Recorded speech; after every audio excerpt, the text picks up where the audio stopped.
Siddhartha. Written by Hermann Hesse. Chapter 1: The Son of the Brahmin. In the shade of the house, in the sunshine of the riverbank near the boats, in the shade of the salwood forest, in the shade of the fig tree is where Siddhartha grew up, the handsome son of the Brahmin, the young falcon, together with his friend Govinda, son of a Brahmin. The sun tanned his light shoulders by the banks of the river when bathing, performing the sacred ablutions, the sacred offerings. In the mango grove, shade poured into his black eyes when playing as a boy, when his mother sang, when the sacred offerings were made, when his father the scholar taught him, when the wise men talked. For a long time, Siddhartha had been partaking in the discussions of the wise men, practicing debate with Govinda, practicing with Govinda the art of reflection, the service of meditation. He already knew how to speak the Om silently, the word of words, to speak it silently into himself while inhaling, to speak it silently out of himself while exhaling, with all the concentration of his soul, the forehead surrounded by the glow of the clear-thinking spirit. He already knew to feel Atman in the depths of his being, indestructible, one with the universe. Joy leapt in his father's heart for his son, who was quick to learn, thirsty for knowledge. He saw him growing up to become great wise man and priest, a prince among the Brahmins. Bliss leapt in his mother's breast when she saw him walking, when she saw him sit down and get up, Siddhartha, strong, handsome, he who was walking on slender legs, greeting her with perfect respect. Love touched the hearts of the Brahmins' young daughters when Siddhartha walked through the lanes of the town with the luminous forehead, with the eye of a king, with his slim hips. But more than all the others, he was loved by Govinda, his friend, the son of a Brahmin. He loved Siddhartha's eye and sweet voice, he loved his walk and the perfect decency of his movements. He loved everything Siddhartha did and said, and what he loved most was his spirit, his transcendent, fiery thoughts, his ardent will, his high calling. Govinda knew he would not become a common Brahmin, not a lazy official in charge of offerings, not a greedy merchant with magic spells, not a vain, vacuous speaker, not a mean, deceitful priest, and also not a decent, stupid sheep in the herd of the many. No, and he, Govinda, as well did not want to become one of those, not one of those tens of thousands of Brahmins. He wanted to follow Siddhartha, the beloved, the splendid. And in days to come, when Siddhartha would become a god, when he would join the glorious, then Govinda wanted to follow him as his friend, his companion, his servant, his spear carrier, his shadow. Siddhartha was thus loved by everyone. He was a source of joy for everybody, he was a delight for them all. But he, Siddhartha, was not a source of joy for himself. He found no delight in himself. Walking the rosy paths of the fig tree garden, sitting in the bluish shade of the grove of contemplation, washing his limbs daily in the bath of repentance, sacrificing in the dim shade of the mango forest, his gestures of perfect decency, everyone's love and joy, he still lacked all joy in his heart. Dreams and restless thoughts came into his mind, flowing from the water of the river, sparkling from the stars of the night, melting from the beams of the sun. Dreams came to him, and a restlessness of the soul, fuming from the sacrifices, breathing forth from the verses of the Rig Veda, being infused into him, drop by drop, from the teachings of the old Brahmins. Siddhartha had started to nurse discontent in himself.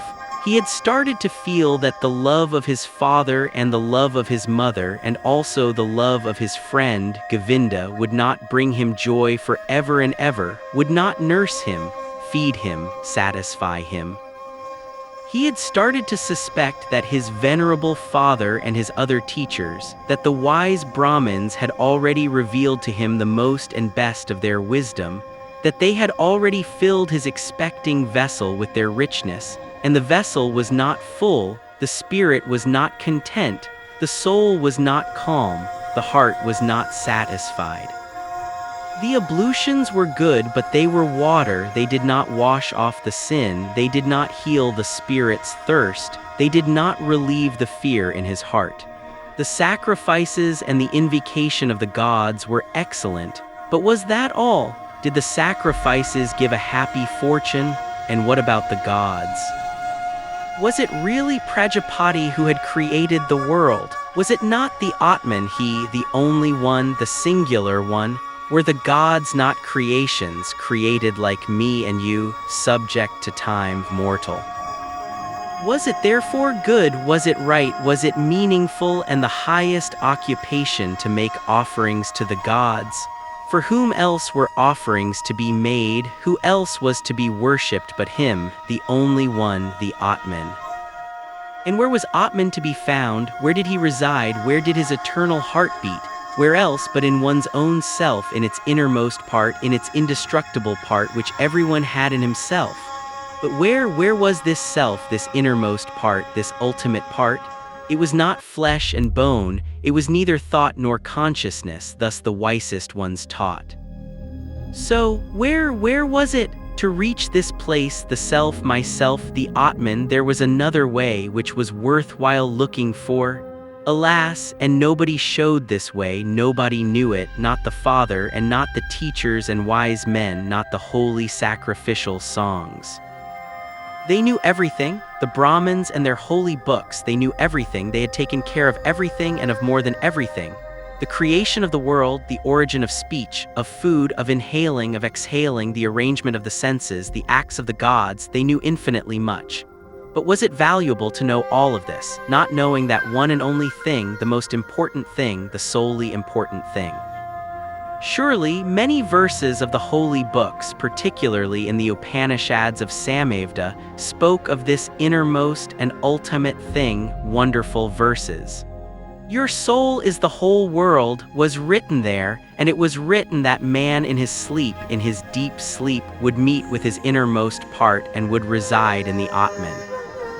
Marvelous wisdom was in these verses. All knowledge of the wisest ones had been collected here in magic words, pure as honey collected by bees. No, not to be looked down upon was the tremendous amount of enlightenment which lay here collected and preserved by innumerable generations of wise.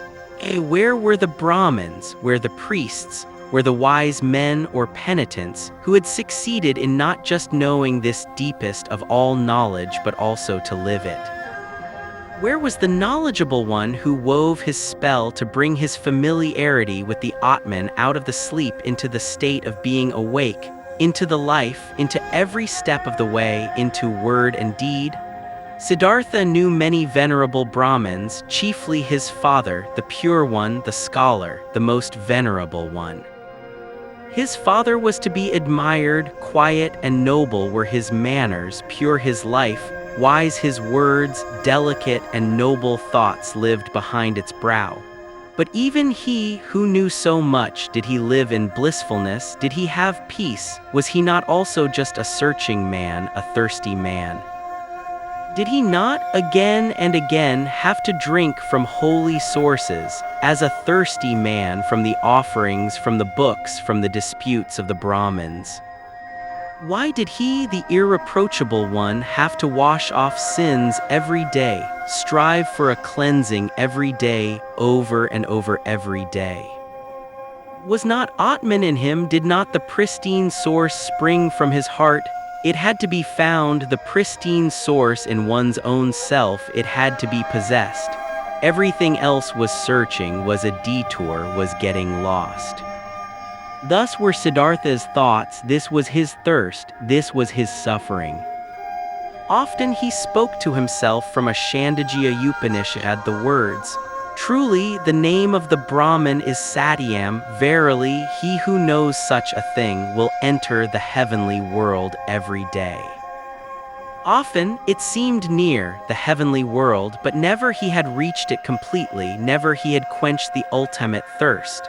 And among all the wise and wisest men he knew and whose instructions he had received, Among all of them there was no one who had reached it completely, the heavenly world who had quenched it completely, the eternal thirst. Govinda, Siddhartha spoke to his friend, Govinda, my dear, come with me under the banyan tree, let's practice meditation. They went to the banyan tree, they sat down, Siddhartha right here, Govinda 20 paces away. While putting himself down, ready to speak the Om, Siddhartha repeated murmuring the verse. Om is the bow, the arrow is soul, the Brahmin is the arrow's target that one should incessantly hit.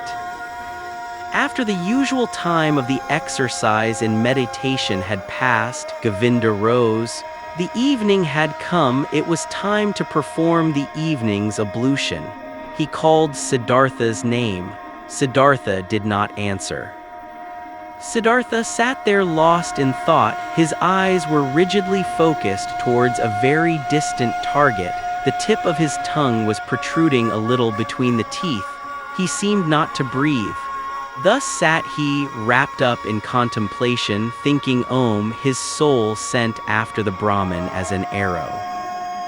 Once Samanas had traveled through Siddhartha's town, ascetics on a pilgrimage, 3 skinny, withered men, neither old nor young, with dusty and bloody shoulders, almost naked, scorched by the sun, surrounded by loneliness, strangers and enemies to the world, strangers and lank jackals in the realm of humans. Behind them blew a hot scent of quiet passion, of destructive service, of merciless self-denial. In the evening, after the hour of contemplation, Siddhartha spoke to Govinda. Early tomorrow morning, my friend, Siddhartha will go to the Samanas. He will become a Samana. Govinda turned pale when he heard these words and read the decision in the motionless face of his friend, unstoppable like the arrow shot from the bow. Soon, and with the first glance, Govinda realized. Now it is beginning, now Siddhartha is taking his own way, now his fate is beginning to sprout, and with his, my own. And he turned pale like a dry banana skin. Oh, Siddhartha, he exclaimed, will your father permit you to do that? Siddhartha looked over as if he was just waking up. Arrow fast he read in Govinda's soul, read the fear, read the submission. Oh Govinda, he spoke quietly, let's not waste words. Tomorrow at daybreak I will begin the life of the Samanas. Speak no more of it. Siddhartha entered the chamber where his father was sitting on a mat of bast and stepped behind his father and remained standing there until his father felt that someone was standing behind him. Quoth the Brahmin, is that you, Siddhartha? Then say what you came to say. Quoth Siddhartha, with your permission, my father, I came to tell you that it is my longing to leave your house tomorrow and go to the ascetics. My desire is to become a Samana. May my father not oppose this. The Brahmin fell silent and remained silent for so long that the stars in the small window wandered and changed their relative positions, ere the silence was broken. Silent and motionless stood the sun with his arms folded. Silent and motionless sat the father on the mat, and the stars traced their paths in the sky. Then spoke the father, not proper it is for a Brahmin to speak harsh and angry words, but indignation is in my heart. I wish not to hear this request for a second time from your mouth. Slowly the Brahmin rose, Siddhartha stood silently, his arms folded. What are you waiting for? Asked the father. Quoth Siddhartha, you know what? Indignant, the father left the chamber. Indignant, he went to his bed and lay down. After an hour, since no sleep had come over his eyes, the Brahmin stood up, paced to and fro, and left the house. Through the small window of the chamber he looked back inside, and there he saw Siddhartha standing, his arms folded, not moving from his spot. Pale shimmered his bright robe. With anxiety in his heart, the father returned to his bed. After another hour, since no sleep had come over his eyes, the Brahmin stood up again, paced to and fro, walked out of the house and saw that the moon had risen.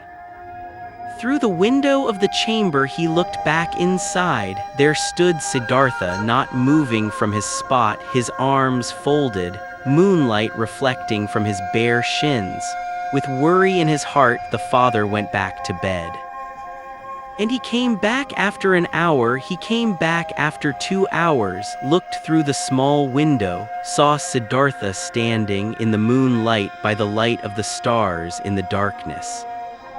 And he came back hour after hour, silently he looked into the chamber, saw him standing in the same place, filled his heart with anger, filled his heart with unrest, filled his heart with anguish, filled it with sadness. And in the night's last hour before the day began, he returned, stepped into the room, saw the young man standing there, who seemed tall and like a stranger to him.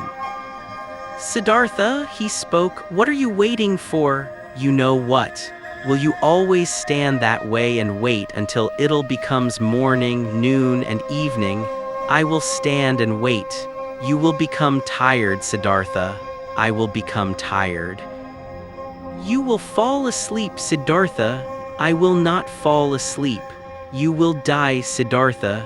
I will die. And would you rather die than obey your father? Siddhartha has always obeyed his father.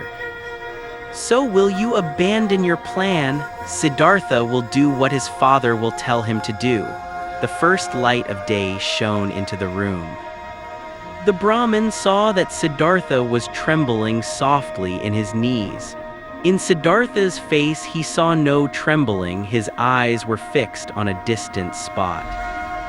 Then his father realized that even now Siddhartha no longer dwelt with him in his home, that he had already left him. The father touched Siddhartha's shoulder. "You will," he spoke, "go into the forest and be a Samana. When you'll have found blissfulness in the forest, then come back and teach me to be blissful. If you'll find disappointment, then return and let us once again make offerings to the gods together. Go now and kiss your mother, tell her where you are going to, but for me it is time to go to the river and to perform the first ablution." He took his hand from the shoulder of his son and went outside. Siddhartha wavered to the side as he tried to walk. He put his limbs back under control, bowed to his father, and went to his mother to do as his father had said. As he slowly left on stiff legs in the first light of day the still quiet town, a shadow rose near the last hut who had crouched there and joined the pilgrim, Govinda. "You have come," said Siddhartha and smiled. "I have come," said Govinda. Chapter 2 with the Samanas. In the evening of this day they caught up with the ascetics, the skinny Samanas, and offered them their companionship and obedience. They were accepted. Siddhartha gave his garments to a poor Brahmin in the street. He wore nothing more than the loincloth and the earth-colored, unsewn cloak.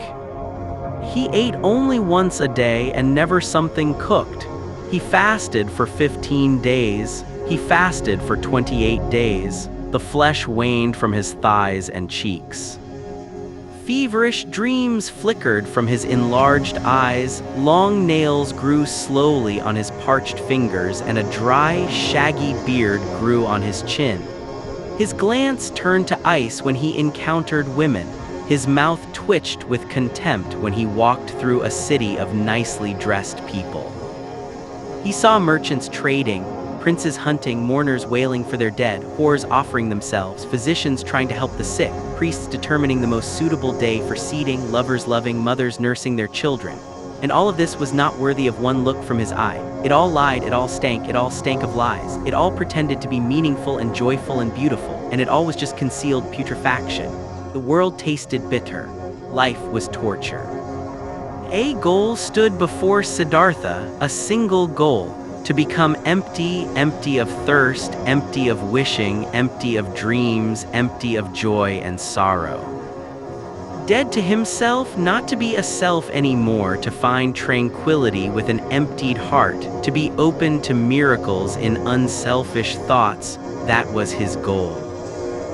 Once all of myself was overcome and had died, once every desire and every urge was silent in the heart, then the ultimate part of me had to awake, the innermost of my being, which is no longer myself, the great secret. Silently, Siddhartha exposed himself to burning rays of the sun directly above, glowing with pain, glowing with thirst, and stood there, until he neither felt any pain nor thirst anymore.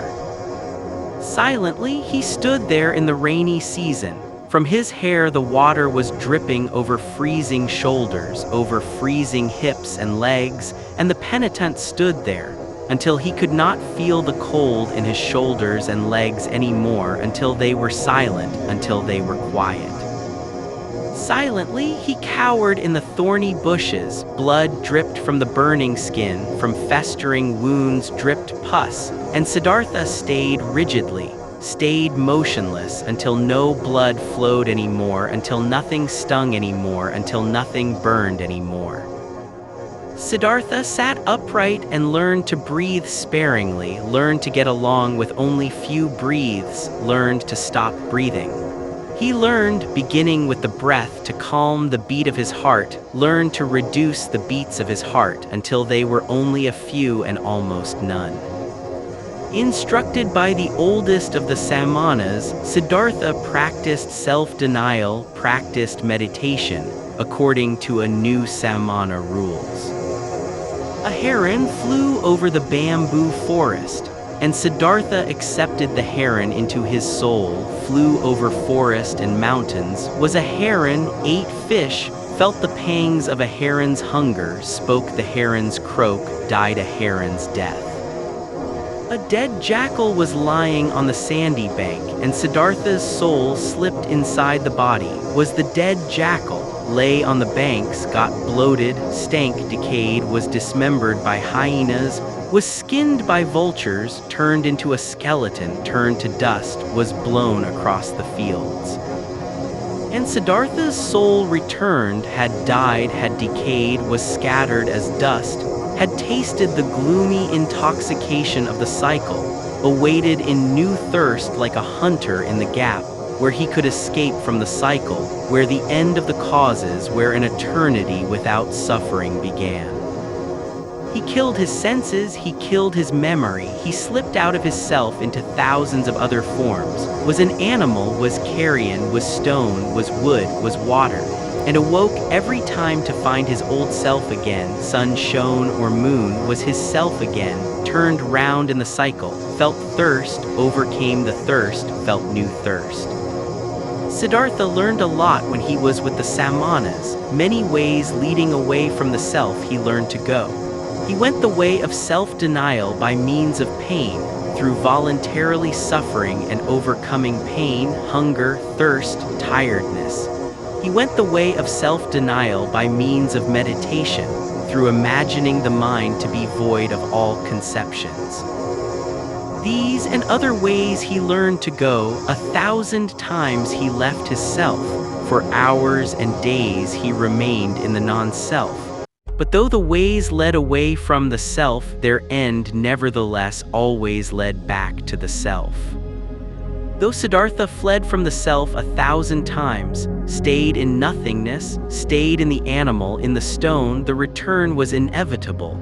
Inescapable was the hour, when he found himself back in the sunshine or in the moonlight, in the shade or in the rain, and was once again his self in Siddhartha, and again felt the agony of the cycle which had been forced upon him.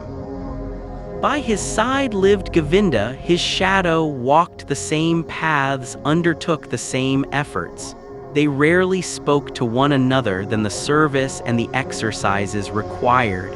Occasionally the two of them went through the villages to beg for food for themselves and their teachers. "How do you think, Govinda?" Siddhartha spoke one day while begging this way. "How do you think did we progress? Did we reach any goals?" Govinda answered. We have learned and will continue learning. You'll be a great Samana, Siddhartha. Quickly, you've learned every exercise. Often the old Samanas have admired you. One day you'll be a holy man, O Siddhartha. Quoth Siddhartha, I can't help but feel that it is not like this, my friend. What I've learned being among the Samanas up to this day, this, O Govinda, I could have learned more quickly and by simpler means.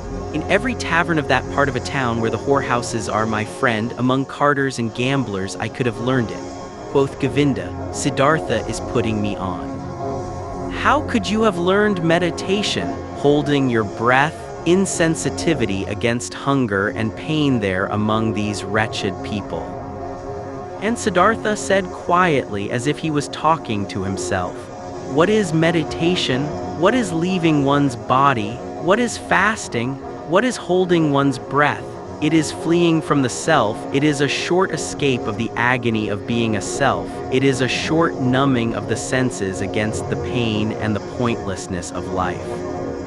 The same escape, the same short numbing is what the driver of an ox cart finds in the inn, drinking a few bowls of rice wine or fermented coconut milk. Then he won't feel his self anymore, then he won't feel the pains of life anymore, then he finds a short numbing of the senses. When he falls asleep over his bowl of rice wine, he'll find the same what Siddhartha and Govinda find when they escape their bodies through long exercises, staying in the non-self. This is how it is, O Govinda. Quoth Govinda, you say so, O friend, and yet you know that Siddhartha is no driver of an ox cart and a Samana is no drunkard. It's true that a drinker numbs his senses, it's true that he briefly escapes and rests, but he'll return from the delusion, finds everything to be unchanged, has not become wiser, has gathered no enlightenment, has not risen several steps. And Siddhartha spoke with a smile, I do not know, I've never been a drunkard, but that I, Siddhartha, find only a short numbing of the senses in my exercises and meditations, and that I am just as far removed from wisdom, from salvation, as a child in the mother's womb. This I know, O Govinda, this I know. And once again, another time when Siddhartha left the forest together with Govinda to beg for some food in the village for their brothers and teachers, Siddhartha began to speak and said, What now, O Govinda, might we be on the right path? Might we get closer to enlightenment? Might we get closer to salvation? Or do we perhaps live in a circle, we who have thought we were escaping the cycle? Quoth Govinda, We have learned a lot, Siddhartha, there is still much to learn. We are not going around in circles, we are moving up. The circle is a spiral, we have already ascended many a level. Siddhartha answered, How old would you think is our oldest Samana, our venerable teacher? Quoth Govinda, Our oldest one might be about 60 years of age. And Siddhartha, he has lived for 60 years and has not reached the nirvana. He'll turn 70 and 80, and you and me, we will grow just as old, and we'll do our exercises, and we'll fast, and we'll meditate. But we will not reach the nirvana, he won't and we won't. O Govinda, I believe out of all the Samanas out there, perhaps not a single one will reach the nirvana. We find comfort, we find numbness, we learn feats to deceive others. But the most important thing, the path of paths, we will not find. If you only, spoke Govinda, wouldn't speak such terrible words, Siddhartha. How could it be that among so many learned men, among so many Brahmins, among so many austere and venerable Samanas, among so many who are searching, so many who are eagerly trying, so many holy men, no one will find the path of paths? But Siddhartha said in a voice which contained just as much sadness as mockery, with a quiet, a slightly sad, a slightly mocking voice. Soon, Govinda, your friend will leave the path of the Samanas. He has walked along your side for so long.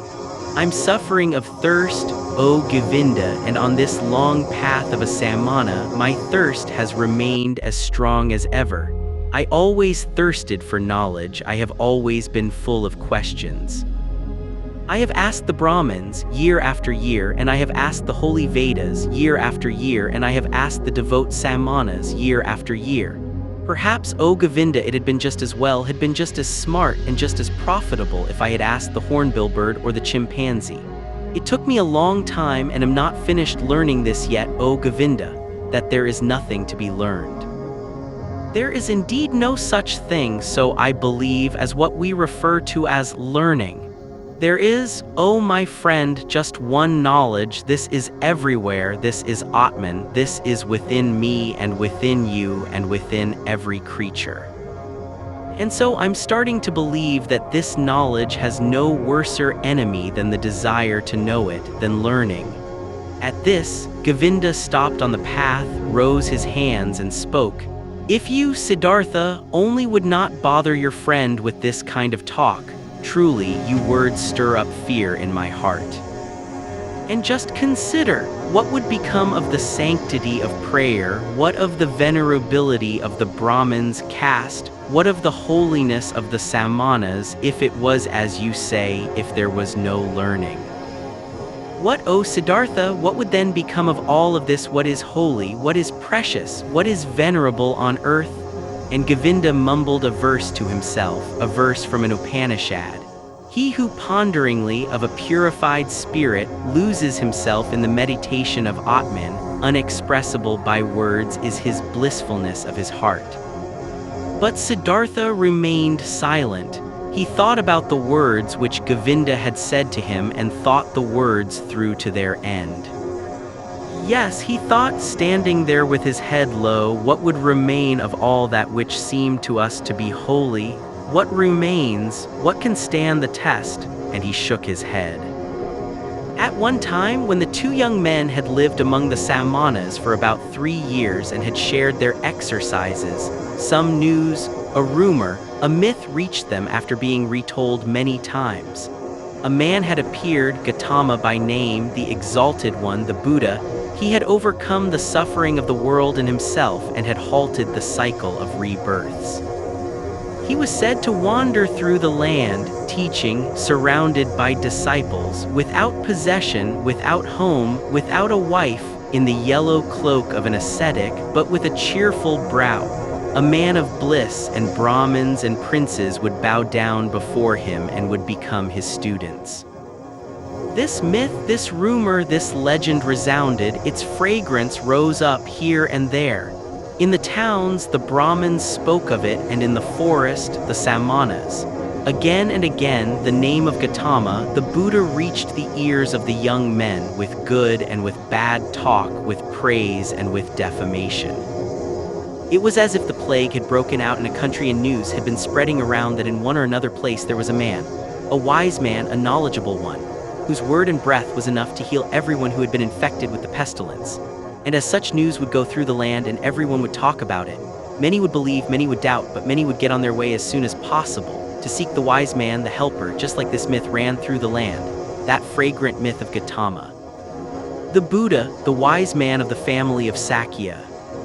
He possessed, so the believers said, the highest enlightenment. He remembered his previous lives. He had reached the nirvana and never returned into the cycle, was never again submerged in the murky river of physical forms. Many wonderful and unbelievable things were reported of him. He had performed miracles, had overcome the devil, had spoken to the gods. But his enemies and disbelievers said, this Gotama was a vain seducer who spent his days in luxury, scorned the offerings, was without learning, and knew neither exercises nor self-castigation. The myth of Buddha sounded sweet.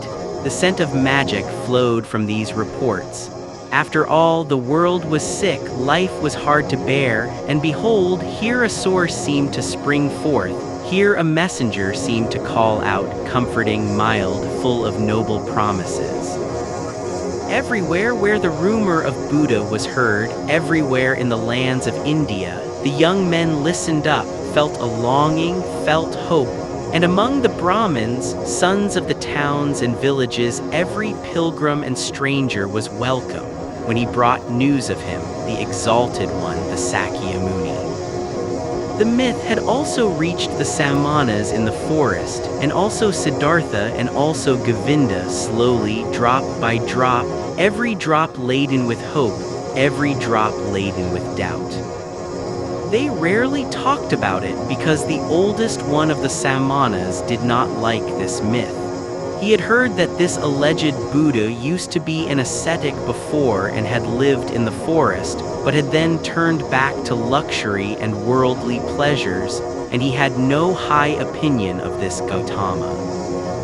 "Oh, Siddhartha," Govinda spoke one day to his friend.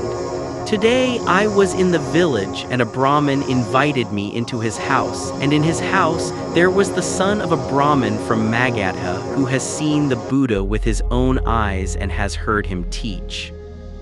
Verily, this made my chest ache when I breathed and thought to myself, if only I would too, if only we both would too, Siddhartha and me, live to see the hour when we will hear the teachings from the mouth of this perfected man.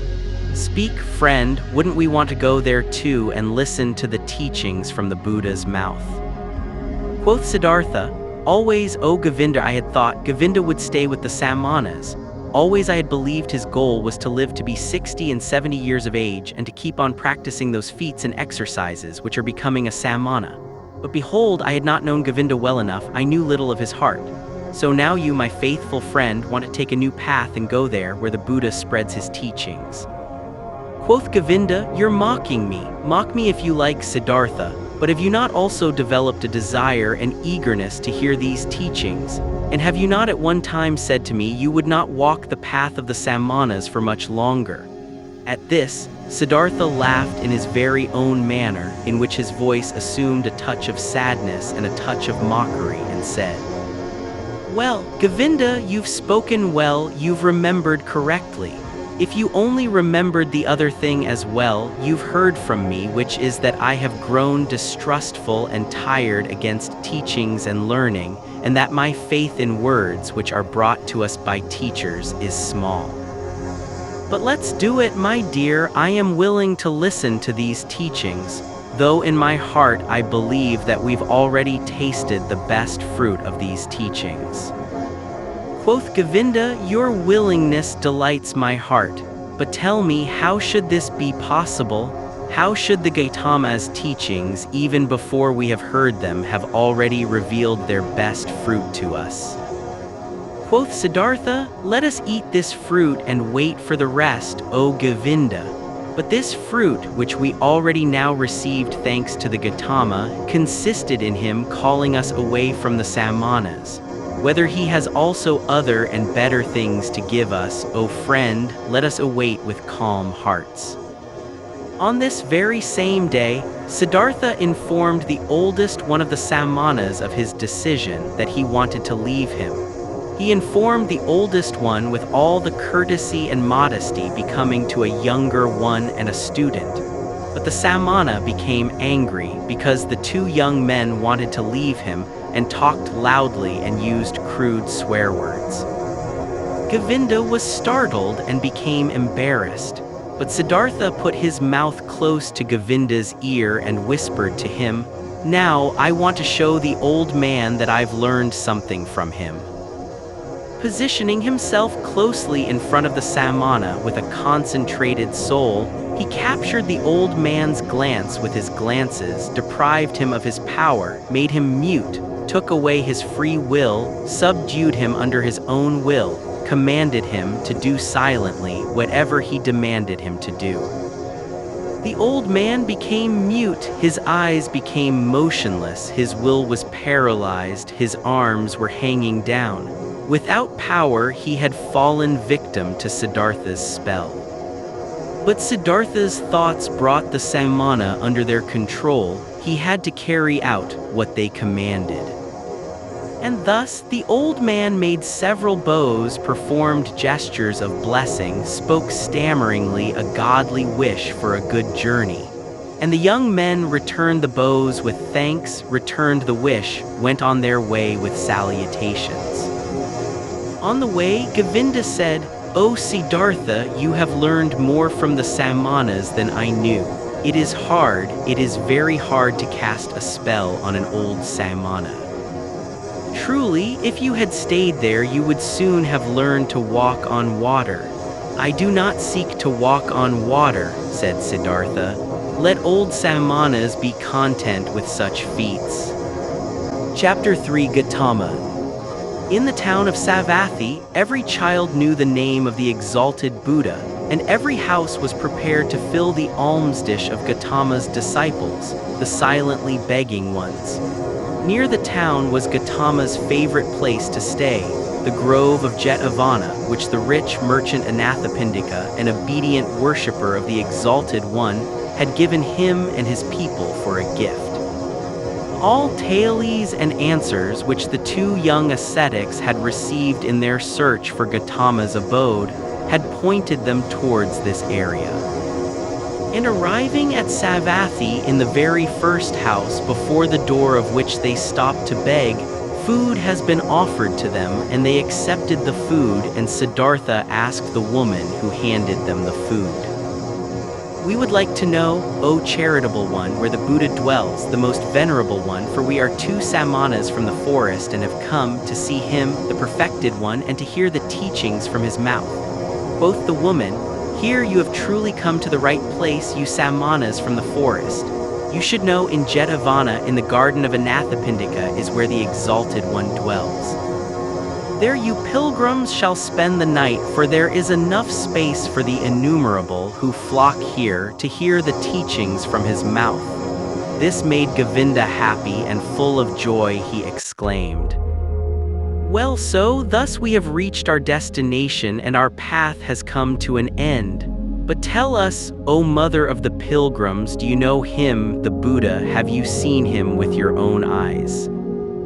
Quoth the woman, Many times I have seen him, the exalted one. On many days I have seen him walking through the alleys in silence, wearing his yellow cloak, presenting his alms dish in silence at the doors of the houses, leaving with a filled dish.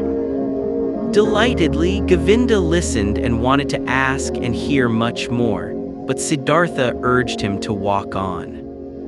They thanked and left, and hardly had to ask for directions, for rather many pilgrims and monks as well from Gotama's community were on their way to the Jetavana.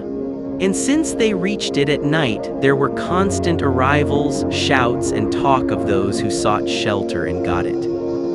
The two Samanas, accustomed to life in the forest, found quickly and without making any noise a place to stay, and rested there until the morning. At sunrise, they saw with astonishment what a large crowd of believers and curious people had spent the night here. On all paths of the marvelous grove, monks walked in yellow robes. Under the trees they sat here and there in deep contemplation, or in a conversation about spiritual matters. The shady gardens looked like a city full of people bustling like bees. The majority of the monks went out with their alms dish to collect food in town for their lunch, the only meal of the day. The Buddha himself, the enlightened one, was also in the habit of taking this walk to beg in the morning. Siddhartha saw him, and he instantly recognized him as if a god had pointed him out to him. He saw him, a simple man in a yellow robe bearing the alms dish in his hand, walking silently. Look here, Siddhartha said quietly to Govinda. This one is the Buddha.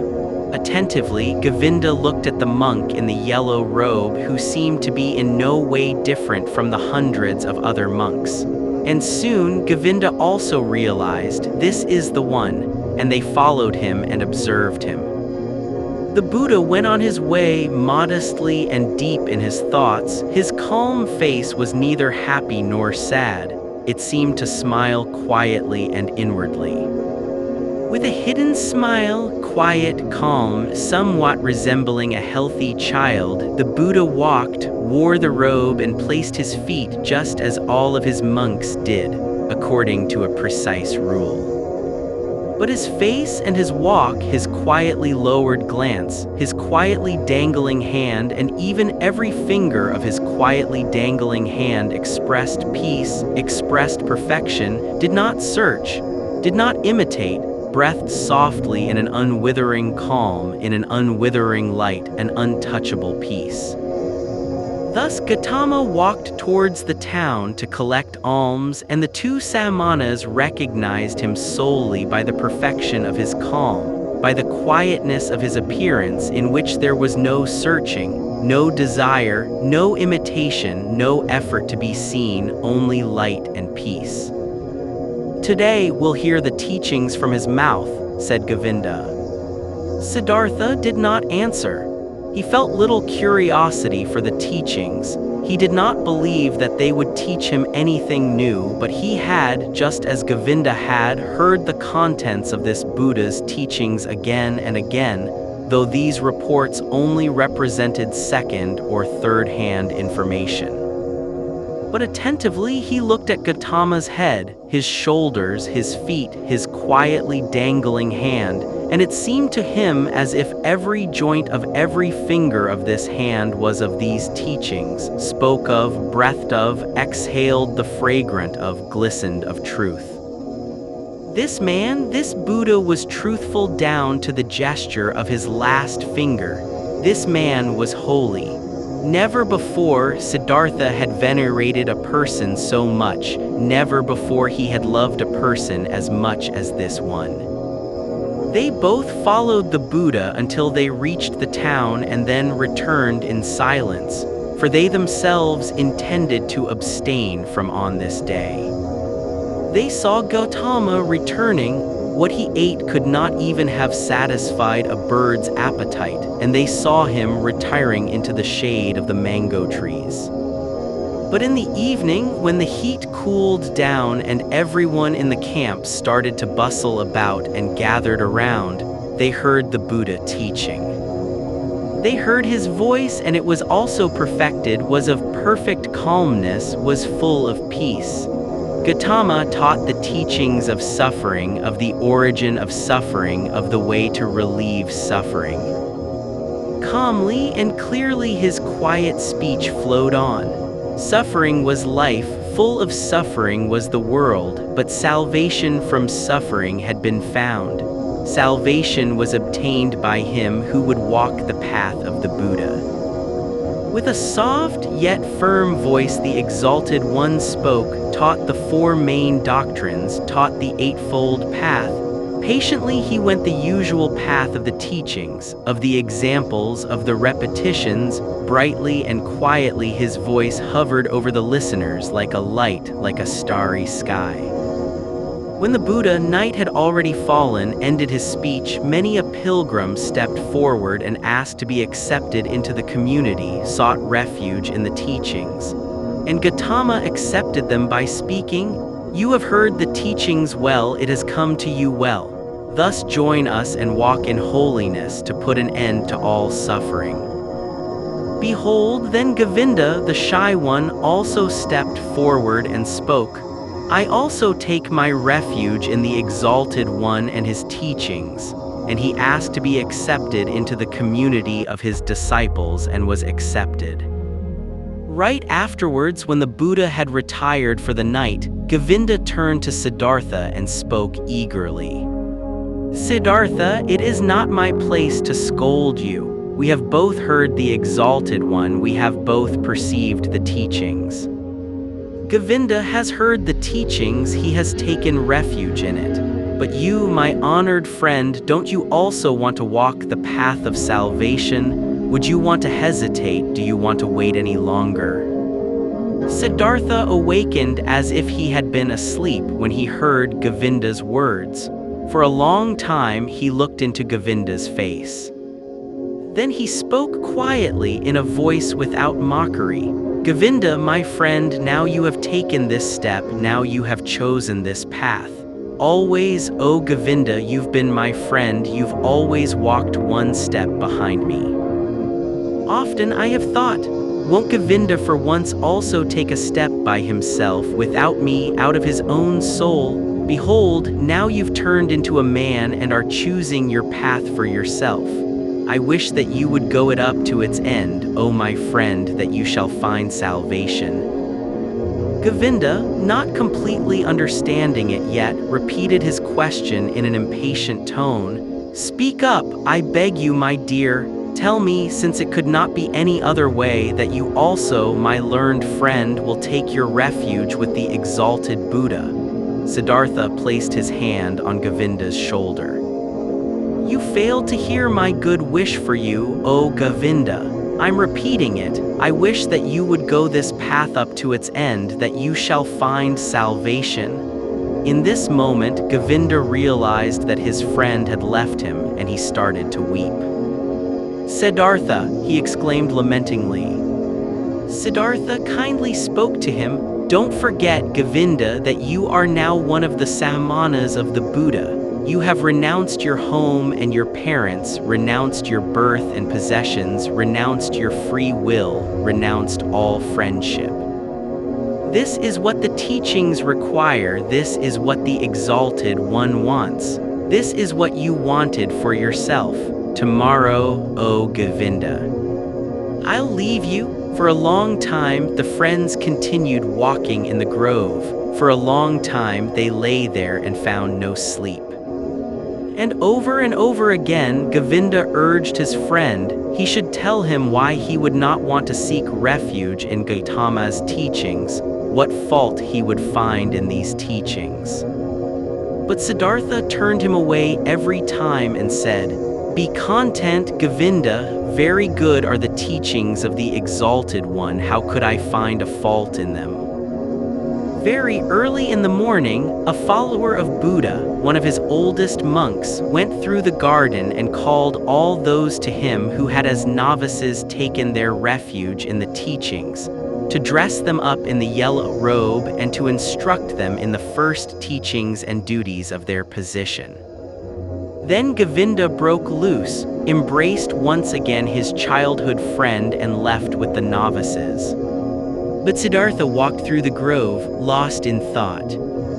Then he happened to meet Gotama, the Exalted One, and when he greeted him with respect and the Buddha's glance was so full of kindness and calm, the young man summoned his courage and asked the Venerable One for the permission to talk to him. Silently, the Exalted One nodded his approval. Quoth Siddhartha, "Yesterday, O Exalted One, I had been privileged to hear your wondrous teachings. Together with my friend, I had come from afar to hear your teachings. And now my friend is going to stay with your people. He has taken his refuge with you, but I will again start on my pilgrimage." "As you please," the Venerable One spoke politely. "Too bold is my speech," Siddhartha continued, "but I do not want to leave the Exalted One without having honestly told him my thoughts. Does it please the Venerable One to listen to me for one moment longer?" Silently, the Buddha nodded his approval. Quoth Siddhartha, "One thing, O most Venerable One, I have admired in your teachings most of all. Everything in your teachings is perfectly clear, is proven. You are presenting the world as a perfect chain, a chain which is never and nowhere broken, an eternal chain the links of which are causes and effects. Never before this has been seen so clearly. Never before this has been presented so irrefutably. Truly, the heart of every Brahmin has to beat stronger with love once he has seen the world through your teachings perfectly connected, without gaps, clear as a crystal, not depending on chance, not depending on gods. Whether it may be good or bad, whether living according to it would be suffering or joy, I do not wish to discuss. Possibly this is not essential. But the uniformity of the world, that everything which happens is connected, that the great and the small things are all encompassed by the same forces of time, by the same law of causes, of coming into being and of dying. This is what shines brightly out of your exalted teachings, O perfected one. But according to your very own teachings, this unity and necessary sequence of all things is nevertheless broken in one place.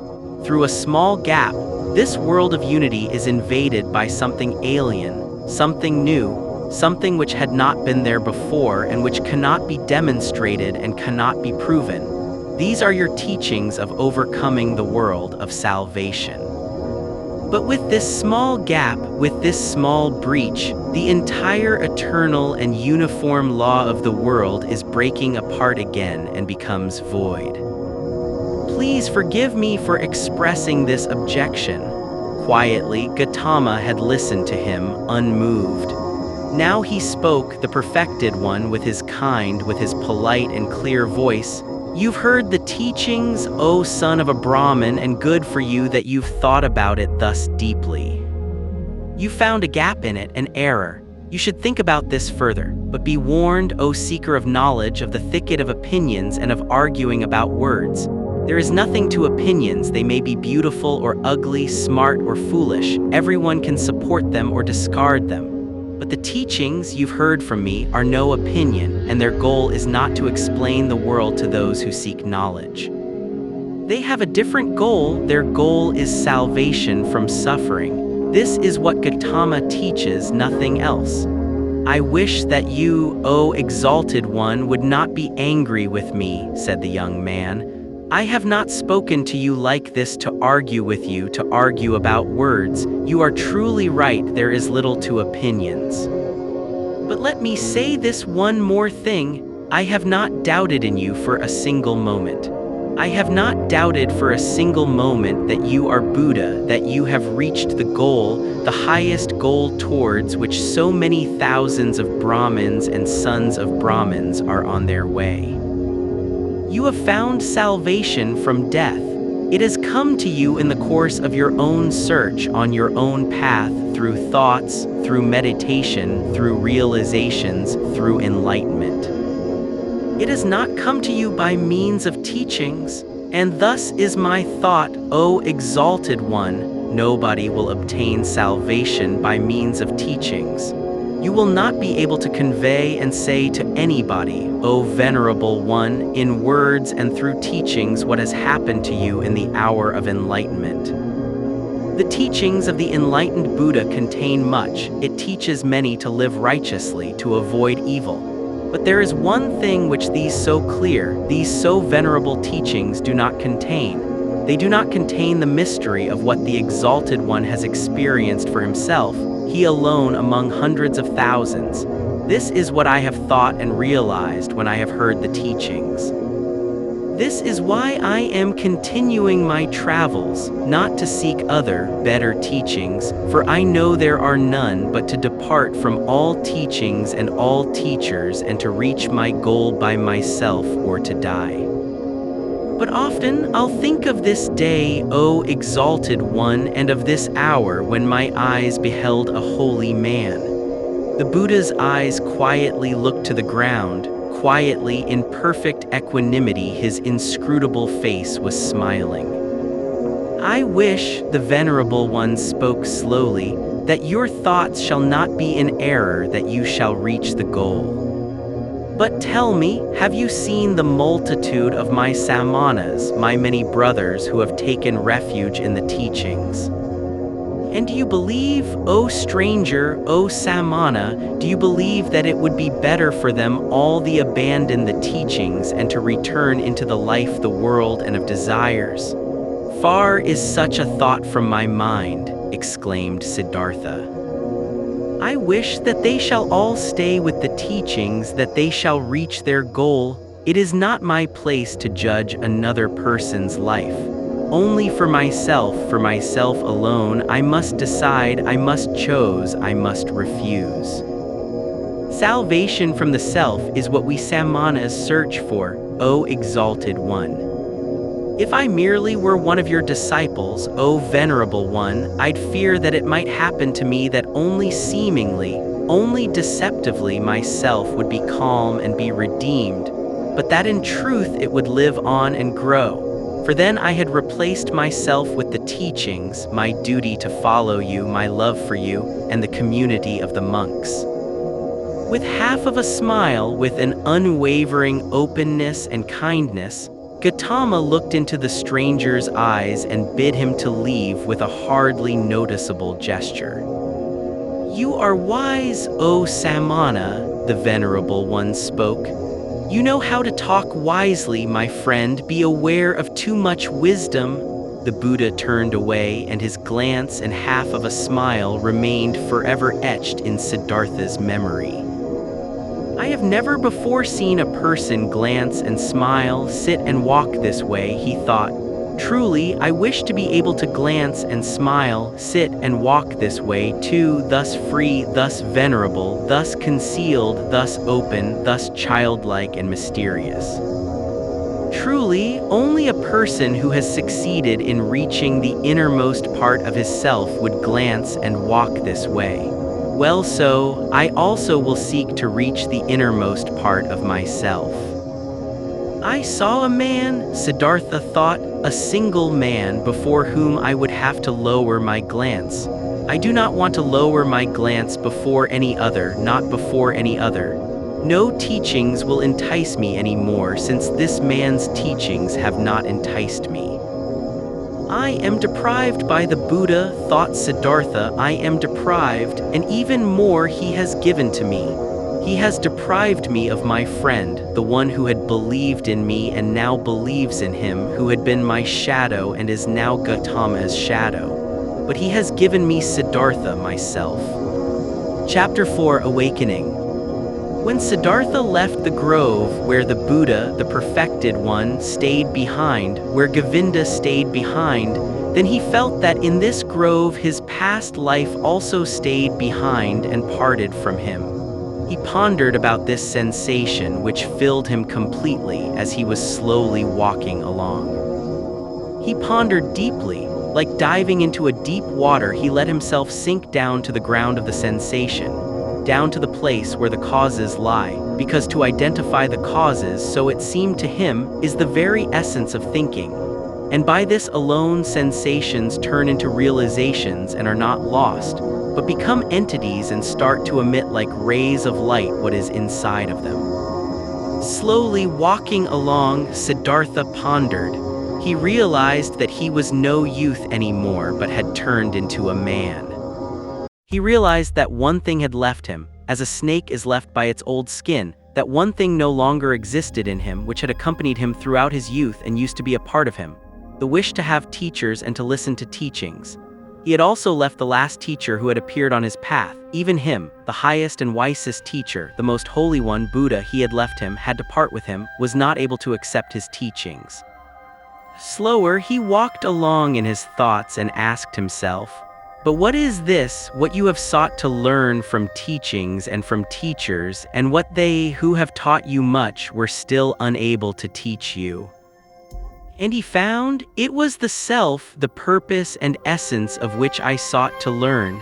It was the self I wanted to free myself from, which I sought to overcome. But I was not able to overcome it, could only deceive it, could only flee from it, only hide from it.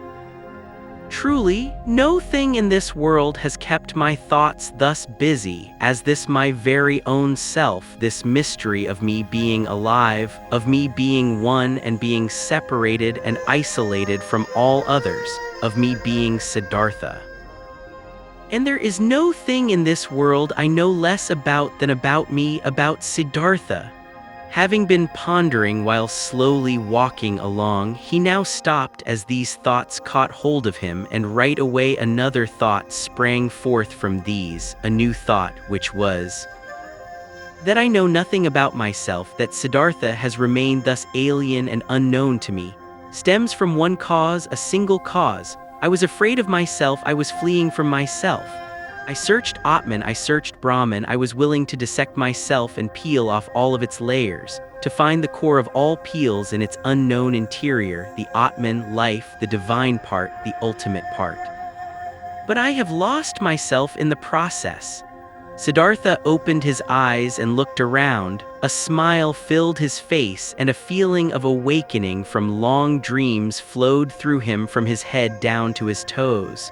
And it was not long before he walked again, walked quickly like a man who knows what he has got to do. Oh, he thought, taking a deep breath, now I would not let Siddhartha escape from me again. No longer I want to begin my thoughts and my life with Atman and with the suffering of the world. I do not want to kill and dissect myself any longer to find a secret behind the ruins. Neither Yoga Veda shall teach me any more, nor Atharva Veda, nor the ascetics, nor any kind of teachings. I want to learn from myself, want to be my student, want to get to know myself, the secret of Siddhartha. He looked around as if he was seeing the world for the first time. Beautiful was the world, colorful was the world, strange and mysterious was the world. Here was blue, here was yellow, here was green, the sky and the river flowed, the forest and the mountains were rigid, all of it was beautiful, all of it was mysterious and magical, and in its midst was he, Siddhartha, the awakening one on the path to himself. All this yellow and blue, river and forest, entered Siddhartha for the first time through the eyes, was no longer a spell of Mara, was no longer the veil of Maya, was no longer a pointless and coincidental diversity of mere appearances, despicable to the deeply thinking Brahmin who scorns diversity, who seeks unity. Blue was blue, river was river, and if also in the blue and the river in Siddhartha the singular and divine lived hidden, so it was still that very divinity's way and purpose to be here yellow, here blue, there sky, there forest, and here Siddhartha. The purpose and the essential properties were not somewhere behind the things, they were in them, in everything. How deaf and stupid have I been, he thought, walking swiftly along.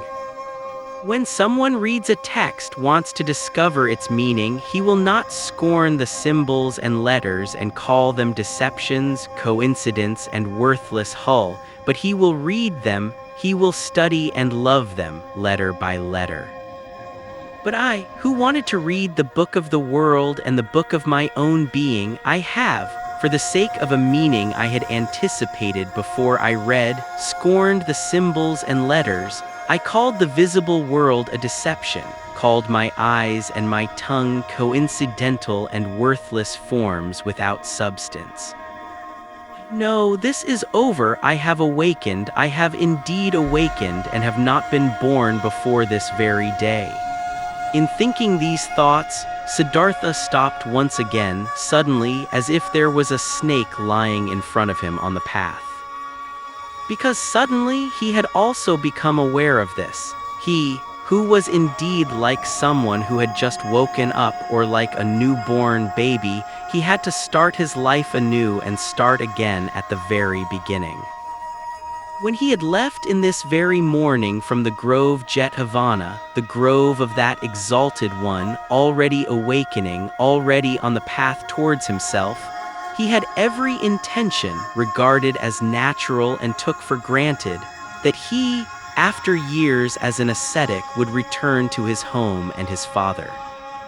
But now, only in this moment when he stopped as if a snake was lying on his path, he also awoke to this realization. But I am no longer the one I was, I am no ascetic anymore, I am not a priest anymore, I am no Brahmin anymore. Whatever should I do at home and at my father's place? Study, make offerings, practice meditation. But all this is over, all of this is no longer alongside my path.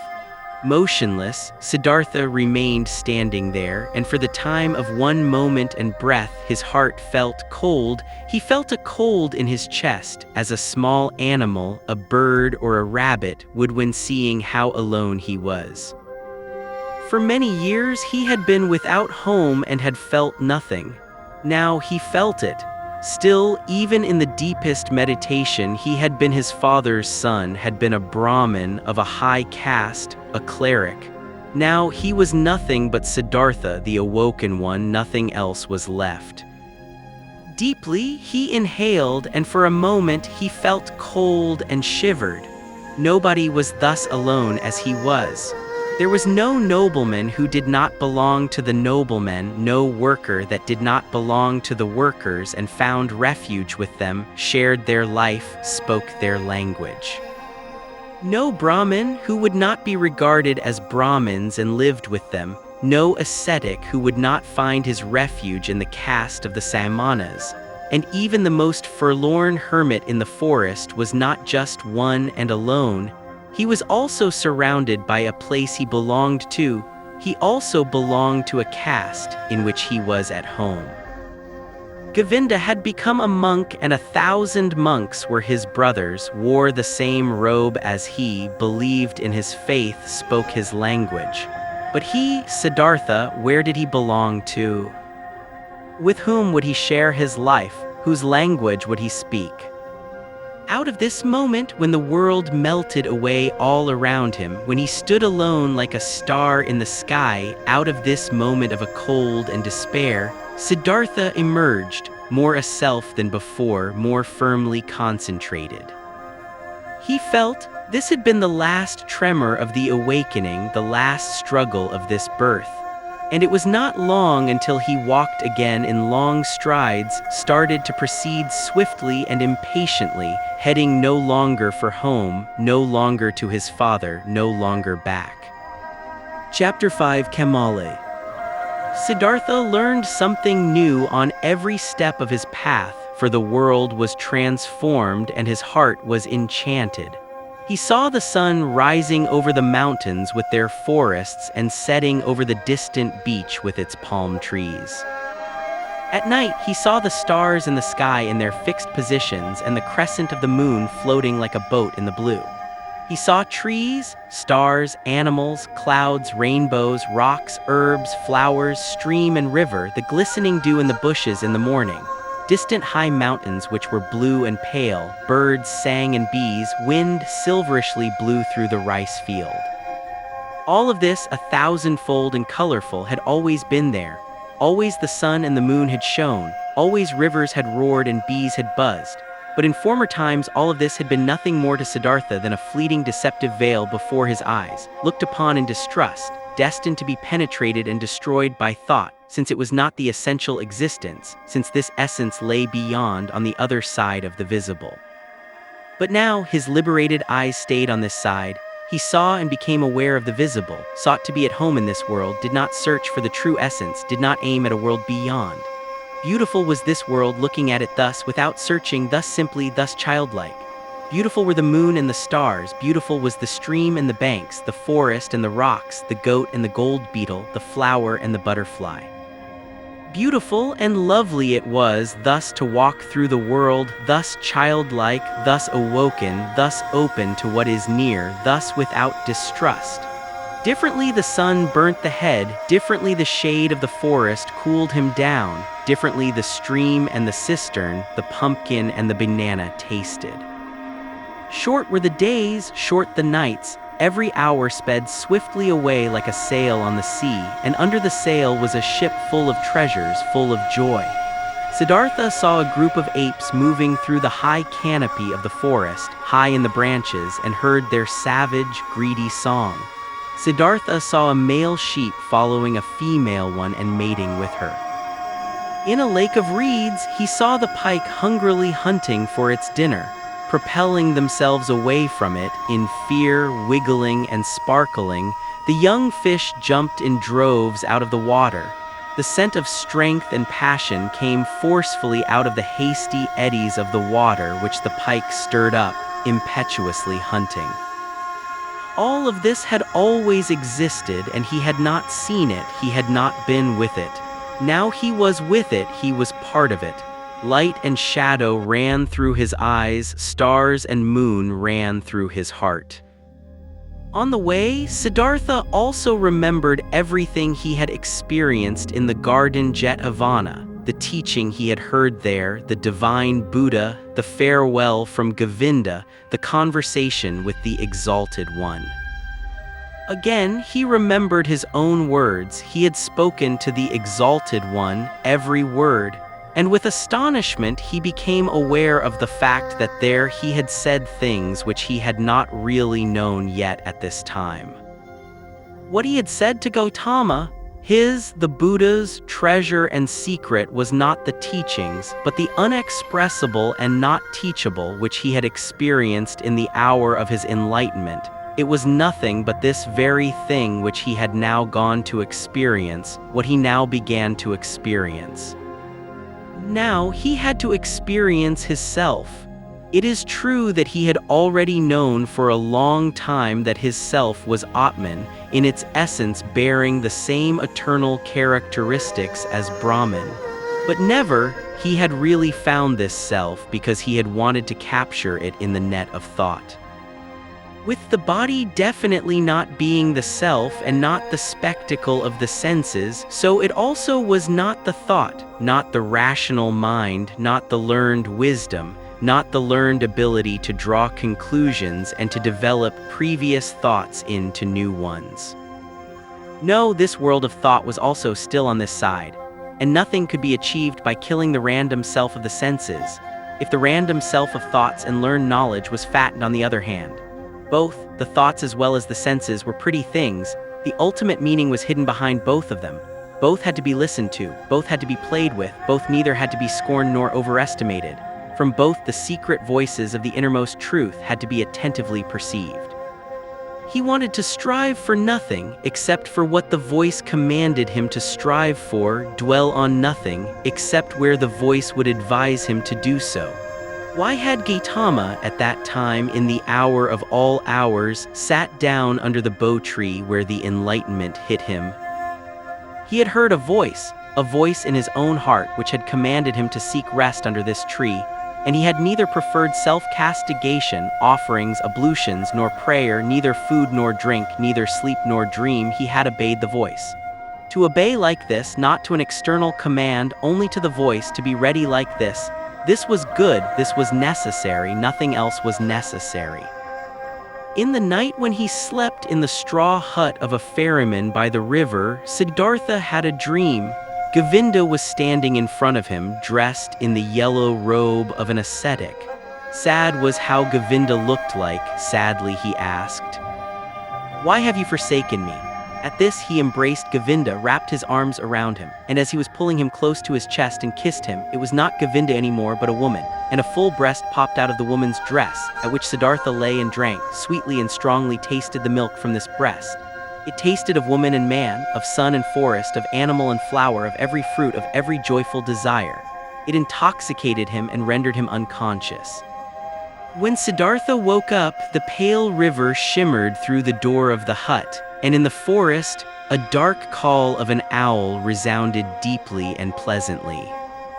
When the day began, Siddhartha asked his host, the ferryman, to get him across the river.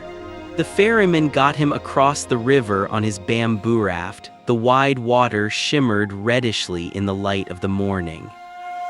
"This is a beautiful river," he said to his companion. "Yes," said the ferryman, "a very beautiful river. I love it more than anything.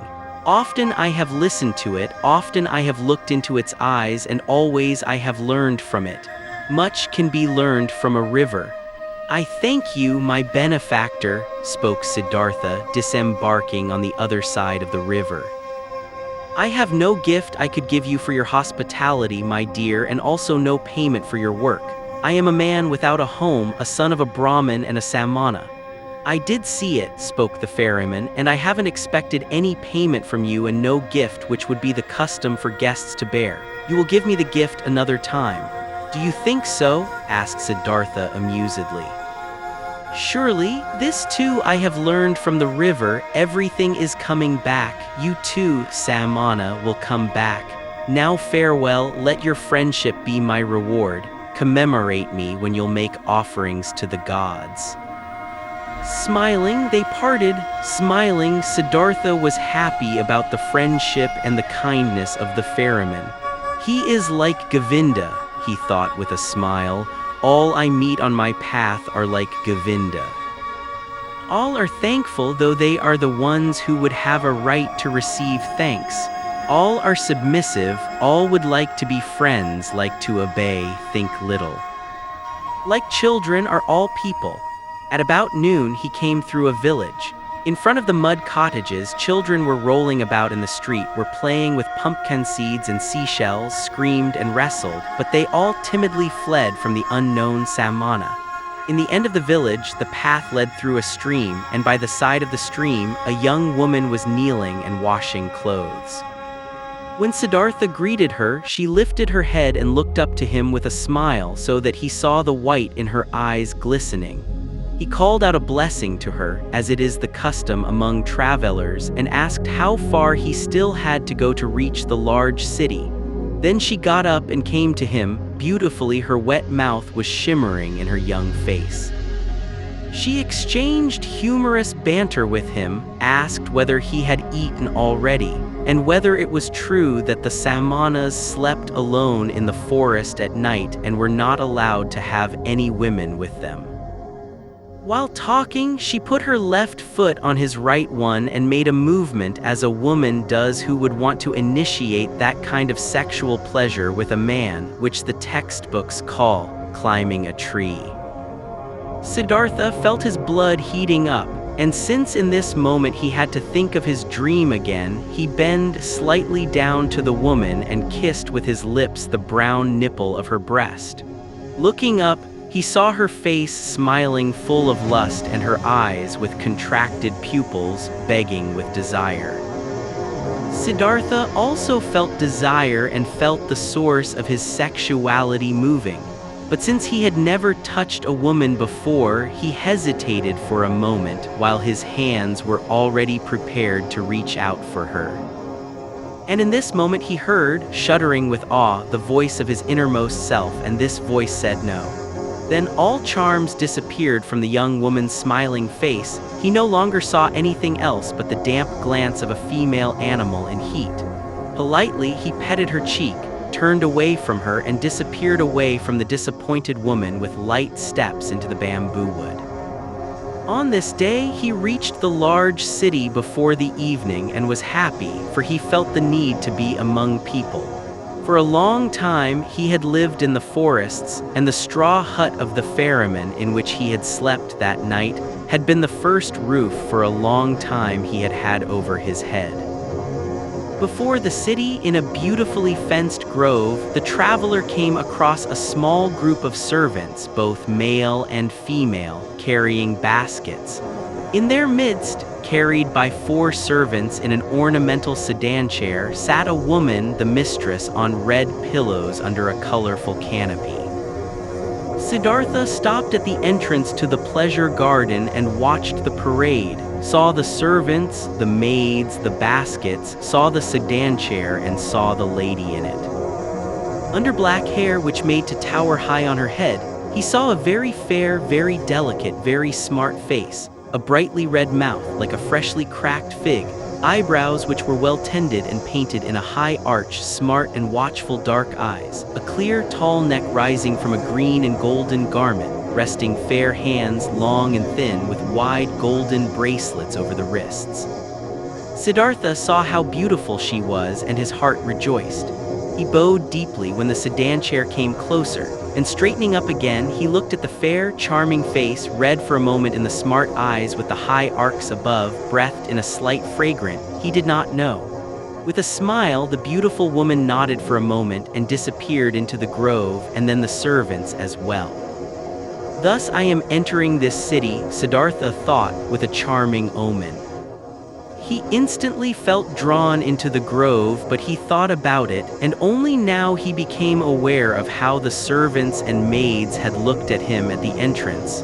How despicable, how distrustful, how rejecting. I am still a Samana, he thought. I am still an ascetic and beggar. I must not remain like this. I will not be able to enter the grove like this. And he laughed. The next person who came along this path, he asked about the grove and for the name of the woman, and was told that this was the grove of KAMALA, the famous courtesan, and that, aside from the grove, she owned a house in the city. Then he entered the city. Now he had a goal. Pursuing his goal, he allowed the city to suck him in, drifted through the flow of the streets, stood still on the squares, rested on the stairs of stone by the river. When the evening came, he made friends with Barber's assistant, whom he had seen working in the shade of an arch in a building, whom he found again praying in a temple of Vishnu, whom he told about stories of Vishnu and the Lakshmi. Among the boats by the river he slept this night, and early in the morning, before the first customers came into his shop, he had the barber's assistant shave his beard and cut his hair, comb his hair and anoint it with fine oil. Then he went to take his bath in the river. When late in the afternoon, beautiful KAMALA approached her grove in her sedan chair, Siddhartha was standing at the entrance, made a bow and received the courtesan's greeting. But that servant who walked at the very end of her train, he motioned to him and asked him to inform his mistress that a young Brahmin would wish to talk to her. After a while, the servant returned, asked him, who had been waiting to follow him, conducted him, who was following him without a word, into a pavilion, where KAMALA was lying on a couch, and left him alone with her. "Weren't you already standing out there yesterday, greeting me?" asked KAMALA. "It's true that I've already seen and greeted you yesterday. But didn't you yesterday wear a beard and long hair and dust in your hair? You have observed well, you have seen everything. You have seen Siddhartha, the son of a Brahmin who has left his home to become a Samana and who has been a Samana for 3 years. But now I have left that path and came into this city, and the first one I met, even before I had entered the city, was you. To say this, I have come to you, O KAMALA. You are the first woman whom Siddhartha is not addressing with his eyes turned to the ground. Never again I want to turn my eyes to the ground when I'm coming across a beautiful woman." KAMALA smiled and played with her fan of peacock's feathers, and asked, "And only to tell me this, Siddhartha has come to me, to tell you this and to thank you for being so beautiful. And if it doesn't displease you, KAMALA, I would like to ask you to be my friend and teacher, for I know nothing yet of that art which you have mastered in the highest degree." At this, KAMALA laughed aloud. "Never before this has happened to me, my friend, that a Samana from the forest came to me and wanted to learn from me. Never before this has happened to me that a Samana came to me with long hair and an old, torn loincloth. Many young men come to me, and there are also sons of Brahmins among them, but they come in beautiful clothes, they come in fine shoes, they have perfume in their hair and money in their pouches. This is, O Samana, how the young men are like who come to me." Quoth Siddhartha, "Already I am starting to learn from you. Even yesterday I was already learning. I have already taken off my beard, have combed the hair, have oil in my hair. There is little which is still missing in me, O excellent one, fine clothes, fine shoes, money in my pouch. You shall know, Siddhartha has set harder goals for himself than such trifles, and he has reached them. How shouldn't I reach that goal which I have set for myself yesterday, to be your friend and to learn the joys of love from you? You'll see that I'll learn quickly, KAMALA. I have already learned harder things than what you're supposed to teach me, and now let's get to it. You aren't satisfied with Siddhartha as he is, with oil in his hair, but without clothes, without shoes, without money?" Laughing, KAMALA exclaimed, "No, my dear, he doesn't satisfy me yet. Clothes are what he must have, pretty clothes and shoes, pretty shoes and lots of money in his pouch and gifts for KAMALA. Do you know it now, Samana from the forest? Did you mark my words?" "Yes, I have marked your words," Siddhartha exclaimed. "How should I not mark words which are coming from such a mouth? Your mouth is like a freshly cracked fig, KAMALA. My mouth is red and fresh as well. It will be a suitable match for yours, you'll see. But tell me, beautiful KAMALA, aren't you at all afraid of the Samana from the forest, who has come to learn how to make love?" "Whatever for should I be afraid of a Samana? a stupid Samana from the forest who is coming from the jackals and doesn't even know yet what women are. Oh, he's strong, the Samana, and he isn't afraid of anything. He could force you, beautiful girl. He could kidnap you. He could hurt you. No, Samana, I am not afraid of this. Did any Samana or Brahmin ever fear someone might come and grab him and steal his learning and his religious devotion and his depth of thought? No, for they are his very own, and he would only give away from those whatever he is willing to give and to whomever he is willing to give. Like this it is, precisely like this it is also with KAMALA and with the pleasures of love. Beautiful and red is KAMALA's mouth, but just try to kiss it against KAMALA's will, and you will not obtain a single drop of sweetness from it, which knows how to give so many sweet things. You are learning easily, Siddhartha, thus you should also learn this. Love can be obtained by begging, buying, receiving it as a gift, finding it in the street, but it cannot be stolen. In this, you have come up with the wrong path. No, it would be a pity if a pretty young man like you would want to tackle it in such a wrong manner. Siddhartha bowed with a smile.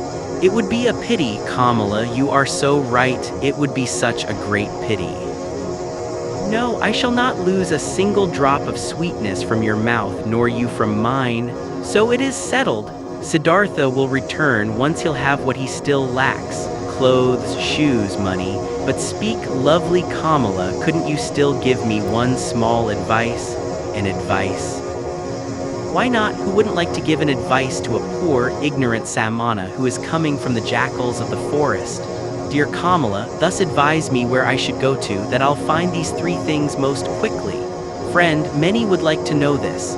You must do what you've learned and ask for money, clothes, and shoes in return. There is no other way for a poor man to obtain money. What might you be able to do?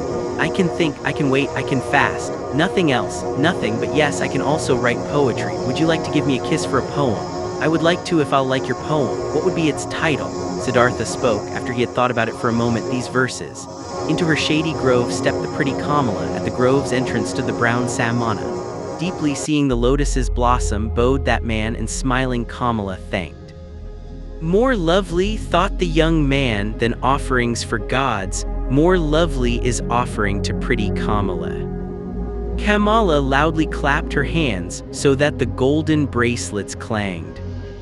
Beautiful are your verses, O brown Samana, and truly I'm losing nothing when I'm giving you a kiss for them. She beckoned him with her eyes. He tilted his head so that his face touched hers and placed his mouth on that mouth which was like a freshly cracked fig.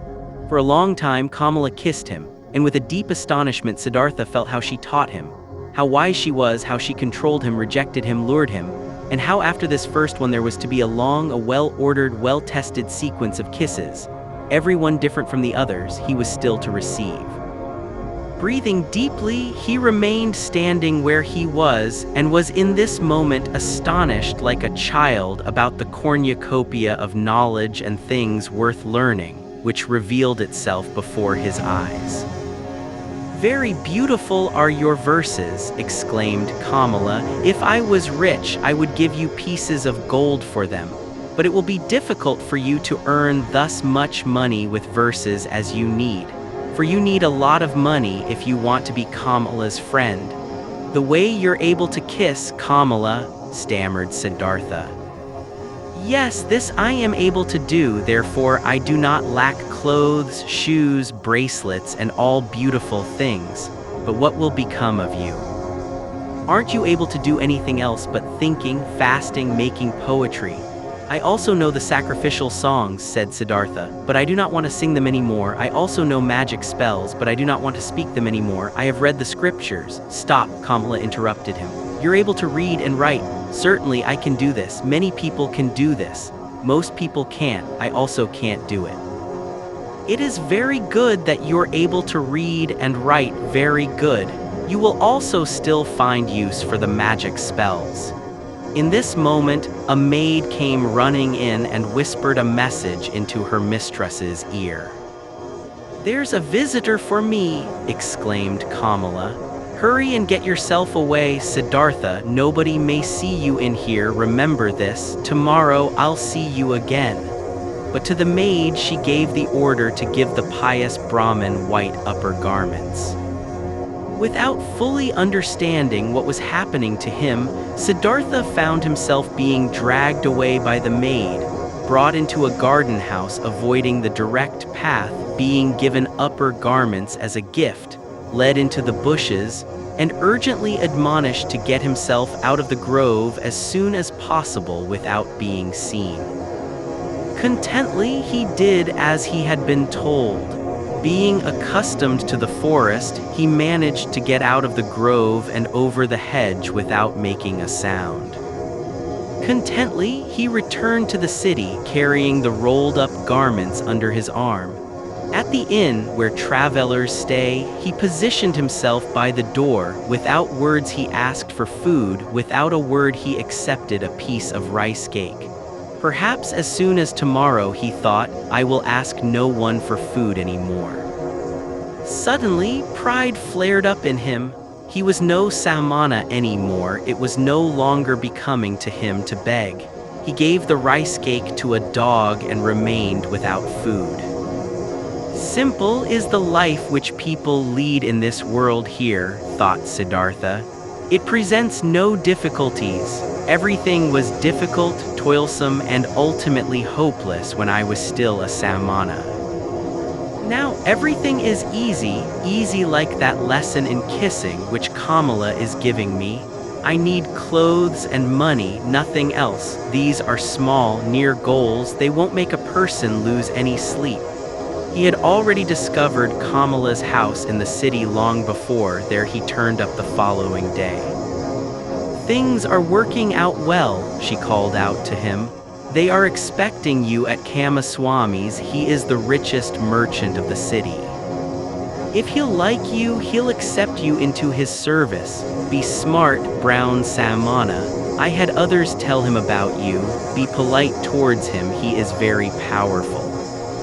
But don't be too modest. I do not want you to become his servant. You shall become his equal, or else I won't be satisfied with you.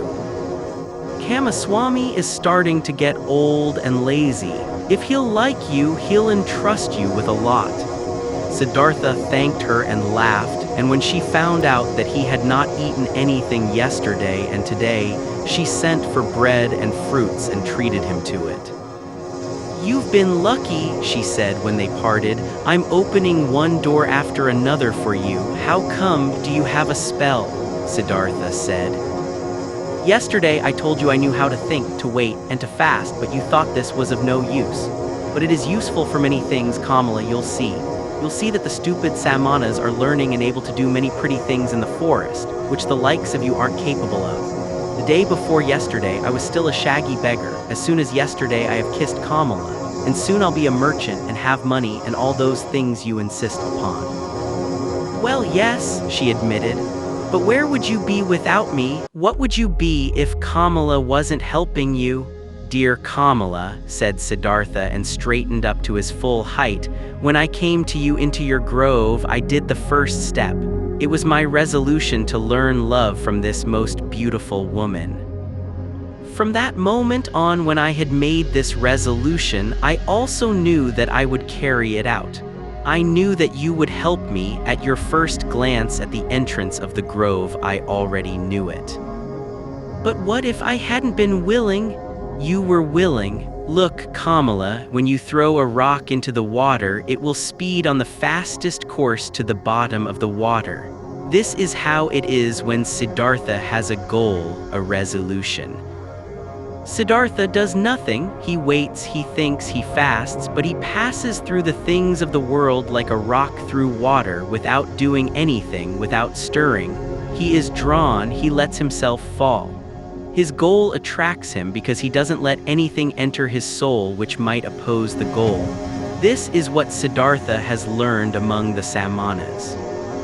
This is what fools call magic, and of which they think it would be affected by means of the demons. Nothing is affected by demons. There are no demons. Everyone can perform magic, everyone can reach his goals if he is able to think, if he is able to wait, if he is able to fast. Kamala listened to him. She loved his voice, she loved the look from his eyes. Perhaps it is so, she said quietly, as you say, friend, but perhaps it is also like this, that Siddhartha is a handsome man, that his glance pleases the women, that therefore good fortune is coming towards him. With one kiss, Siddhartha bid his farewell. I wish that it should be this way, my teacher, that my glance shall please you, that always good fortune shall come to me out of your direction. Chapter 6 With the Childlike People. Siddhartha went to Kamaswami the merchant. He was directed into a rich house. Servants led him between precious carpets into a chamber where he awaited the master of the house. Kamaswami entered, a swiftly, smoothly moving man with very gray hair, with very intelligent, cautious eyes, with a greedy mouth. Politely, the host and the guest greeted one another. I have been told, the merchant began, that you were a Brahmin, a learned man, but that you seek to be in the service of a merchant. Might you have become destitute, Brahmin, so that you seek to serve? No, said Siddhartha, I have not become destitute and have never been destitute. You should know that I'm coming from the Samanas, with whom I have lived for a long time. If you're coming from the Samanas, how could you be anything but destitute? Aren't the Samanas entirely without possessions? I am without possessions, said Siddhartha, if this is what you mean. Surely, I am without possessions, but I am so voluntarily and therefore I am not destitute. But what are you planning to live of, being without possessions? I haven't thought of this yet, sir. For more than 3 years I have been without possessions and have never thought about of what I should live. So you've lived of the possessions of others. Presumable this is how it is. After all, a merchant also lives of what other people own. Well said, but he wouldn't take anything from another person for nothing. He would give his merchandise in return. So it seems to be indeed. Everyone takes, everyone gives, such is life. But if you don't mind me asking, being without possessions, what would you like to give? Everyone gives what he has. The warrior gives strength, the merchant gives merchandise, the teacher teachings, the farmer rice, the fisher fish. Yes, indeed. And what is it now what you've got to give? What is it that you've learned, what you're able to do? I can think, I can wait, I can fast. That's everything. I believe that's everything. And what's the use of that? For example, the fasting, what is it good for? It is very good, sir. When a person has nothing to eat, fasting is the smartest thing he could do. When, for example, Siddhartha hadn't learned to fast, he would have to accept any kind of service before this day is up, whether it may be with you or wherever, because hunger would force him to do so. But like this, Siddhartha can wait calmly. He knows no impatience. He knows no emergency. For a long time he can allow hunger to besiege him and can laugh about it. This, sir, is what fasting is good for. You're right, Samana. Wait for a moment. Kamaswami left the room and returned with a scroll which he handed to his guest while asking, "Can you read this?" Siddhartha looked at the scroll on which a sales contract had been written down and began to read out its contents. "Excellent," said Kamaswami. "And would you write something for me on this piece of paper?" He handed him a piece of paper and a pen, and Siddhartha wrote and returned the paper. Kamaswami read, "Writing is good, thinking is better, being smart is good, being patient is better. It is excellent how you're able to write," the merchant praised him. "Many a thing we will still have to discuss with one another. For today, I'm asking you to be my guest and to live in this house." Siddhartha thanked and accepted and lived in the dealer's house from now on. Clothes were brought to him and shoes, and every day a servant prepared a bath for him. Twice a day, a plentiful meal was served, but Siddhartha only ate once a day and ate neither meat nor did he drink wine. Kamaswami told him about his trade, showed him the merchandise and storage rooms, showed him calculations. Siddhartha got to know many new things, he heard a lot and spoke little. And thinking of Kamala's words, he was never subservient to the merchant, forced him to treat him as an equal, yes, even more than an equal. Kamaswami conducted his business with care and often with passion, but Siddhartha looked upon all of this as if it was a game, the rules of which he tried hard to learn precisely, but the contents of which did not touch his heart. He was not in Kamaswami's house for long when he already took part in his landlord's business. But daily, at the hour appointed by her, he visited beautiful Kamala, wearing pretty clothes, fine shoes, and soon he brought her gifts as well. Much he learned from her red, smart mouth. Much he learned from her tender, supple hand. Him who was, regarding love, still a boy and had a tendency to plunge blindly and insatiably into lust like into a bottomless pit. Him she taught thoroughly, starting with the basics, about that school of thought which teaches that pleasure cannot be taken without giving pleasure, and that every gesture, every caress, every touch, every look, every spot of the body, however small it was, had its secret, which would bring happiness to those who know about it and unleash it. She taught him that lovers must not part from one another after celebrating love, without one admiring the other, without being just as defeated as they have been victorious, so that none of them should start feeling fed up or bored and get that evil feeling of having abused or having been abused. Wonderful hours he spent with the beautiful and smart artist, became her student, her lover, her friend. Here with Kamala was the worth and purpose of his present life, not with the business of Kamaswami. The merchant passed duties of writing important letters and contracts on to him and got into the habit of discussing all important affairs with him. He soon saw that Siddhartha knew little about rice and wool, shipping and trade, but that he acted in a fortunate manner, and that Siddhartha surpassed him, the merchant, in calmness and equanimity, and in the art of listening and deeply understanding previously unknown people. This Brahmin, he said to a friend, is no proper merchant and will never be one. There is never any passion in his soul when he conducts our business. But he has that mysterious quality of those people to whom success comes all by itself, whether this may be a good star of his birth, magic, or something he has learned among Samanas. He always seems to be merely playing with our business affairs. They never fully become a part of him. They never rule over him. He is never afraid of failure. He is never upset by a loss. The friend advised the merchant, "Give him from the business he conducts for you a third of the profits, but let him also be liable for the same amount of the losses when there is a loss. Then he'll become more zealous." Kamaswami followed the advice, but Siddhartha cared little about this. When he made a profit, he accepted it with equanimity. When he made losses, he laughed and said, "Well, look at this, so this one turned out badly." It seemed indeed as if he did not care about the business. At one time he traveled to a village to buy a large harvest of rice there. But when he got there, the rice had already been sold to another merchant. Nevertheless, Siddhartha stayed for several days in that village, treated the farmers for a drink, gave copper coins to their children, joined in the celebration of a wedding, and returned extremely satisfied from his trip. Kamaswami held against him that he had not turned back right away, that he had wasted time and money. Siddhartha answered, "Stop scolding, dear friend. Nothing was ever achieved by scolding. If a loss has occurred, let me bear that loss. I am very satisfied with this trip.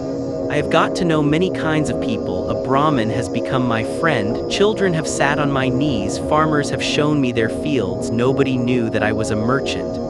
"That's all very nice," exclaimed Kamaswami indignantly, "but in fact you are a merchant after all, one ought to think, or might you have only traveled for your amusement?" "Surely," Siddhartha laughed, Surely I have traveled for my amusement. For what else? I have got to know people and places, I have received kindness and trust, I have found friendship. Look, my dear, if I had been Kamaswami, I would have traveled back, being annoyed and in a hurry, as soon as I had seen that my purchase had been rendered impossible, and time and money would indeed have been lost. But like this, I've had a few good days, I've learned, had joy, I've neither harmed myself nor others by annoyance and hastiness. And if I'll ever return there again, perhaps to buy an upcoming harvest, or for whatever purpose it might be, friendly people will receive me in a friendly and happy manner, and I will praise myself for not showing any hurry and displeasure at that time. So leave it as it is, my friend, and don't harm yourself by scolding. If the day will come when you will see, this Siddhartha is harming me, then speak a word and Siddhartha will go on his own path. But until then, let's be satisfied with one another. Futile were also the merchant's attempts to convince Siddhartha that he should eat his bread. Siddhartha ate his own bread, or rather they both ate other people's bread, all people's bread. Siddhartha never listened to Kamaswami's worries, and Kamaswami had many worries. Whether there was a business deal going on which was in danger of failing, or whether a shipment of merchandise seemed to have been lost, or a debtor seemed to be unable to pay, Kamaswami could never convince his partner that it would be useful to utter a few words of worry or anger, to have wrinkles on the forehead, to sleep badly. When, one day, Kamaswami held against him that he had learned everything he knew from him, he replied, "Would you please not kid me with such jokes? What I've learned from you is how much a basket of fish costs and how much interest may be charged on loaned money. These are your areas of expertise. I haven't learned to think from you, my dear Kamaswami. You ought to be the one seeking to learn from me." Indeed, his soul was not with the trade. The business was good enough to provide him with the money for KAMALA, and it earned him much more than he needed. Besides from this, Siddhartha's interest and curiosity was only concerned with the people, whose businesses, crafts, worries, pleasures, and acts of foolishness used to be as alien and distant to him as the moon. However easily he succeeded in talking to all of them, in living with all of them, in learning from all of them, he was still aware that there was something which separated him from them, and this separating factor was him being a Samana. He saw mankind going through life in a childlike or animal-like manner, which he loved and also despised at the same time. He saw them toiling, saw them suffering, and becoming gray for the sake of things which seemed to him entirely unworthy of this price. For money, for little pleasures, for being slightly honored, he saw them scolding and insulting each other. He saw them complaining about pain at which a Samana would only smile, and suffering because of deprivations which a Samana would not feel. He was open to everything these people brought his way. Welcome was the merchant who offered him linen for sale. Welcome was the debtor who sought another loan. Welcome was the beggar who told him for 1 hour the story of his poverty, and who was not half as poor as any given Samana. He did not treat the rich foreign merchant any different than the servant who shaved him and the street vendor whom he let cheat him out of some small change when buying bananas. When Kamaswami came to him to complain about his worries or to reproach him concerning his business, he listened curiously and happily, was puzzled by him, tried to understand him, consented that he was a little bit right, only as much as he considered indispensable, and turned away from him, towards the next person who would ask for him.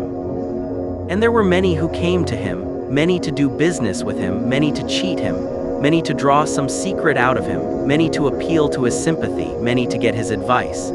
He gave advice, he pitied, he made gifts, he let them cheat him a bit, and this entire game and the passion with which all people played this game occupied his thoughts just as much as the gods and Brahmins used to occupy them. At times he felt deep in his chest a dying, quiet voice which admonished him quietly, lamented quietly. He hardly perceived it. And then, for an hour, he became aware of the strange life he was leading, of him doing lots of things which were only a game, of, though being happy and feeling joy at times, real life still passing him by and not touching him.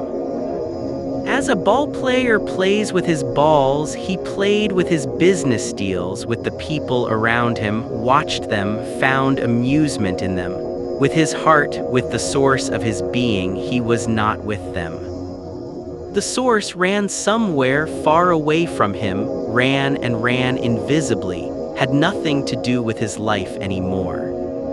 And at several times he suddenly became scared on account of such thoughts, and wished that he would also be gifted with the ability to participate in all of these childlike naive occupations of the daytime with passion and with his heart, really to live, really to act, really to enjoy and to live instead of just standing by as a spectator. But again and again he came back to beautiful KAMALA, learned the art of love, practiced the cult of lust, in which more than in anything else giving and taking becomes one, chatted with her, learned from her, gave her advice, received advice. She understood him better than Govinda used to understand him. She was more similar to him. Once he said to her, "You are like me, you are different from most people. You are KAMALA, nothing else, and inside of you there is a peace and refuge to which you can go at every hour of the day and be at home at yourself, as I can also do. Few people have this, and yet all could have it. Not all people are smart," said KAMALA. "No," said Siddhartha, "that's not the reason why.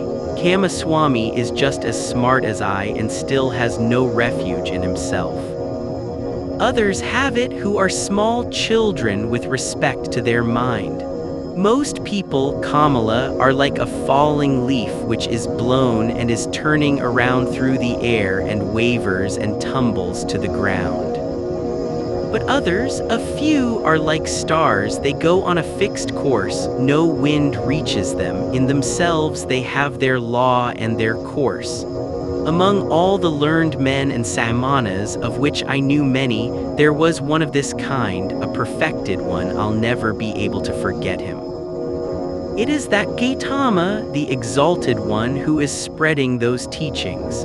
Thousands of followers are listening to his teachings every day, follow his instructions every hour, but they are all falling leaves. Not in themselves they have teachings and a law." KAMALA looked at him with a smile. "Again, you're talking about him," she said. "Again, you're having a Samana's thoughts." Siddhartha said nothing, and they played the game of love, one of the 30 or 40 different games KAMALA knew. Her body was flexible like that of a jaguar and like the bow of a hunter. He who had learned from her how to make love was knowledgeable of many forms of lust, many secrets. For a long time she played with Siddhartha, enticed him, rejected him, forced him, embraced him, enjoyed his masterful skills until he was defeated and rested exhausted by her side. The courtesan bent over him, took a long look at his face, at his eyes which had grown tired. "You are the best lover," she said thoughtfully, "I ever saw. You're stronger than others, more supple, more willing. You've learned my art well, Siddhartha. At some time when I'll be older I'd want to bear your child, and yet, my dear, you've remained a Samana, and yet you do not love me, you love nobody. Isn't it so?" "It might very well be so," Siddhartha said tiredly. "I am like you. You also do not love. How else could you practice love as a craft? Perhaps people of our kind can't love. The childlike people can, that's their secret." Chapter 7, Sansara. For a long time, Siddhartha had lived the life of the world and of lust, though without being a part of it. His senses, which he had killed off in hot years as a Samana, had awoken again. He had tasted riches, had tasted lust, had tasted power. Nevertheless, he had still remained in his heart for a long time a Samana. KAMALA, being smart, had realized this quite right. It was still the art of thinking, of waiting, of fasting which guided his life. Still the people of the world, the childlike people, had remained alien to him as he was alien to them. Years passed by, surrounded by the good life. Siddhartha hardly felt them fading away. He had become rich. For quite a while he possessed a house of his own and his own servants, and a garden before the city by the river. The people liked him. They came to him whenever they needed money or advice, but there was nobody close to him except KAMALA. That high, bright state of being awake, which he had experienced that one time at the height of his youth, in those days after Gotama's sermon, after the separation from Govinda, that tense expectation, that proud state of standing alone without teachings and without teachers, that supple willingness to listen to the divine voice in his own heart had slowly become a memory, had been fleeting, distant and quiet. The holy source murmured, which used to be near, which used to murmur within himself. Nevertheless, many things he had learned from the Samanas, he had learned from Gotama, he had learned from his father the Brahmin, had remained within him for a long time afterwards. Moderate living, joy of thinking, hours of meditation, secret knowledge of the self, of his eternal entity, which is neither body nor consciousness. Many a part of this he still had, but one part after another had been submerged and had gathered dust. Just as a potter's wheel, once it has been set in motion, will keep on turning for a long time and only slowly lose its vigor and come to a stop. Thus Siddhartha's soul had kept on turning the wheel of asceticism, the wheel of thinking, the wheel of differentiation for a long time, still turning, but it turned slowly and hesitantly and was close to coming to a standstill. Slowly, like humidity entering the dying stem of a tree, filling it slowly and making it rot, the world and sloth had entered Siddhartha's soul. Slowly it filled his soul, made it heavy, made it tired, put it to sleep. On the other hand, his senses had become alive. There was much they had learned, much they had experienced. Siddhartha had learned to trade, to use his power over people, to enjoy himself with a woman. He had learned to wear beautiful clothes, to give orders to servants, to bathe in perfumed waters. He had learned to eat tenderly and carefully prepared food, even fish, even meat and poultry, spices and sweets, and to drink wine, which causes sloth and forgetfulness. He had learned to play with dice and on a chessboard, to watch dancing girls, to have himself carried about in a sedan chair, to sleep on a soft bed. But still he had felt different from and superior to the others. Always he had watched them with some mockery, some mocking disdain, with the same disdain which a Samana constantly feels for the people of the world. When Kamaswami was ailing, when he was annoyed, when he felt insulted, when he was vexed by his worries as a merchant, Siddhartha had always watched it with mockery. Just slowly and imperceptibly, as the harvest seasons and rainy seasons passed by, his mockery had become more tired, his superiority had become more quiet. Just slowly, among his growing riches, Siddhartha had assumed something of the childlike people's ways for himself, something of their childlikeness and of their fearfulness. And yet, he envied them just the more similar he became to them. He envied them for the one thing that was missing from him and that they had, the importance they were able to attach to their lives, the amount of passion in their joys and fears, the fearful but sweet happiness of being constantly in love. These people were all of the time in love with themselves, with women, with their children, with honors or money, with plans or hopes.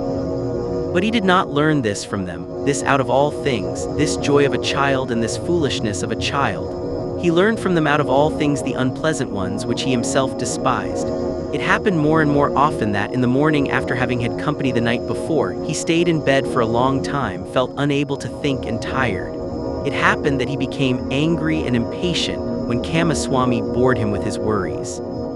It happened that he laughed just too loud when he lost a game of dice. His face was still smarter and more spiritual than others, but it rarely laughed. and assumed one after another those features which are so often found in the faces of rich people, those features of discontent, of sickliness, of ill humor, of sloth, of a lack of love. Slowly the disease of the soul which rich people have grabbed hold of him. Like a veil, like a thin mist, tiredness came over Siddhartha, slowly getting a bit denser every day, a bit murkier every month, a bit heavier every year. As a new dress becomes old in time, loses its beautiful color in time, gets stains, gets wrinkles, gets worn off at the seams, and starts to show threadbare spots here and there. Thus Siddhartha's new life, which he had started after his separation from Govinda, had grown old, lost color and splendor as the years passed by, was gathering wrinkles and stains, and hidden at bottom, already showing its ugliness here and there. Disappointment and disgust were waiting. Siddhartha did not notice it. He only noticed that this bright and reliable voice inside of him, which had awoken in him at that time and had ever guided him in his best times, had become silent. He had been captured by the world, by lust, covetousness, sloth, and finally also by that vice which he had used to despise and mock the most as the most foolish one of all vices: greed. Property, possessions, and riches also had finally captured him. They were no longer a game, and trifles to him had become a shackle and a burden. In a strange and devious way, Siddhartha had gotten into this final and most base of all dependencies by means of the game of dice. It was since that time, when he had stopped being a Samana in his heart, that Siddhartha began to play the game for money and precious things, which he at other times only joined with a smile and casually as a custom of the childlike people, with an increasing rage and passion. He was a feared gambler, few dared to take him on, so high and audacious were his stakes. He played the game due to a pain of his heart. Losing and wasting his wretched money in the game brought him an angry joy. In no other way he could demonstrate his disdain for wealth, the merchant's false god, more clearly and more mockingly. Thus he gambled with high stakes and mercilessly, hatting himself, mocking himself, won thousands, threw away thousands, lost money, lost jewelry, lost a house in the country, won again, lost again. That fear, that terrible and petrifying fear, which he felt while he was rolling the dice, while he was worried about losing high stakes, that fear he loved and sought to always renew it, always increase it, always get it to a slightly higher level. For in this feeling alone he still felt something like happiness, something like an intoxication, something like an elevated form of life in the midst of his saturated, lukewarm, dull life. And after each big loss, his mind was set on new riches, pursued the trade more zealously, forced his debtors more strictly to pay because he wanted to continue gambling. He wanted to continue squandering, continue demonstrating his disdain of wealth. Siddhartha lost his calmness when losses occurred, lost his patience when he was not paid on time, lost his kindness towards beggars, lost his disposition for giving away and loaning money to those who petitioned him. He, who gambled away tens of thousands at one roll of the dice and laughed at it, became more strict and more petty in his business, occasionally dreaming at night about money. And whenever he woke up from this ugly spell, whenever he found his face in the mirror at the bedroom's wall to have aged and become more ugly, whenever embarrassment and disgust came over him, he continued fleeing into a new game, fleeing into a numbing of his mind brought on by sex, by wine, and from there he fled back into the urge to pile up and obtain possessions. In this pointless cycle he ran, growing tired, growing old, growing ill. Then the time came when a dream warned him. He had spent the hours of the evening with KAMALA in her beautiful pleasure garden. They had been sitting under the trees, talking, and KAMALA had said thoughtful words, words behind which a sadness and tiredness lay hidden. She had asked him to tell her about Gotama and could not hear enough of him, how clear his eyes, how still and beautiful his mouth, how kind his smile, how peaceful his walk had been. For a long time he had to tell her about the exalted Buddha, and KAMALA had sighed and had said, One day, perhaps soon, I'll also follow that Buddha. I'll give him my pleasure garden for a gift and take my refuge in his teachings. But after this, she had aroused him and had tied him to her in the act of making love with painful fervor, biting and in tears, as if, once more, she wanted to squeeze the last sweet drop out of this vain, fleeting pleasure. Never before it had become so strangely clear to Siddhartha how closely lust was akin to death. Then he had lain by her side, and Kamala's face had been close to him, and under her eyes and next to the corners of her mouth he had, as clearly as never before, read a fearful inscription, an inscription of small lines of slight grooves, an inscription reminiscent of autumn and old age, just as Siddhartha himself, who was only in his 40s, had already noticed here and there gray hairs among his black ones. Tiredness was written on Kamala's beautiful face, tiredness from walking a long path which has no happy destination, tiredness and the beginning of withering, and concealed, still unsaid, perhaps not even conscious anxiety, fear of old age, fear of the autumn, fear of having to die. With a sigh he had bid his farewell to her, the soul full of reluctance and full of concealed anxiety. Then Siddhartha had spent the night in his house with dancing girls and wine, had acted as if he was superior to them towards the fellow members of his caste, though this was no longer true, had drunk much wine and gone to bed a long time after midnight, being tired and yet excited, close to weeping in despair, and had for a long time sought to sleep in vain, his heart full of misery which he thought he could not bear any longer. Full of a disgust which he felt penetrating his entire body like the lukewarm, repulsive taste of the wine, the just too sweet, dull music, the just too soft smile of the dancing girls, the just too sweet scent of their hair and breasts. But more than by anything else, he was disgusted by himself, by his perfumed hair, by the smell of wine from his mouth, by the flabby tiredness and listlessness of his skin. Like when someone who has eaten and drunk far too much vomits it back up again with agonizing pain and is nevertheless glad about the relief. Thus this sleepless man wished to free himself of these pleasures, these habits, and all of this pointless life and himself, in an immense burst of disgust. Not until the light of the morning and the beginning of the first activities in the street before his city house, he had slightly fallen asleep, had found for a few moments a half-unconsciousness, a hint of sleep. In those moments he had a dream. Kamala owned a small, rare singing bird in a golden cage. Of this bird he dreamt. This bird had become mute, who at other times always used to sing in the morning, and since this arose his attention, he stepped in front of the cage and looked inside. There the small bird was dead and lay stiff on the ground.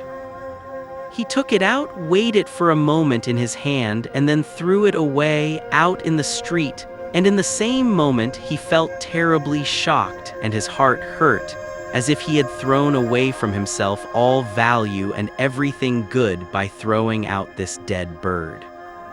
Starting up from this dream, he felt encompassed by a deep sadness. Worthless, so it seemed to him, worthless and pointless was the way he had been going through life. Nothing which was alive, nothing which was in some way delicious or worth keeping he had left in his hands. Alone he stood there and empty like a castaway on the shore. With a gloomy mind, Siddhartha went to the pleasure garden he owned, locked the gate, sat down under a mango tree, felt death in his heart and horror in his chest, sat and sensed how everything died in him, withered in him, came to an end in him. By and by he gathered his thoughts, and in his mind he once again went the entire path of his life, starting with the first days he could remember. When was there ever a time when he had experienced happiness, felt a true bliss? Oh yes, several times he had experienced such a thing.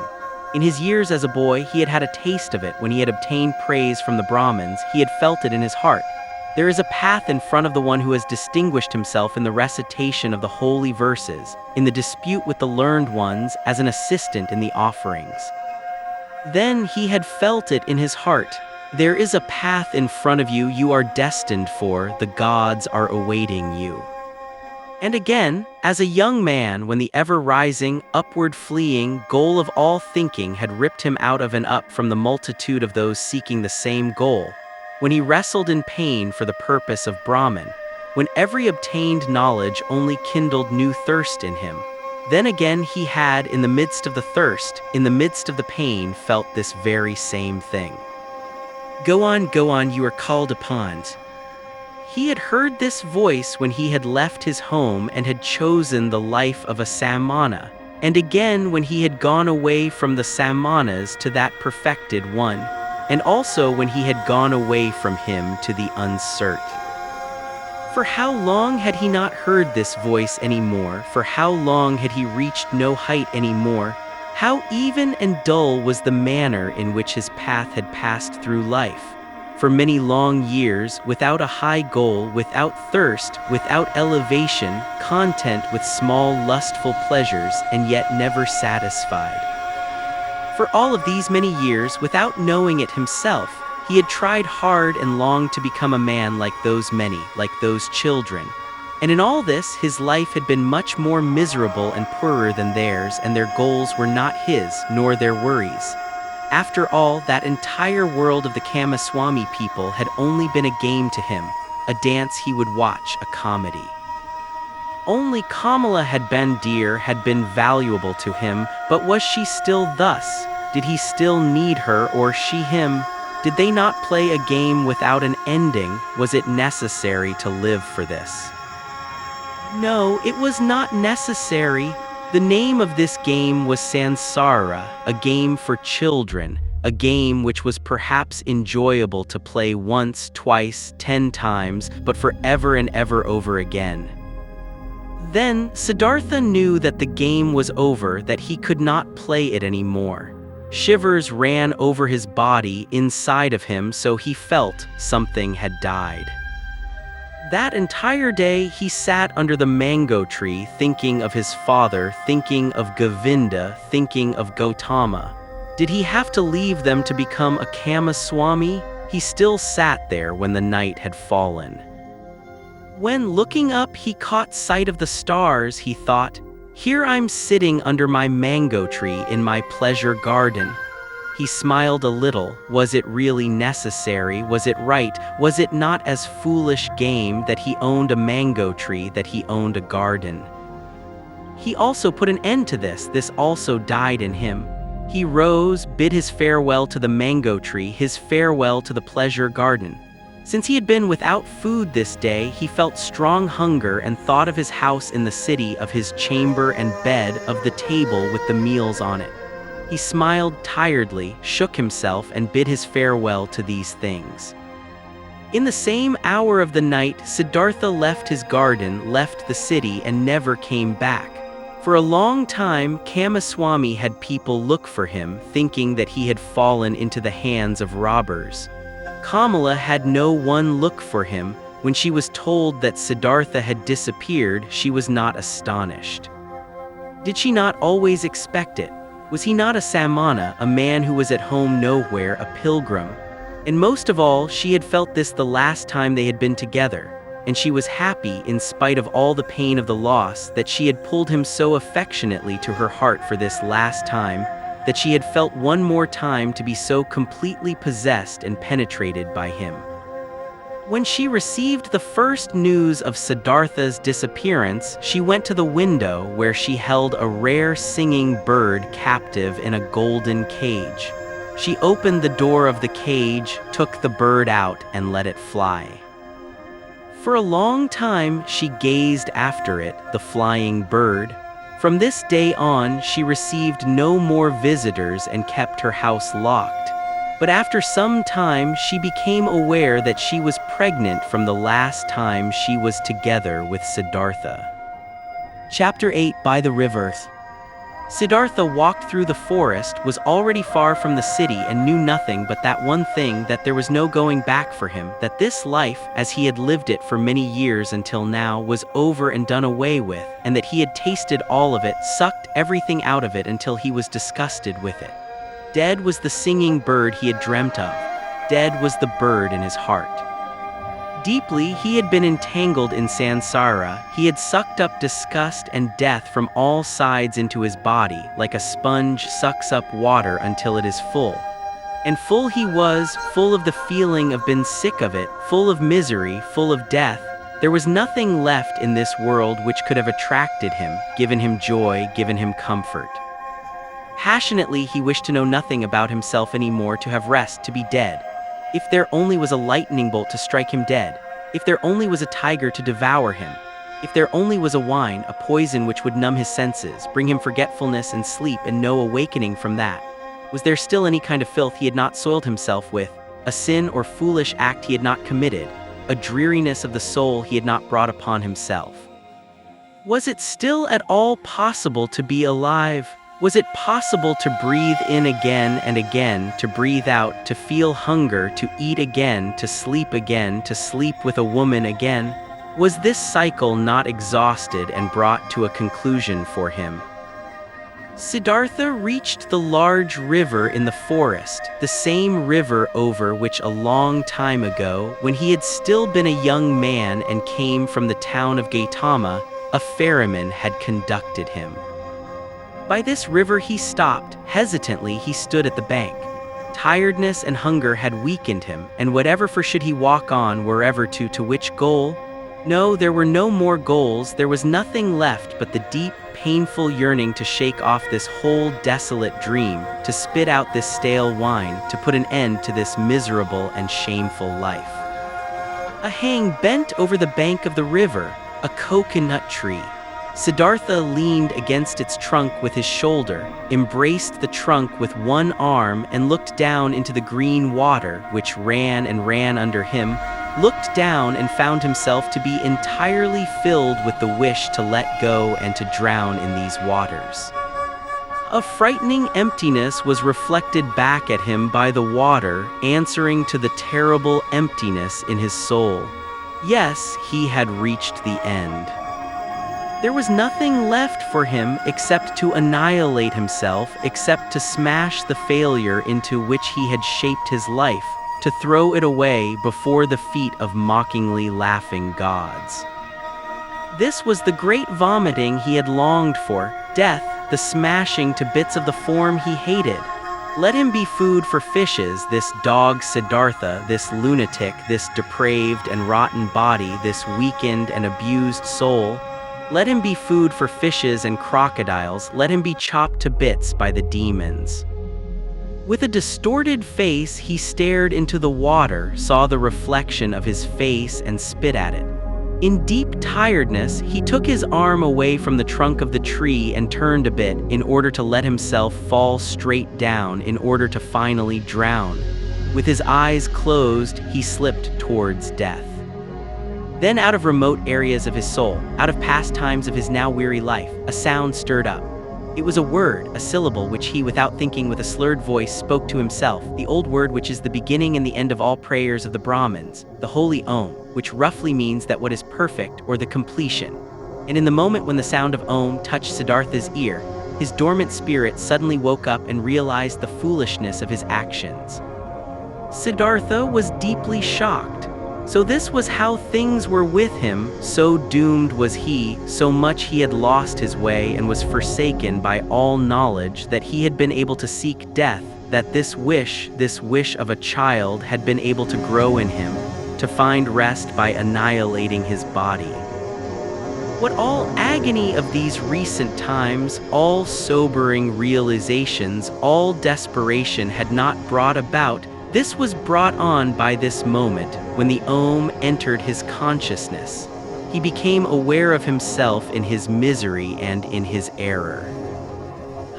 He spoke to himself, Om, and again he knew about Brahmin, knew about the indestructibility of life, knew about all that is divine which he had forgotten. But this was only a moment, flash.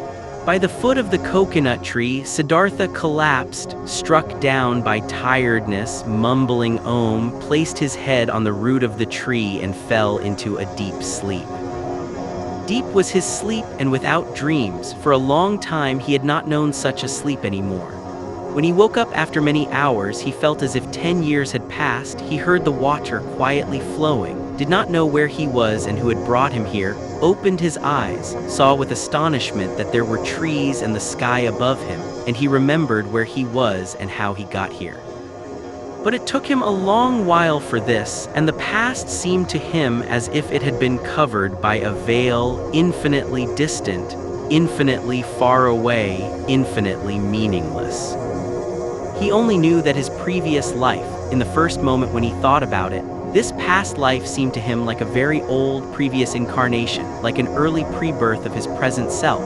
That his previous life had been abandoned by him, that full of disgust and wretchedness, he had even intended to throw his life away. But that by a river, under a coconut tree, he had come to his senses, the holy word Om on his lips. That then he had fallen asleep and had now woken up and was looking at the world as a new man. Quietly, he spoke the word Om to himself, speaking which he had fallen asleep, and it seemed to him as if his entire long sleep had been nothing but a long meditative recitation of Om, a thinking of Om, a submergence and complete entering into Om, into the nameless, the perfected. What a wonderful sleep had this been! Never before by sleep he had been thus refreshed, thus renewed, thus rejuvenated. Perhaps he had really died, had drowned, and was reborn in a new body. But no, he knew himself, he knew his hands and his feet, knew the place where he lay, knew this self in his chest, this Siddhartha, the eccentric, the weird one, but this Siddhartha was nevertheless transformed, was renewed, was strangely well rested, strangely awake, joyful, and curious. Siddhartha straightened up. Then he saw a person sitting opposite to him, an unknown man, a monk in a yellow robe with a shaven head, sitting in the position of pondering. He observed the man, who had neither hair on his head nor a beard, and he had not observed him for long when he recognized this monk as Govinda, the friend of his youth, Govinda who had taken his refuge with the exalted Buddha. Govinda had aged, he too, but still his face bore the same features, expressed zeal, faithfulness, searching, timidness. But when Govinda now, sensing his gaze, opened his eyes and looked at him, Siddhartha saw that Govinda did not recognize him. Govinda was happy to find him awake. Apparently, he had been sitting here for a long time and been waiting for him to wake up, though he did not know him. "I have been sleeping," said Siddhartha. "However did you get here?" "You have been sleeping," answered Govinda. "It is not good to be sleeping in such places where snakes often are and the animals of the forest have their paths. I, O sir, am a follower of the exalted Gotama, the Buddha, the Sakya Muni, and have been on a pilgrimage together with several of us on this path, when I saw you lying and sleeping in a place where it is dangerous to sleep. Therefore, I sought to wake you up, O sir, and since I saw that your sleep was very deep, I stayed behind from my group and sat with you. And then, so it seems, I have fallen asleep myself, I who wanted to guard your sleep. Badly I have served you, tiredness has overwhelmed me. But now that you're awake, let me go to catch up with my brothers.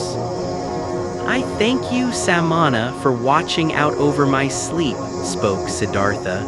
You're friendly, you followers of the Exalted One, now you may go then. I'm going, sir, may you, sir, always be in good health.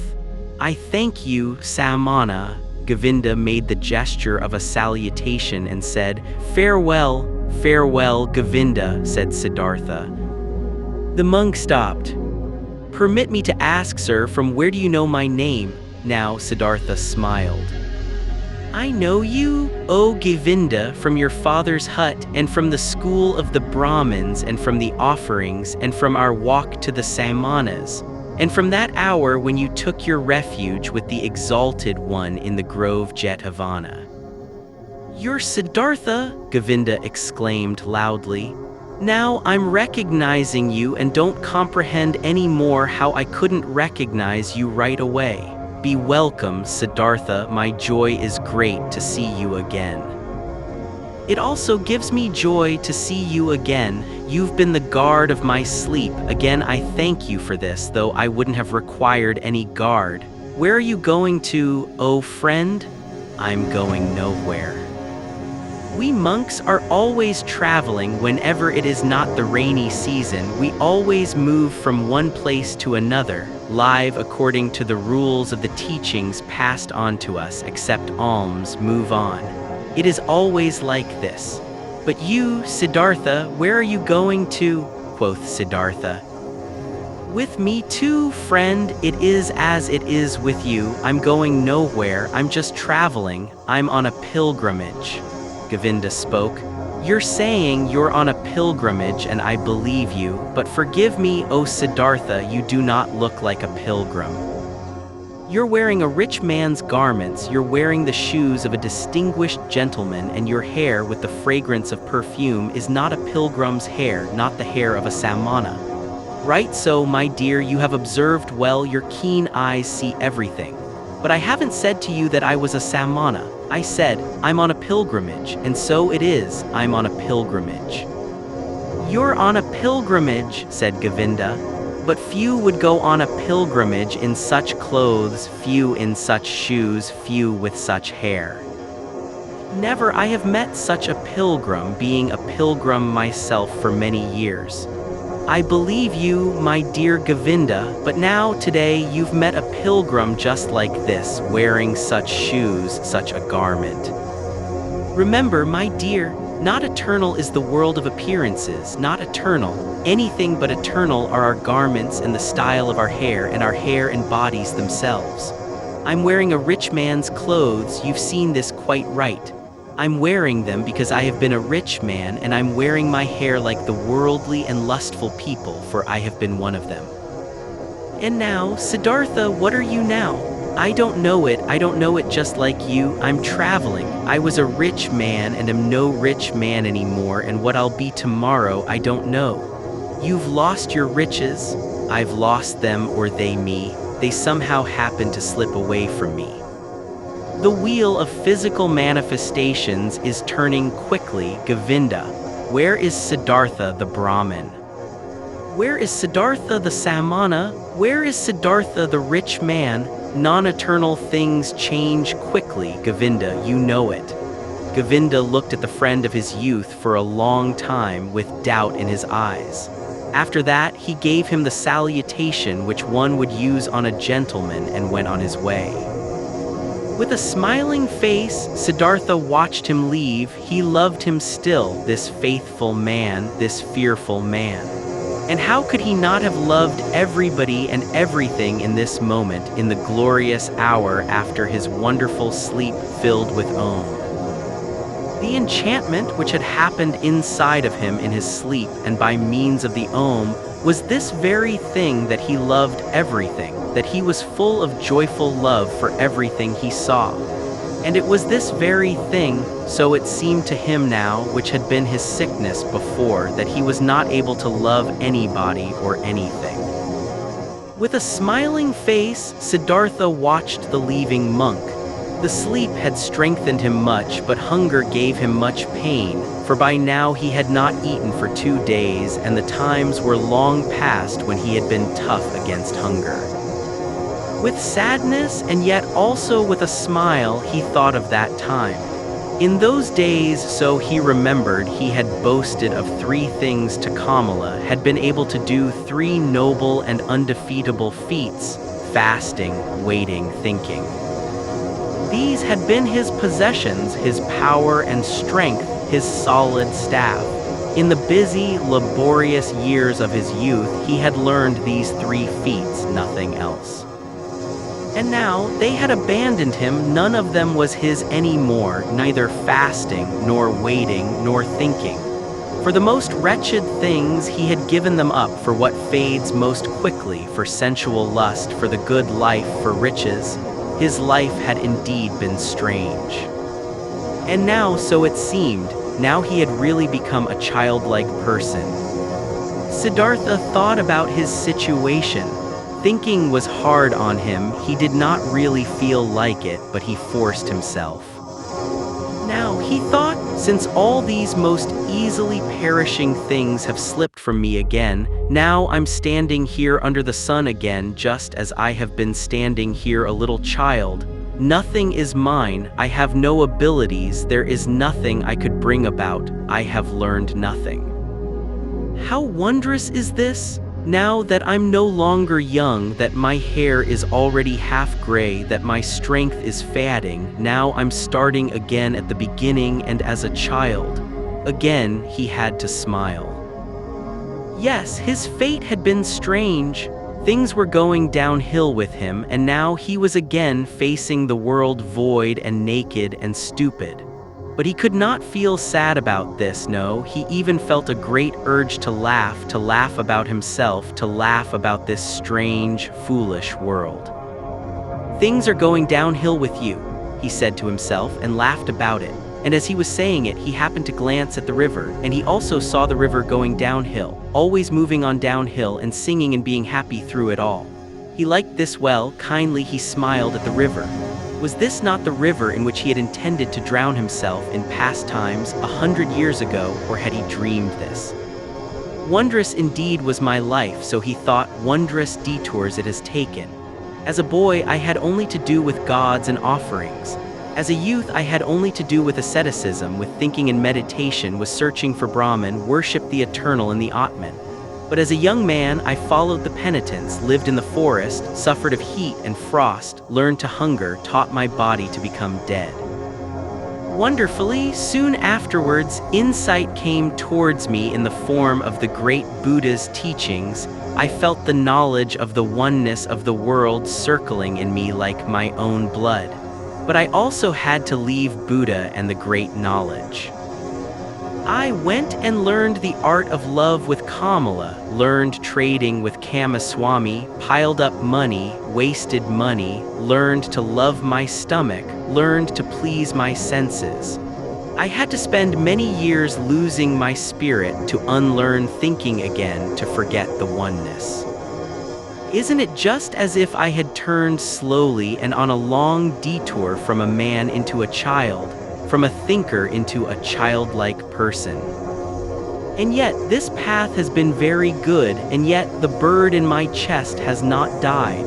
But what a path has this been? I had to pass through so much stupidity, through so much vice, through so many errors, through so much disgust and disappointments and woe, just to become a child again and to be able to start over. But it was right so? My heart says yes to it, my eyes smile to it. I've had to experience despair, I've had to sink down to the most foolish one of all thoughts, to the thought of suicide, in order to be able to experience divine grace, to hear Om again, to be able to sleep properly and awake properly again. I had to become a fool to find Atman in me again. I had to sin to be able to live again. Where else might my path lead me to? It is foolish, this path, it moves in loops, perhaps it is going around in a circle. Let it go as it likes, I want to take it. Wonderfully, he felt joy rolling like waves in his chest. Wherever from, he asked his heart, where from did you get this happiness? Might it come from that long, good sleep which has done me so good? Or from the word Om which I said, or from the fact that I have escaped, that I have completely fled, that I am finally free again and am standing like a child under the sky? Oh, how good is it to have fled, to have become free. How clean and beautiful is the air here, how good to breathe. There, where I ran away from, there everything smelled of ointments, of spices, of wine, of excess, of sloth. How I hated this world of the rich, of those who revel in fine food, of the gamblers. How I hated myself for staying in this terrible world for so long. How I hated myself, have deprived, poisoned, tortured myself, have made myself old and evil. No, never again I will, as I used to like doing so much, delude myself into thinking that Siddhartha was wise. But this one thing I have done well, this I like, this I must praise, that there is now an end to that hatred against myself, to that foolish and dreary life. I praise you, Siddhartha, after so many years of foolishness, you have once again had an idea, have done something, have heard the bird in your chest singing, and have followed it. Thus he praised himself, found joy in himself, listened curiously to his stomach, which was rumbling with hunger. He had now, so he felt, in these recent times and days, completely tasted and spit out, devoured up to the point of desperation and death, a piece of suffering, a piece of misery. Like this, it was good. For much longer he could have stayed with Kamaswami, made money, wasted money, filled his stomach, and let his soul die of thirst. For much longer he could have lived in this soft, well-upholstered hell if this had not happened. The moment of complete hopelessness and despair, that most extreme moment, when he hung over the rushing waters and was ready to destroy himself. That he had felt this despair, this deep disgust, and that he had not succumbed to it, that the bird, the joyful source and voice in him, was still alive after all. This was why he felt joy, this was why he laughed, this was why his face was smiling brightly under his hair, which had turned gray. It is good, he thought, to get a taste of everything for oneself which one needs to know. That lust for the world and riches do not belong to the good things I have already learned as a child. I have known it for a long time, but I have experienced only now. And now I know it, don't just know it in my memory, but in my eyes, in my heart, in my stomach. Good for me to know this. For a long time he pondered his transformation, listened to the bird as it sang for joy. Had not this bird died in him, had he not felt its death? No, something else from within him had died, something which already for a long time had yearned to die. Was it not this what he used to intend to kill in his ardent years as a penitent? Was this not his self, his small, frightened and proud self, he had wrestled with for so many years, which had defeated him again and again, which was back again after every killing, prohibited joy, felt fear? Was it not this which today had finally come to its death here in the forest by this lovely river? Was it not due to this death that he was now like a child, so full of trust, so without fear, so full of joy? Now Siddhartha also got some idea of why he had fought this self in vain as a Brahmin, as a penitent. Too much knowledge had held him back, too many holy verses, too many sacrificial rules, too much self-castigation, so much doing and striving for that goal. Full of arrogance, he had been always the smartest, always working the most, always one step ahead of all others, always the knowing and spiritual one, always the priest or wise one. Into being a priest, into this arrogance, into this spirituality, his self had retreated. There it sat firmly and grew, while he thought he would kill it by fasting and penance. Now he saw it and saw that the secret voice had been right, that no teacher would ever have been able to bring about his salvation. Therefore, he had to go out into the world, lose himself to lust and power, to woman and money, had to become a merchant, a dice gambler, a drinker, and a greedy person, until the priest and Samana in him was dead. Therefore, he had to continue bearing these ugly years, bearing the disgust, the teachings, the pointlessness of a dreary and wasted life up to the end, up to bitter despair, until Siddhartha the lustful, Siddhartha the greedy could also die. He had died, a new Siddhartha had woken up from the sleep. He would also grow old, he would also eventually have to die. Mortal was Siddhartha, mortal was every physical form. But today he was young, was a child, the new Siddhartha, and was full of joy. He thought these thoughts, listened with a smile to his stomach, listened gratefully to a buzzing bee. Cheerfully, he looked into the rushing river. Never before he had liked a water so well as this one, never before he had perceived the voice and the parable of the moving water thus strongly and beautifully. It seemed to him as if the river had something special to tell him, something he did not know yet, which was still awaiting him. In this river, Siddhartha had intended to drown himself in it. The old, tired, desperate Siddhartha had drowned today. But the new Siddhartha felt a deep love for this rushing water and decided for himself not to leave it very soon. Chapter 9, the Ferryman. By this river I want to stay, thought Siddhartha. It is the same which I have crossed a long time ago on my way to the childlike people. A friendly ferryman had guided me then. He is the one I want to go to. Starting out from his hut, my path had led me at that time into a new life which had now grown old and is dead. My present path, my present new life shall also take its start there. Tenderly, he looked into the rushing water, into the transparent green, into the crystal lines of its drawing, so rich in secrets. Bright pearls he saw rising from the deep, quiet bubbles of air floating on the reflecting surface, the blue of the sky being depicted in it. With 1,000 eyes the river looked at him, with green ones, with white ones, with crystal ones, with sky blue ones. How did he love this water? How did it delight him? How grateful was he to it? In his heart he heard the voice talking, which was newly awaking, and it told him, "Love this water, stay near it, learn from it." Oh yes, he wanted to learn from it, he wanted to listen to it. He who would understand this water and its secrets, so it seemed to him, would also understand many other things, many secrets, all secrets. But out of all secrets of the river, he today only saw one. This one touched his soul.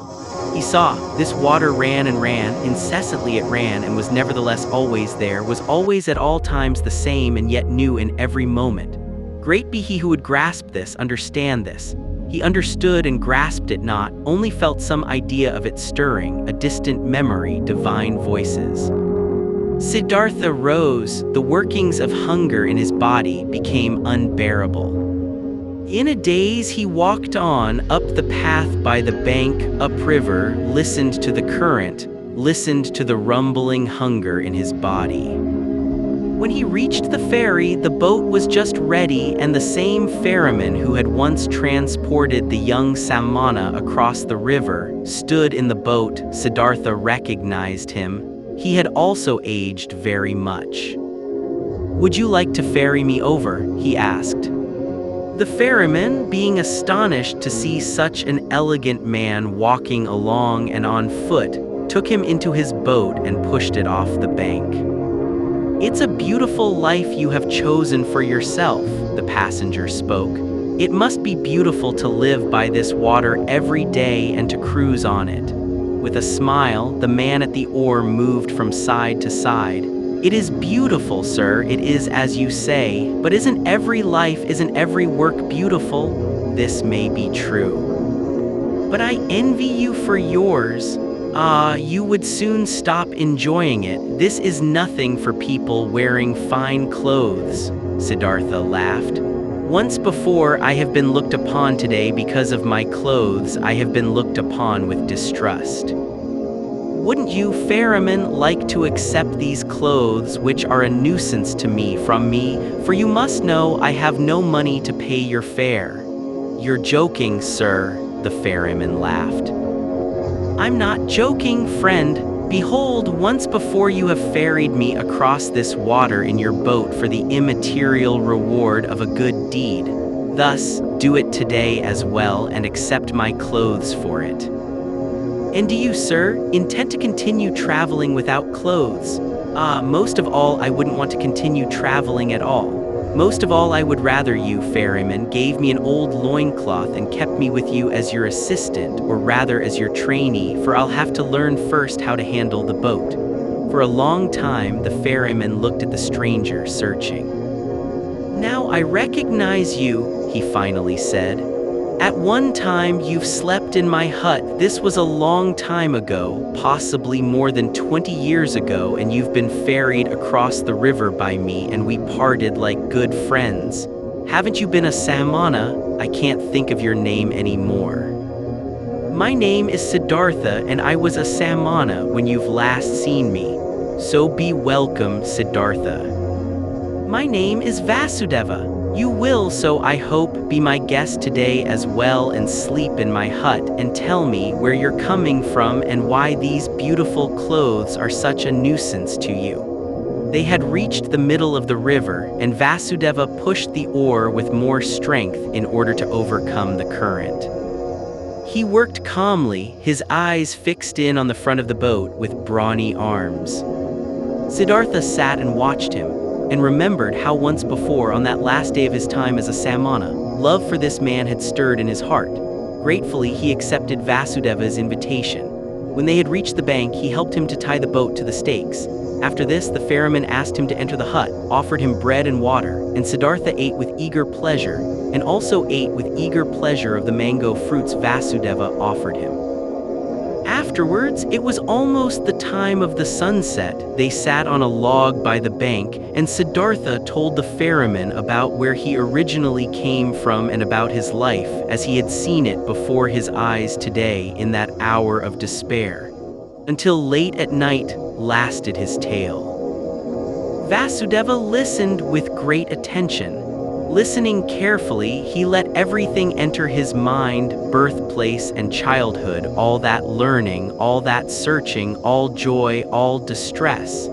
This was among the ferryman's virtues one of the greatest, like only a few, he knew how to listen. Without him having spoken a word, the speaker sensed how Vasudeva let his words enter his mind. Quiet, open, waiting, how he did not lose a single one, awaited not a single one with impatience, did not add his praise or rebuke, was just listening. Siddhartha felt what a happy fortune it is to confess to such a listener, to bury in his heart his own life, his own search, his own suffering.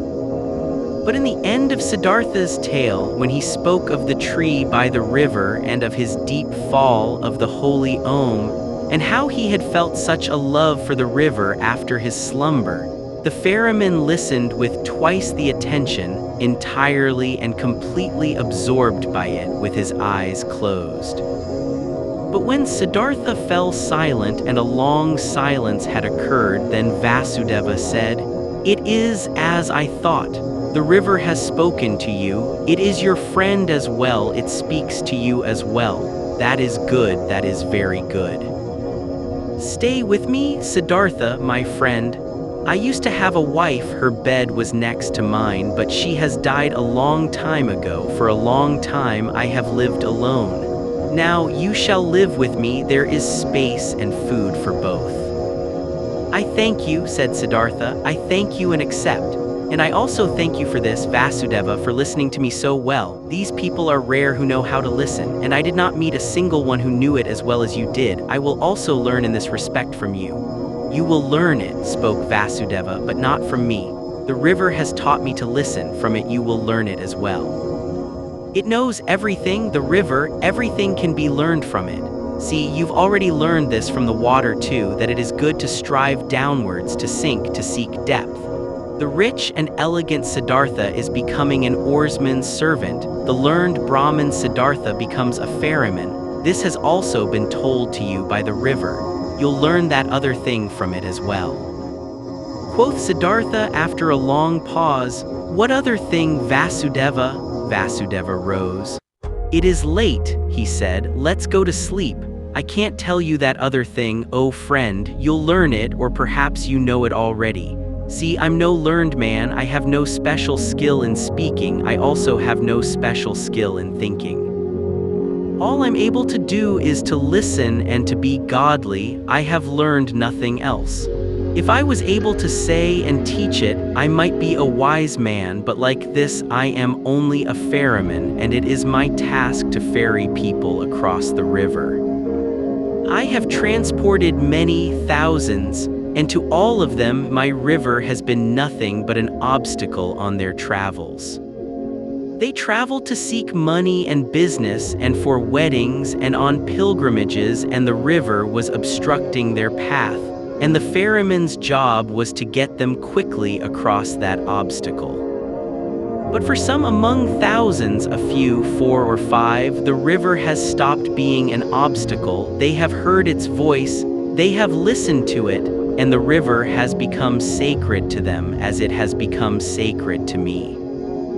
Let's rest now, Siddhartha." Siddhartha stayed with the ferryman and learned to operate the boat, and when there was nothing to do at the ferry, he worked with Vasudeva in the rice field, gathered wood, plucked the fruit off the banana trees. He learned to build an oar and learned to mend the boat and to weave baskets, and was joyful because of everything he learned, and the days and months passed quickly. But more than Vasudeva could teach him, he was taught by the river. Incessantly, he learned from it. Most of all, he learned from it to listen, to pay close attention with a quiet heart, with a waiting, opened soul, without passion, without a wish, without judgment, without an opinion. In a friendly manner, he lived side by side with Vasudeva, and occasionally they exchanged some words, few and at length thought about words. Vasudeva was no friend of words. Rarely, Siddhartha succeeded in persuading him to speak. "Did you," so he asked him at one time, "did you too learn that secret from the river, that there is no time?" Vasudeva's face was filled with a bright smile. "Yes, Siddhartha," he spoke. "It is this what you mean, isn't it? That the river is everywhere at once, at the source and at the mouth, at the waterfall, at the ferry, at the rapids, in the sea, in the mountains, everywhere at once, and that there is only the present time for it, not the shadow of the past, not the shadow of the future?" "This it is," said Siddhartha.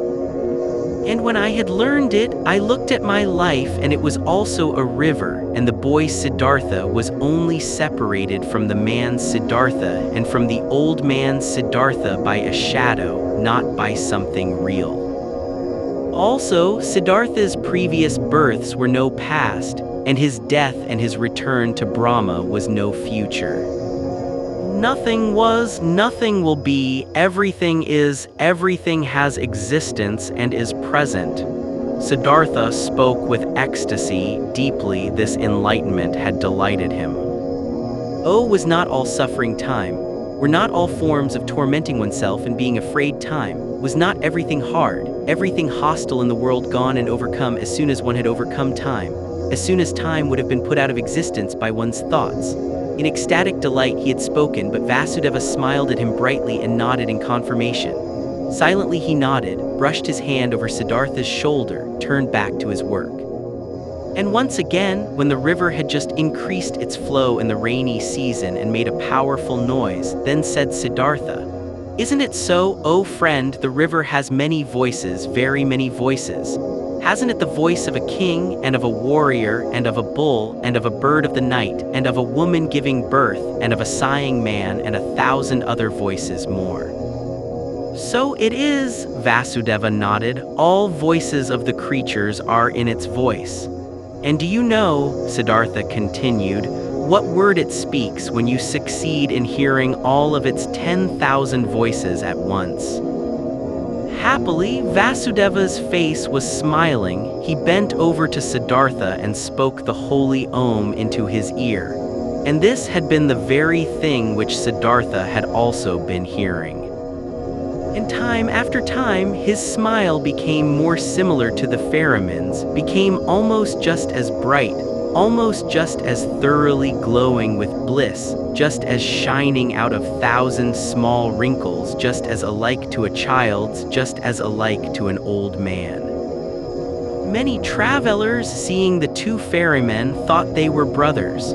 Often they sat in the evening together by the bank on the log, said nothing, and both listened to the water, which was no water to them, but the voice of life, the voice of what exists, of what is eternally taking shape.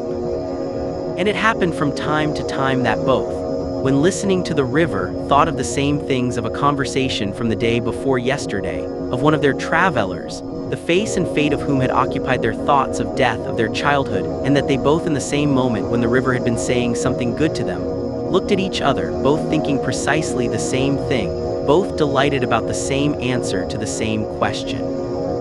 There was something about this ferry and the two ferrymen which was transmitted to others, which many of the travelers felt. It happened occasionally that a traveler, after having looked at the face of one of the ferrymen, started to tell the story of his life, told about pains, confessed evil things, asked for comfort and advice. It happened occasionally that someone asked for permission to stay for a night with them to listen to the river. It also happened that curious people came, who had been told that there were 2 wise men or sorcerers or holy men living by that ferry. The curious people asked many questions, but they got no answers, and they found neither sorcerers nor wise men. They only found 2 friendly little old men, who seemed to be mute and to have become a bit strange and gaga. And the curious people laughed and were discussing how foolishly and gullibly the common people were spreading such empty rumors. The years passed by and nobody counted them. Then at one time, monks came by on a pilgrimage, followers of Gotama, the Buddha, who were asking to be ferried across the river. And by them the ferrymen were told that they were most hurriedly walking back to their great teacher. For the news had spread the Exalted One was deadly sick and would soon die his last human death in order to become one with the salvation. It was not long until a new flock of monks came along on their pilgrimage, and another one, and the monks as well as most of the other travelers and people walking through the land spoke of nothing else than of Gotama and his impending death. And as people are flocking from everywhere and from all sides when they are going to war or to the coronation of a king, and are gathering like ants in droves, thus they flocked, like being drawn on by a magic spell, to where the great Buddha was awaiting his death, where the huge event was to take place and the great perfected one of an era was to become one with the glory. Often, Siddhartha thought in those days of the dying wise man, the great teacher, whose voice had admonished nations and had awoken hundreds of thousands, whose voice he had also once heard, whose holy face he had also once seen with respect.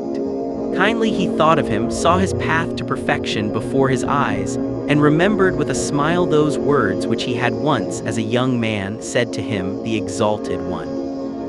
They had been, so it seemed to him, proud and precocious words. With a smile he remembered them. For a long time he knew that there was nothing standing between Gotama and him any more, though he was still unable to accept his teachings.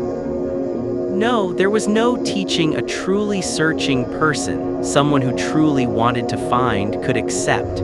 But he who had found, he could approve of any teachings, every path, every goal. There was nothing standing between him and all the other 1,000 any more who lived in that what is eternal, who breathed what is divine.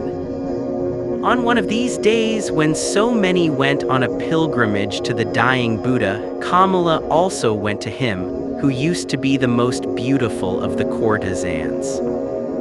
A long time ago she had retired from her previous life, had given her garden to the monks of Gotama as a gift, had taken her refuge in the teachings, was among the friends and benefactors of the pilgrims. Together with Siddhartha the boy, her son, she had gone on her way due to the news of the near death of Gotama, in simple clothes on foot. With her little son she was traveling by the river, but the boy had soon grown tired, desired to go back home, desired to rest, desired to eat, became disobedient and started whining.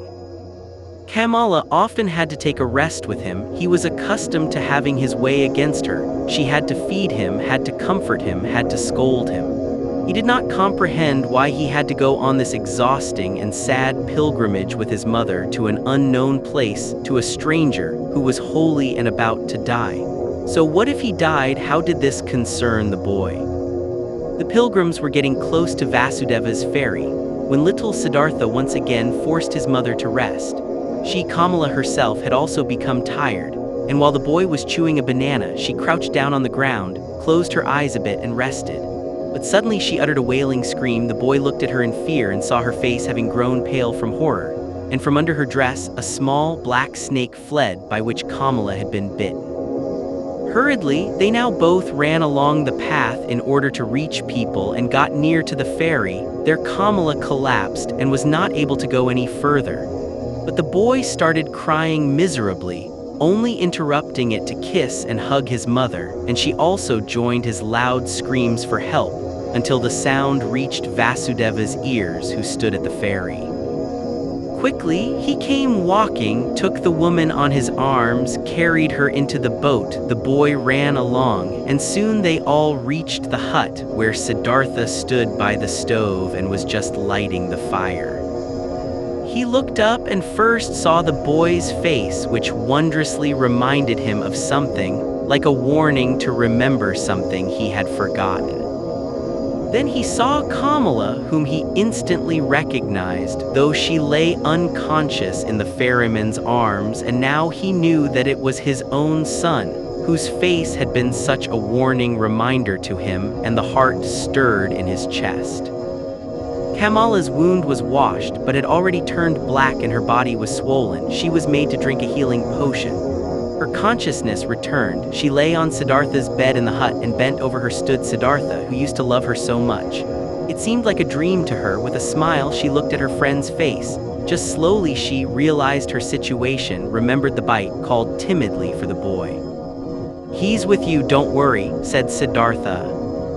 KAMALA looked into his eyes. She spoke with a heavy tongue, paralyzed by the poison. "You've become old, my dear," she said. "You've become gray. But you are like the young Samana, who at one time came without clothes with dusty feet to me into the garden. You are much more like him than you were like him at that time when you had left me in Kamaswami. In the eyes you're like him, Siddhartha. Alas, I have also grown old. Could you still recognize me?" Siddhartha smiled. "Instantly I recognized you, KAMALA, my dear." KAMALA pointed to her boy and said, "Did you recognize him as well? He is your son." Her eyes became confused and fell shut. The boy wept. Siddhartha took him on his knees, let him weep, petted his hair, and at the sight of the child's face, a Brahmin prayer came to his mind, which he had learned a long time ago when he had been a little boy himself. Slowly, with a singing voice, he started to speak. From his past and childhood, the words came flowing to him, and with that sing-song, the boy became calm, was only now and then uttering a sob, and fell asleep. Siddhartha placed him on Vasudeva's bed. Vasudeva stood by the stove and cooked rice. Siddhartha gave him a look, which he returned with a smile. "She'll die," Siddhartha said quietly. Vasudeva nodded. Over his friendly face ran the light of the stove's fire. Once again, KAMALA returned to consciousness. Pain distorted her face. Siddhartha's eyes read the suffering on her mouth, on her pale cheeks.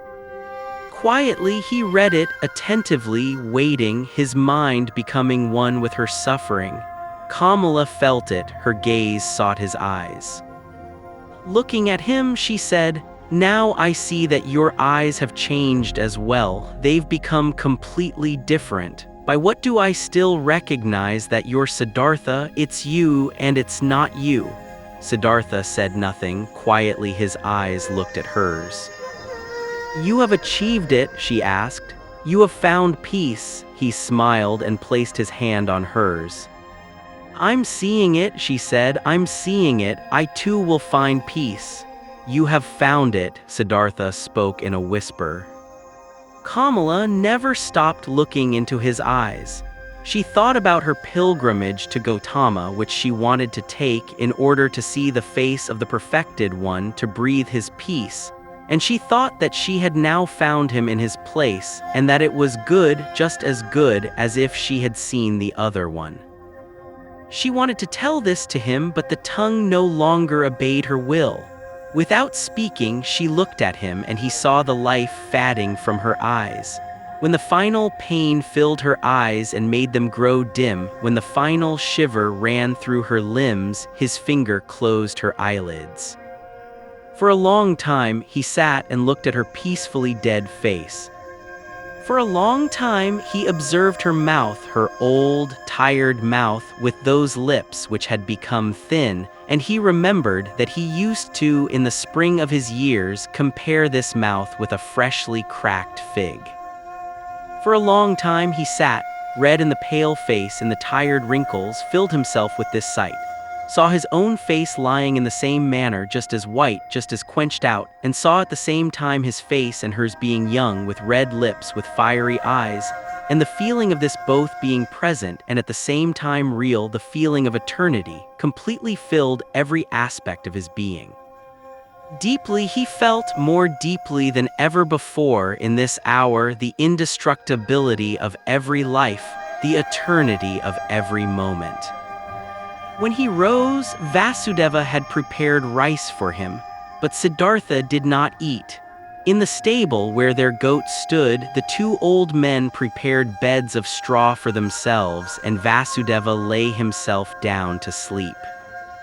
But Siddhartha went outside and sat this night before the hut, listening to the river, surrounded by the past, touched and encircled by all times of his life at the same time.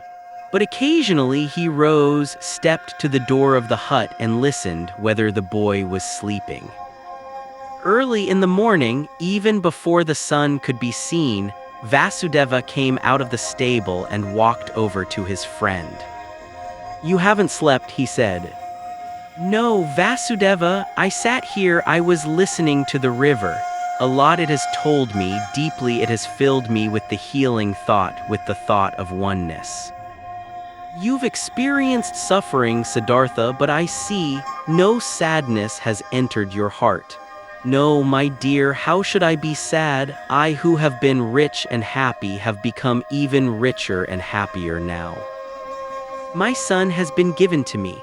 Your son shall be welcome to me as well. But now, Siddhartha, let's get to work. There is much to be done.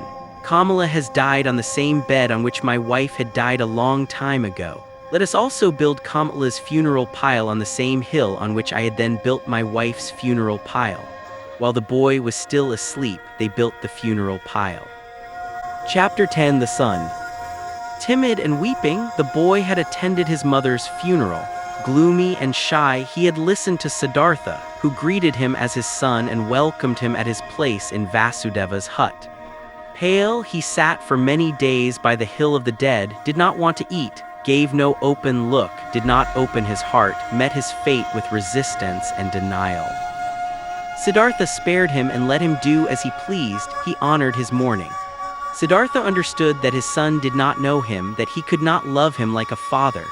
Slowly, he also saw and understood that the 11-year-old was a pampered boy, a mother's boy, and that he had grown up in the habits of rich people, accustomed to finer food, to a soft bed, accustomed to giving orders to servants.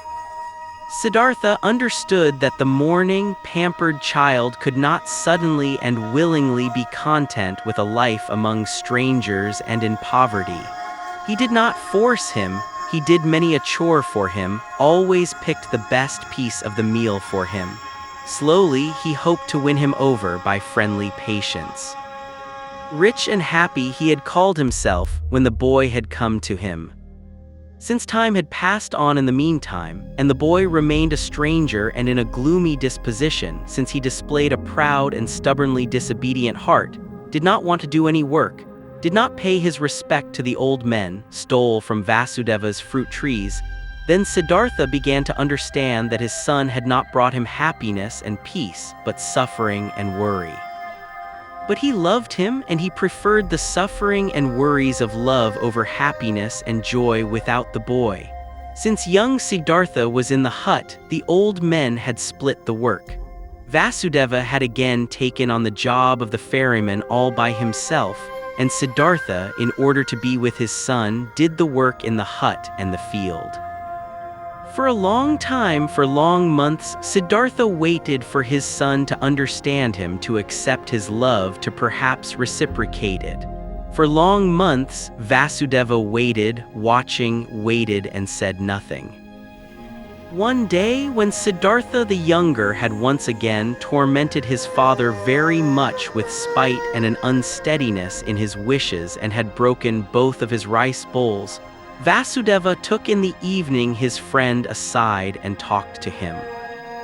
"Pardon me," he said, "from a friendly heart I'm talking to you. I'm seeing that you are tormenting yourself. I'm seeing that you're in grief.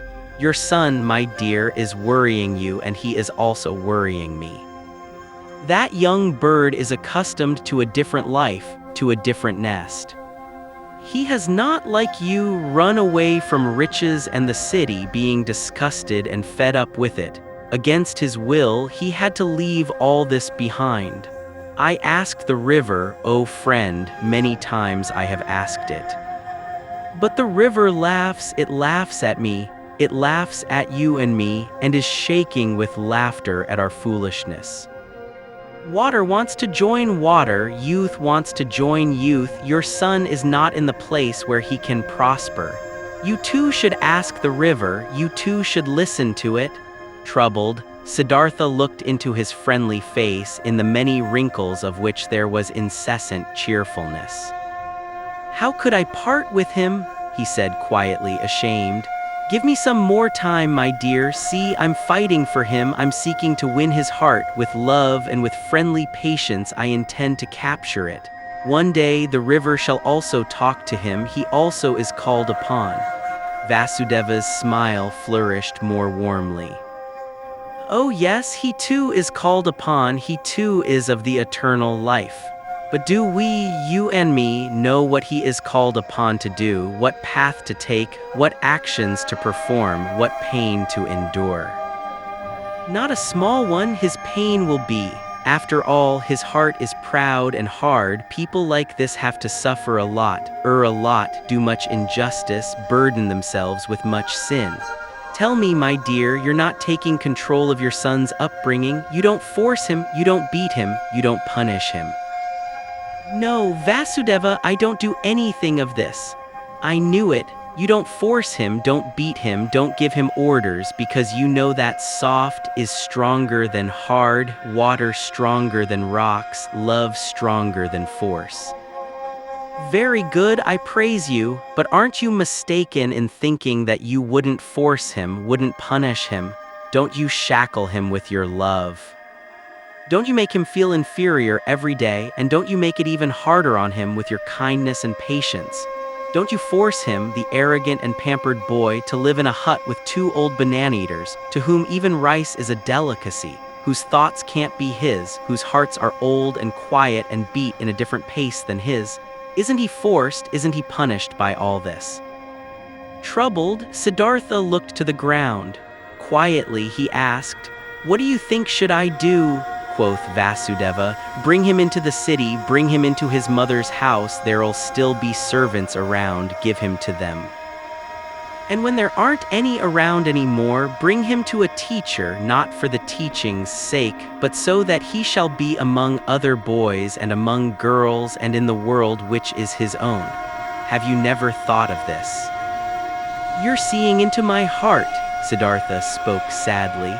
"Often I have thought of this. But look, how shall I put him who had no tender heart anyhow into this world?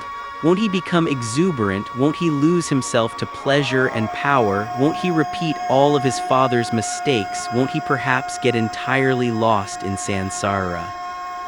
Brightly, the ferryman's smile lit up. Softly, he touched Siddhartha's arm and said, "Ask the river about it, my friend. Hear it laugh about it. Would you actually believe that you had committed your foolish acts in order to spare your son from committing them too?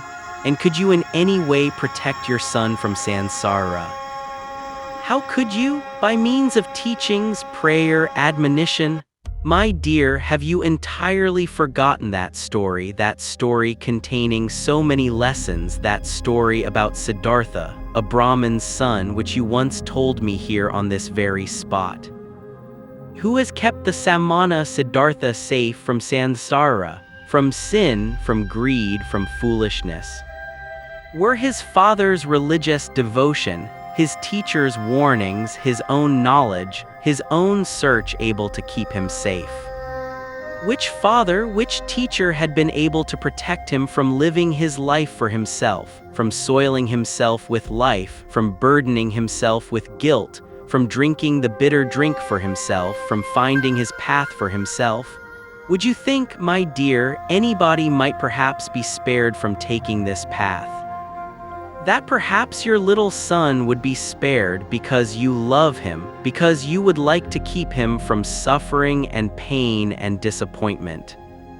But even if you would die 10 times for him, you would not be able to take the slightest part of his destiny upon yourself. Never before Vasudeva had spoken so many words. Kindly, Siddhartha thanked him, went troubled into the hut, could not sleep for a long time. Vasudeva had told him nothing he had not already thought and known for himself. But this was a knowledge he could not act upon. Stronger than the knowledge was his love for the boy, stronger was his tenderness, his fear to lose him. Had he ever lost his heart so much to something? Had he ever loved any person thus blindly, thus sufferingly, thus unsuccessfully, and yet thus happily? Siddhartha could not heed his friend's advice, he could not give up the boy. He let the boy give him orders, he let him disregard him. He said nothing and waited. Daily he began the mute struggle of friendliness, the silent war of patience. Vasudeva also said nothing and waited, friendly, knowing, patient. They were both masters of patience. At one time, when the boy's face reminded him very much of KAMALA, Siddhartha suddenly had to think of a line which KAMALA a long time ago, in the days of their youth, had once said to him. "You cannot love," she had said to him, and he had agreed with her and had compared himself with a star, while comparing the childlike people with falling leaves, and nevertheless he had also sensed an accusation in that line. Indeed, he had never been able to lose or devote himself completely to another person, to forget himself, to commit foolish acts for the love of another person. Never he had been able to do this, and this was, as it had seemed to him at that time, the great distinction which set him apart from the childlike people. But now, since his son was here, now he, Siddhartha, had also become completely a childlike person, suffering for the sake of another person, loving another person, lost to a love, having become a fool on account of love. Now he too felt late once in his lifetime this strongest and strangest of all passions, suffered from it, suffered miserably, and was nevertheless in bliss, was nevertheless renewed in one respect, enriched by one thing. He did sense very well that this love, this blind love for his son, was a passion, something very human, that it was Sansara, a murky source, dark waters. Nevertheless, he felt at the same time it was not worthless, it was necessary, came from the essence of his own being. This pleasure also had to be atoned for, this pain also had to be endured, these foolish acts also had to be committed. Through all this, the son let him commit his foolish acts, let him court for his affection, let him humiliate himself every day by giving in to his moods. This father had nothing which would have delighted him and nothing which he would have feared. He was a good man, this father, a good, kind, soft man, perhaps a very devout man, perhaps a saint. All these were no attributes which could win the boy over. He was bored by this father who kept him prisoner here in this miserable hut of his. He was bored by him, and for him to answer every naughtiness with a smile, every insult with friendliness, every viciousness with kindness, this very thing was the hated trick of this old sneak. Much more the boy would have liked it if he had been threatened by him, if he had been abused by him.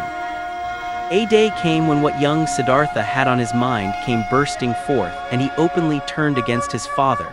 The latter had given him a task. He had told him to gather brushwood. But the boy did not leave the hut. In stubborn disobedience and rage he stayed where he was, thumped on the ground with his feet, clenched his fists, and screamed in a powerful outburst his hatred and contempt into his father's face. "Get the brushwood for yourself," he shouted, foaming at the mouth. "I'm not your servant. I do know that you won't hit me, you don't dare. I do know that you constantly want to punish me and put me down with your religious devotion and your indulgence. You want me to become like you, just as devout, just as soft, just as wise. But I listen up, just to make you suffer. I rather want to become a highway robber and murderer and go to hell than to become like you. I hate you, you're not my father, and if you've 10 times been my mother's fornicator. Rage and grief boiled over in him, foamed at the father in 100 savage and evil words. Then the boy ran away and only returned late at night. But the next morning he had disappeared. What had also disappeared was a small basket, woven out of bast of 2 colors, in which the ferrymen kept those copper and silver coins which they received as a fare. The boat had also disappeared. Siddhartha saw it lying by the opposite bank. The boy had run away. I must follow him, said Siddhartha, who had been shivering with grief since those ranting speeches the boy had made yesterday. A child can't go through the forest all alone, he'll perish. We must build a raft, Vasudeva, to get over the water. We will build a raft, said Vasudeva, to get our boat back which the boy has taken away. But him you shall let run along, my friend. He is no child anymore, he knows how to get around. He's looking for the path to the city, and he is right, don't forget that. He's doing what you failed to do yourself. He's taking care of himself, he's taking his course. Alas, Siddhartha, I see you suffering, but you're suffering a pain at which one would like to laugh, at which you'll soon laugh for yourself. Siddhartha did not answer. He already held the axe in his hands and began to make a raft of bamboo, and Vasudeva helped him to tie the canes together with ropes of grass. Then they crossed over, drifted far off their course, pulled the raft upriver on the opposite bank. Why did you take the axe along? Asked Siddhartha. Vasudeva said, it might have been possible that the oar of our boat got lost. But Siddhartha knew what his friend was thinking. He thought the boy would have thrown away or broken the oar in order to get even and in order to keep them from following him. And in fact, there was no oar left in the boat. Vasudeva pointed to the bottom of the boat and looked at his friend with a smile as if he wanted to say, don't you see what your son is trying to tell you? Don't you see that he doesn't want to be followed? But he did not say this in words. He started making a new oar, but Siddhartha bid his farewell to look for the runaway. Vasudeva did not stop him. When Siddhartha had already been walking through the forest for a long time, the thought occurred to him that his search was useless. Either, so he thought, the boy was far ahead and had already reached the city, or, if he should still be on his way, he would conceal himself from him, the pursuer. As he continued thinking, he also found that he, on his part, was not worried for his son, that he knew deep inside that he had neither perished nor was in any danger in the forest. Nevertheless, he ran without stopping, no longer to save him, just to satisfy his desire, just to perhaps see him one more time. And he ran up to just outside of the city. When near the city he reached a wide road, he stopped by the entrance of the beautiful pleasure garden which used to belong to KAMALA, where he had seen her for the first time in her sedan chair. The past rose up in his soul. Again he saw himself standing there, young, a bearded, naked Samana, the hair full of dust. For a long time, Siddhartha stood there and looked through the open gate into the garden, seeing monks in yellow robes walking among the beautiful trees. For a long time he stood there, pondering, seeing images, listening to the story of his life. For a long time he stood there, looked at the monks, saw young Siddhartha in their place, saw young KAMALA walking among the high trees. Clearly, he saw himself being served food and drink by KAMALA, receiving his first kiss from her, looking proudly and disdainfully back on his Brahmanism, beginning proudly and full of desire his worldly life. He saw Kamaswami, saw the servants, the orgies, the gamblers with the dice, the musicians, saw Kamala's songbird in the cage, lived through all this once again, breathed Sansara, was once again old and tired, felt once again disgust, felt once again the wish to annihilate himself, was once again healed by the holy Om. After having been standing by the gate of the garden for a long time, Siddhartha realized that his desire was foolish, which had made him go up to this place, that he could not help his son, that he was not allowed to cling to him. Deeply, he felt the love for the runaway in his heart like a wound, and he felt at the same time that this wound had not been given to him in order to turn the knife in it, that it had to become a blossom and had to shine. That this wound did not blossom yet, did not shine yet at this hour made him sad. Instead of the desired goal which had drawn him here following the runaway son, there was now emptiness. Sadly, he sat down, felt something dying in his heart, experienced emptiness, saw no joy anymore, no goal. He sat lost in thought and waited. This he had learned by the river, this one thing, waiting, having patience, listening attentively. And he sat and listened in the dust of the road, listened to his heart, beating tiredly and sadly, waited for a voice. Many an hour he crouched, listening, saw no images anymore, fell into emptiness, let himself fall without seeing a path. And when he felt the wound burning, he silently spoke the Om, filled himself with Om. The monks in the garden saw him, and since he crouched for many hours and dust was gathering on his gray hair, one of them came to him and placed 2 bananas in front of him. The old man did not see him. From this petrified state, he was awoken by a hand touching his shoulder.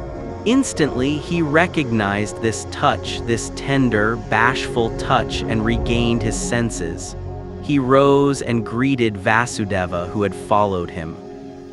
And when he looked into Vasudeva's friendly face, into the small wrinkles, which were as if they were filled with nothing but his smile, into the happy eyes, then he smiled too.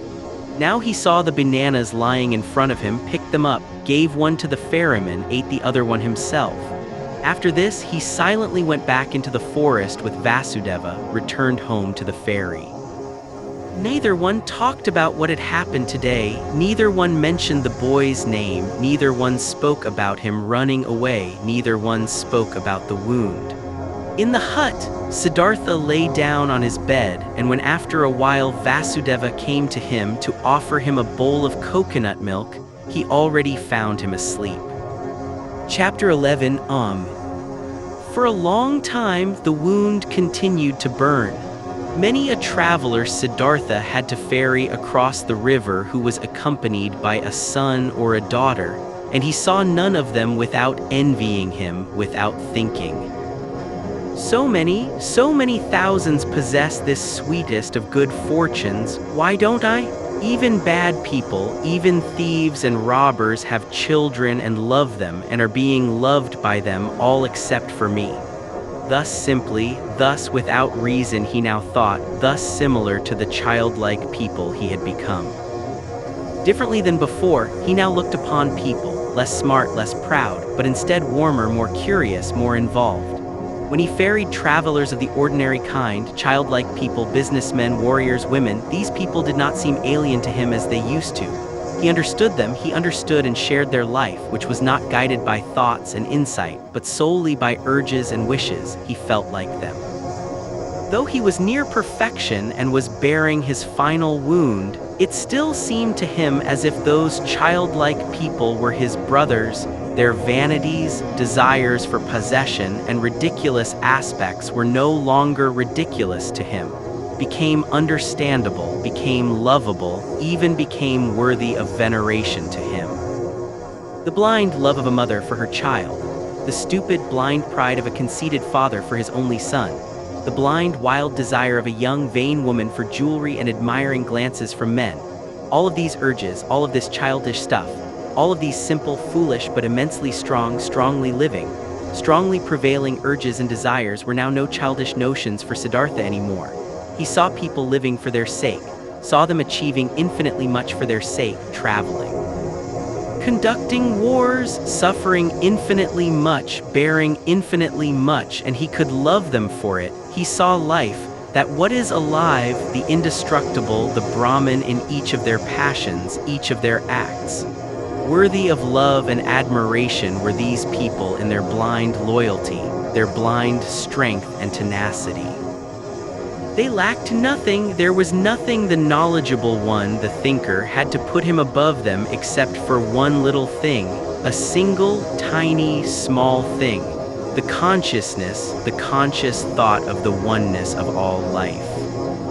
And Siddhartha even doubted in many an hour, whether this knowledge, this thought was to be valued thus highly, whether it might not also perhaps be a childish idea of the thinking people, of the thinking and childlike people. In all other respects, the worldly people were of equal rank to the wise men, were often far superior to them, just as animals too can, after all, in some moments seem to be superior to humans in their tough, unrelenting performance of what is necessary. Slowly blossomed, slowly ripened in Siddhartha the realization, the knowledge, what wisdom actually was, what the goal of his long search was. It was nothing but a readiness of the soul, an ability, a secret art to think every moment while living his life, the thought of oneness, to be able to feel and inhale the oneness. Slowly this blossomed in him, was shining back at him from Vasudeva's old, childlike face. Harmony, knowledge of the eternal perfection of the world, smiling oneness. But the wound still burned, longingly and bitterly. Siddhartha thought of his son, nurtured his love and tenderness in his heart, allowed the pain to gnaw at him, committed all foolish acts of love. Not by itself this flame would go out. And one day, when the wound burned violently, Siddhartha ferried across the river, driven by a yearning, got off the boat and was willing to go to the city and to look for his son. The river flowed softly and quietly. It was the dry season, but its voice sounded strange. It laughed clearly. The river laughed, it laughed brightly and clearly at the old ferryman. Siddhartha stopped, he bent over the water in order to hear even better, and he saw his face reflected in the quietly moving waters, and in this reflected face there was something which reminded him something he had forgotten, and as he thought about it, he found it. This face resembled another face which he used to know and love and also fear. It resembled his father's face, the Brahmin. And he remembered how he, a long time ago as a young man, had forced his father to let him go to the penitence, how he had bid his farewell to him, how he had gone and had never come back. Had his father not also suffered the same pain for him which he now suffered for his son?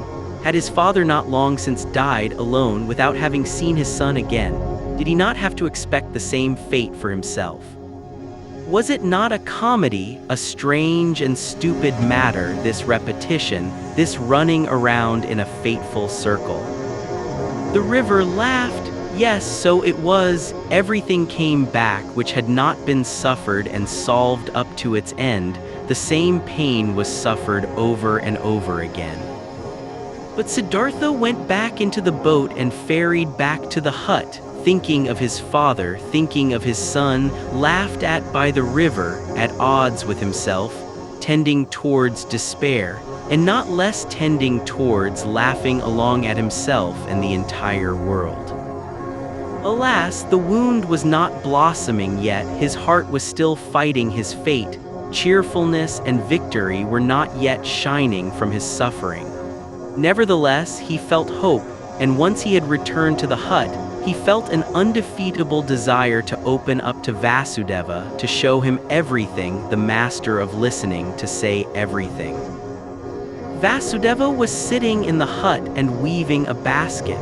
He no longer used the ferry boat, his eyes were starting to get weak, and not just his eyes, his arms and hands as well.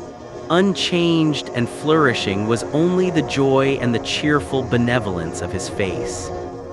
Siddhartha sat down next to the old man. Slowly he started talking. What they had never talked about, he now told him of his walk to the city at that time, of the burning wound, of his envy at the sight of happy fathers, of his knowledge of the foolishness of such wishes, of his futile fight against them. He reported everything. He was able to say everything, even the most embarrassing parts. Everything could be said, everything shown, everything he could tell. He presented his wound, also told how he fled today, how he ferried across the water, a childish runaway, willing to walk to the city, how the river had laughed. While he spoke for a long time, while Vasudeva was listening with a quiet face. Vasudeva's listening gave Siddhartha a stronger sensation than ever before. He sensed how his pain, his fears flowed over to him, how his secret hope flowed over, came back at him from his counterpart. To show his wound to this listener was the same as bathing it in the river, until it had cooled and become one with the river. While he was still speaking, still admitting and confessing, Siddhartha felt more and more that this was no longer Vasudeva, no longer a human being who was listening to him, that this motionless listener was absorbing his confession into himself like a tree the rain, that this motionless man was the river itself, that he was God himself, that he was the eternal itself.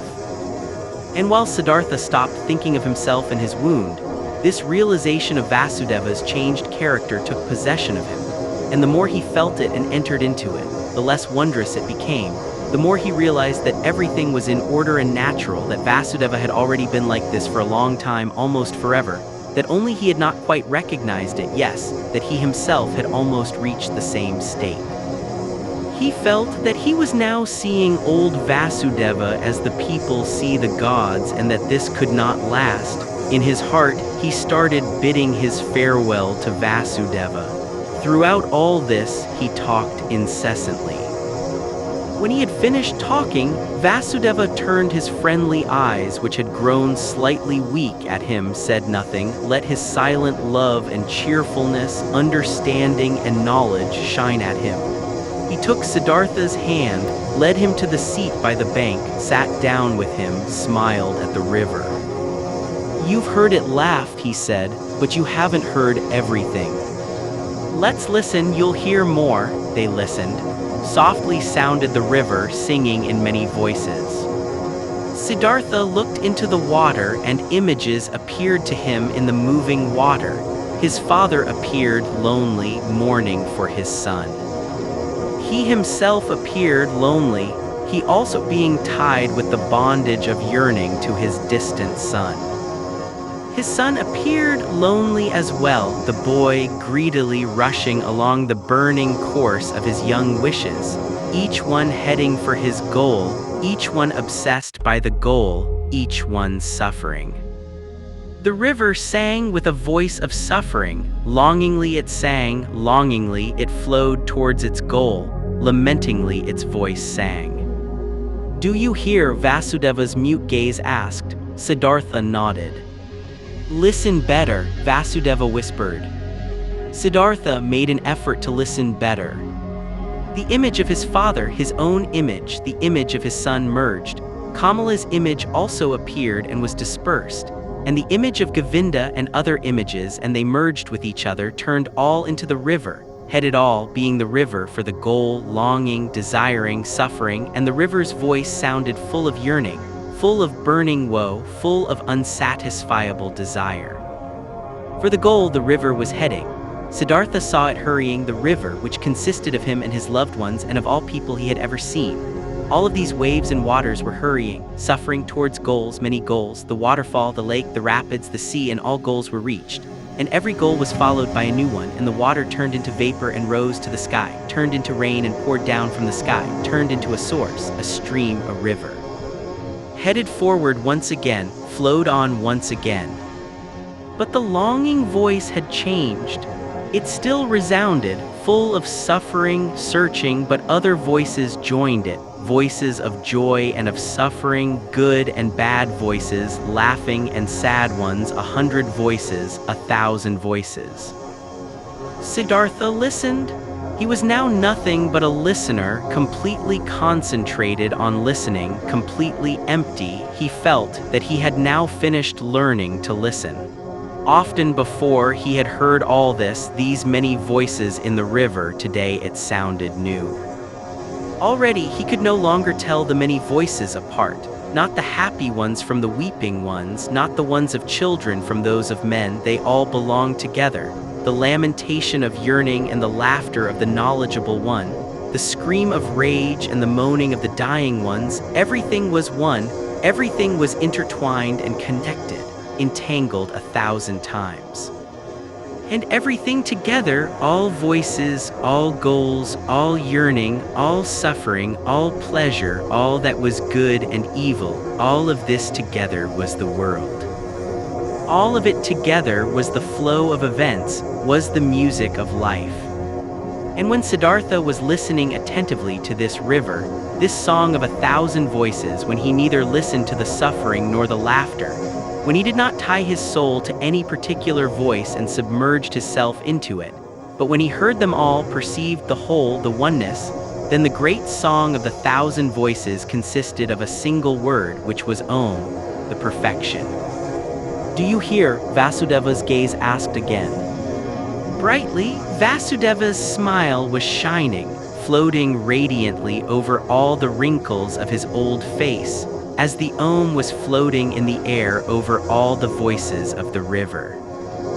Brightly his smile was shining when he looked at his friend, and brightly the same smile was now starting to shine on Siddhartha's face as well. His wound blossomed, his suffering was shining, his self had flown into the oneness. In this hour, Siddhartha stopped fighting his fate, stopped suffering. On his face flourished the cheerfulness of a knowledge, which is no longer opposed by any will, which knows perfection, which is in agreement with the flow of events, with the current of life, full of sympathy for the pain of others, full of sympathy for the pleasure of others, devoted to the flow, belonging to the oneness. When Vasudeva rose from the seat by the bank, when he looked into Siddhartha's eyes and saw the cheerfulness of the knowledge shining in them, he softly touched his shoulder with his hand in this careful and tender manner and said, "I've been waiting for this hour, my dear. Now that it has come, let me leave. For a long time I've been waiting for this hour. For a long time I've been Vasudeva the ferryman. Now it's enough. Farewell, but farewell, river, farewell, Siddhartha." Siddhartha made a deep bow before him who bid his farewell. "I've known it," he said quietly. "You'll go into the forests." "I'm going into the forests, I'm going into the oneness," spoke Vasudeva with a bright smile. With a bright smile he left. Siddhartha watched him leaving. With deep joy, with deep solemnity he watched him leave, saw his steps full of peace, saw his head full of luster, saw his body full of light. Chapter 12, Govinda. Together with other monks, Govinda used to spend the time of rest between pilgrimages in the pleasure grove, which the courtesan KAMALA had given to the followers of Gotama for a gift. He heard talk of an old ferryman who lived one day's journey away by the river, and who was regarded as a wise man by many. When Govinda went back on his way, he chose the path to the ferry, eager to see the ferryman. Because though he had lived his entire life by the rules, though he was also looked upon with veneration by the younger monks on account of his age and his modesty, the restlessness and the searching still had not perished from his heart. He came to the river and asked the old man to ferry him over, and when they got off the boat on the other side, he said to the old man, "You're very good to us monks and pilgrims. You have already ferried many of us across the river. Aren't you too, ferryman, a searcher for the right path?" quoth Siddhartha, smiling from his old eyes. Do you call yourself a searcher, O venerable one, though you are already well on in years and are wearing the robe of Gotama's monks? It's true, I'm old, spoke Govinda, but I haven't stopped searching. Never I'll stop searching, this seems to be my destiny. You too, so it seems to me, have been searching. Would you like to tell me something, O honorable one? Quoth Siddhartha. What should I possibly have to tell you, O venerable one? Perhaps that you're searching far too much, that in all that searching you don't find the time for finding. How come? Asked Govinda.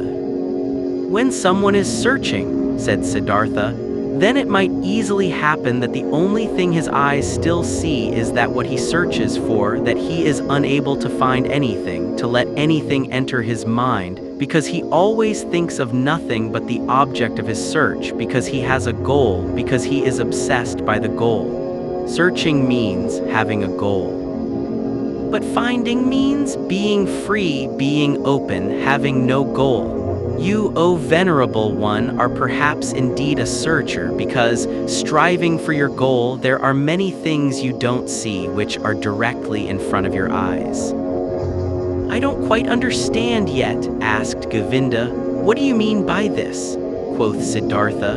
A long time ago, O venerable one, many years ago, you've once before been at this river and have found a sleeping man by the river and have sat down with him to guard his sleep. But O Govinda, you did not recognize the sleeping man. Astonished, as if he had been the object of a magic spell, the monk looked into the ferryman's eyes. Are you Siddhartha? He asked with a timid voice. I wouldn't have recognized you this time as well. From my heart, I'm greeting you, Siddhartha. From my heart, I'm happy to see you once again. You've changed a lot, my friend. And so you've now become a ferryman? In a friendly manner, Siddhartha laughed. A ferryman, yes. Many people, Govinda, have to change a lot, have to wear many a robe. I am one of those, my dear. Be welcome, Govinda, and spend the night in my hut. Govinda stayed the night in the hut and slept on the bed which used to be Vasudeva's bed. Many questions he posed to the friend of his youth, many things Siddhartha had to tell him from his life. When in the next morning the time had come to start the day's journey, Govinda said, not without hesitation, these words, Before I'll continue on my path, Siddhartha, permit me to ask one more question. Do you have a teaching? Do you have a faith or a knowledge you follow which helps you to live and to do right?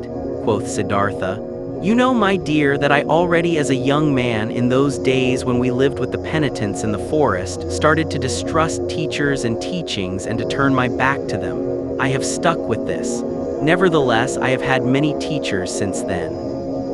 A beautiful courtesan has been my teacher for a long time, and a rich merchant was my teacher, and some gamblers with dice.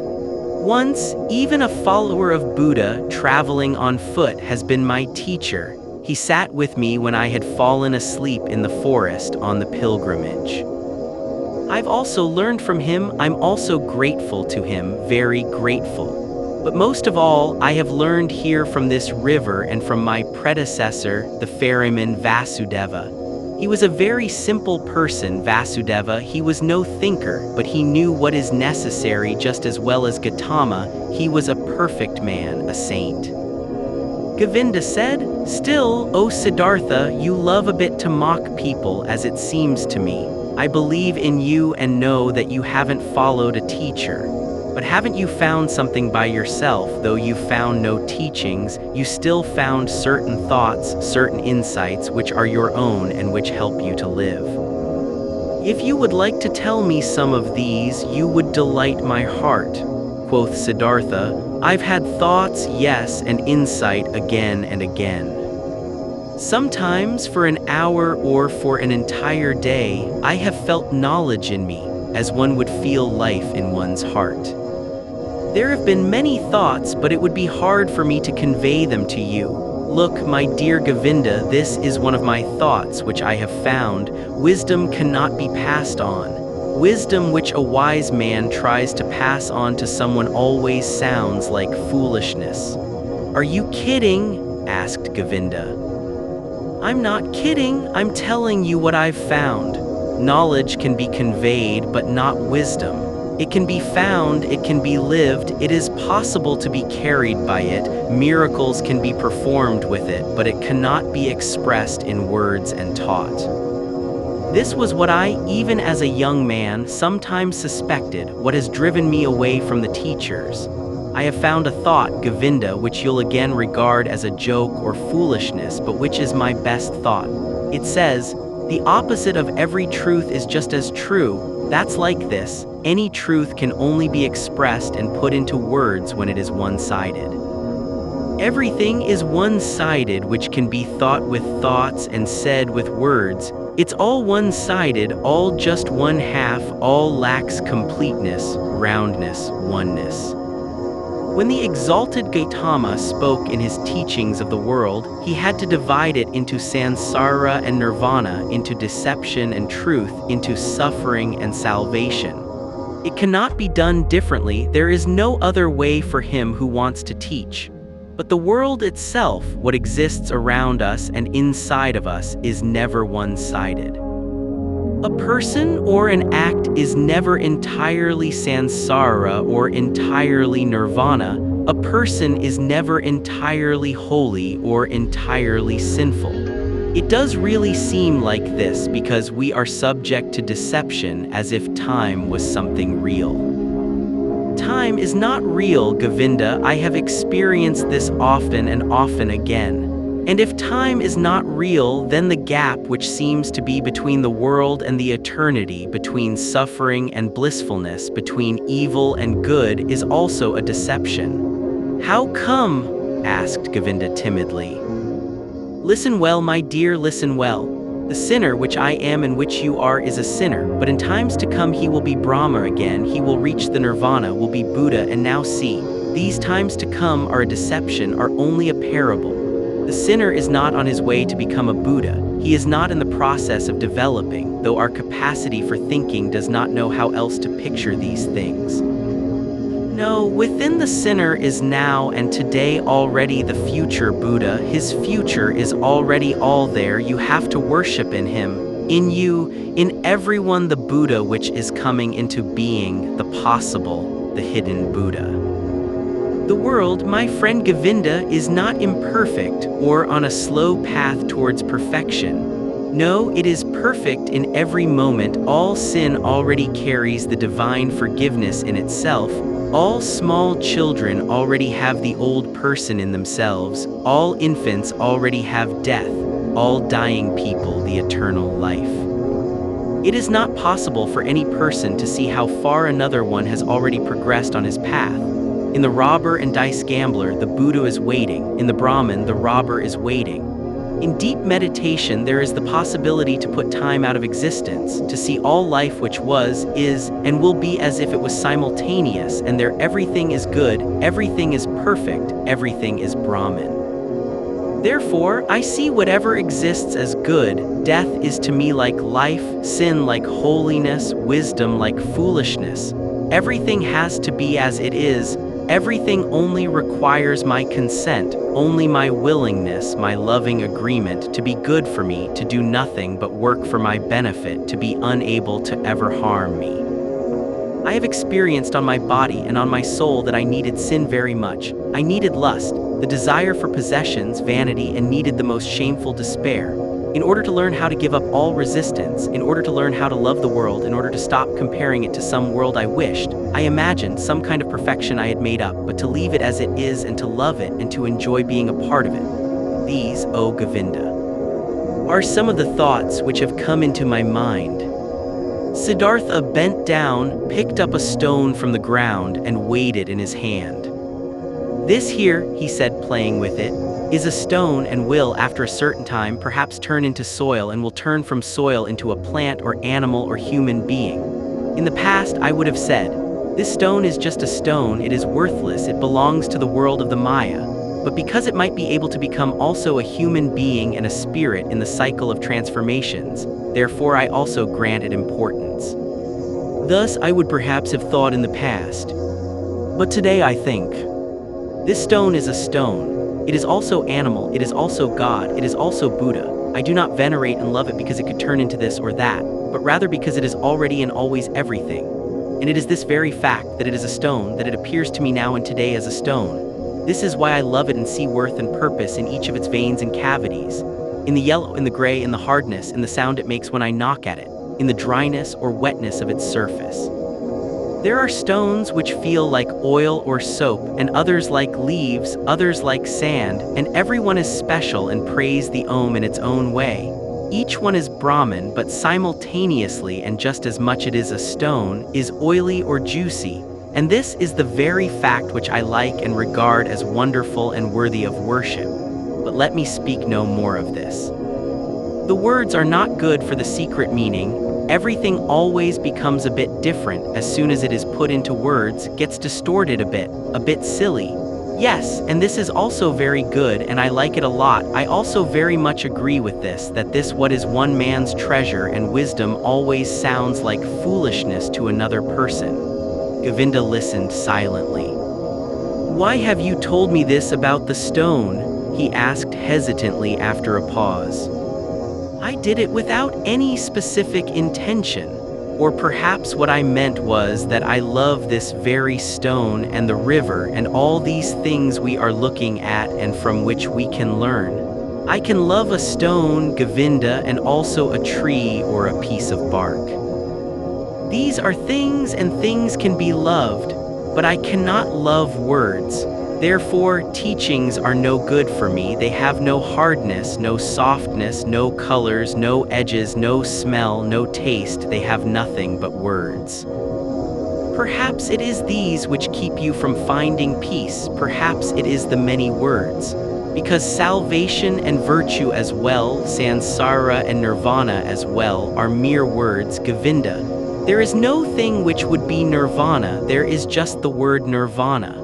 Quoth Govinda, not just a word, my friend, is nirvana. It is a thought, Siddhartha continued. A thought, it might be so. I must confess to you, my dear, I don't differentiate much between thoughts and words. To be honest, I also have no high opinion of thoughts. I have a better opinion of things.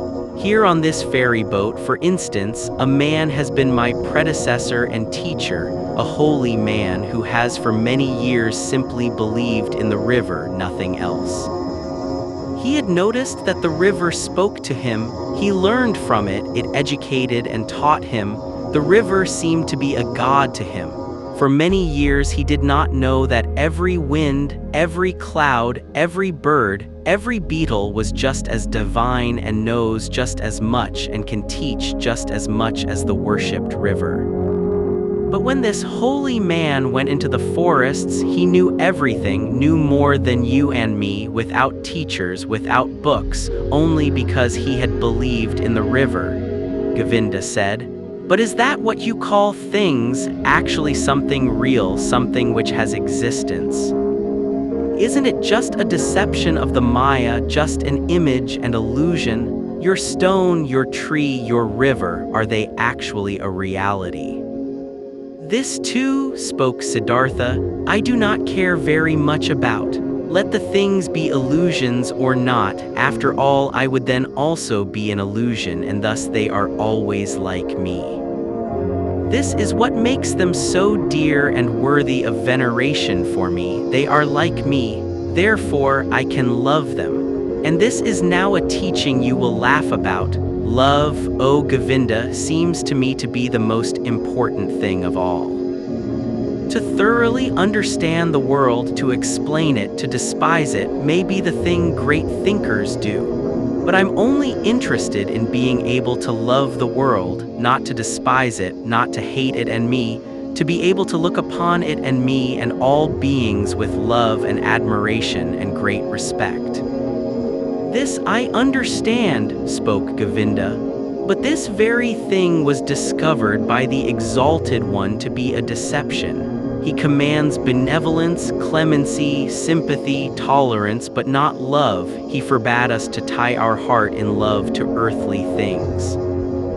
I know it, said Siddhartha. His smile shone golden. I know it, Govinda. And behold, with this we are right in the middle of the thicket of opinions in the dispute about words. For I cannot deny my words of love are in a contradiction, a seeming contradiction with Gotama's words. For this very reason I distrust in words so much, for I know this contradiction is a deception. I know that I am in agreement with Gotama.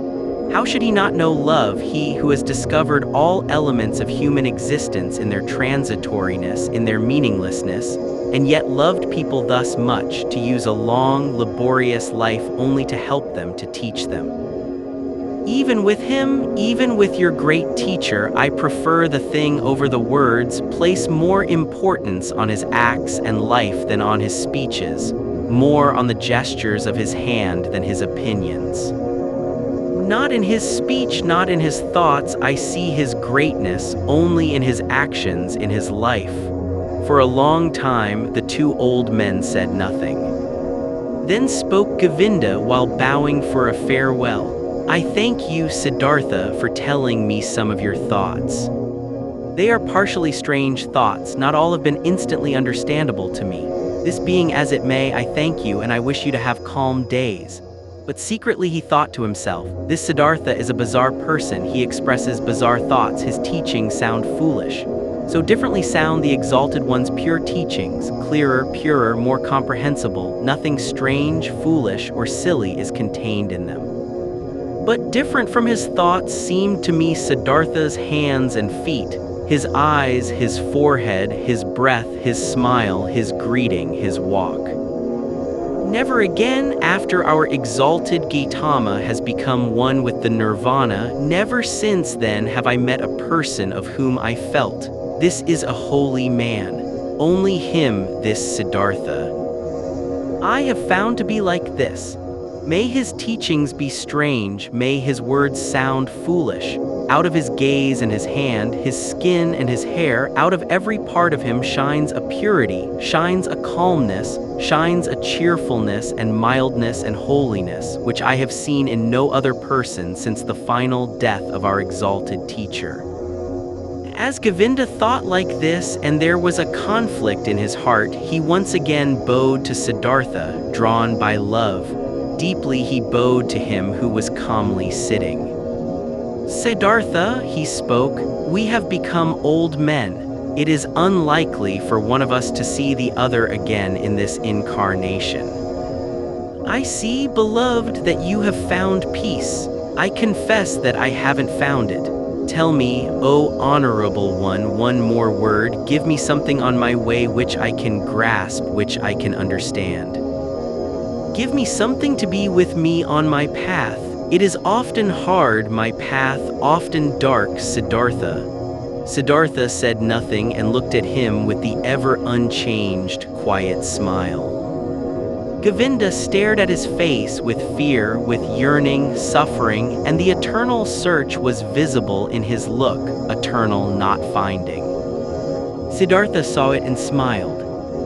Bend down to me, he whispered quietly in Govinda's ear. Bend down to me like this, even closer, very close, kiss my forehead, Govinda.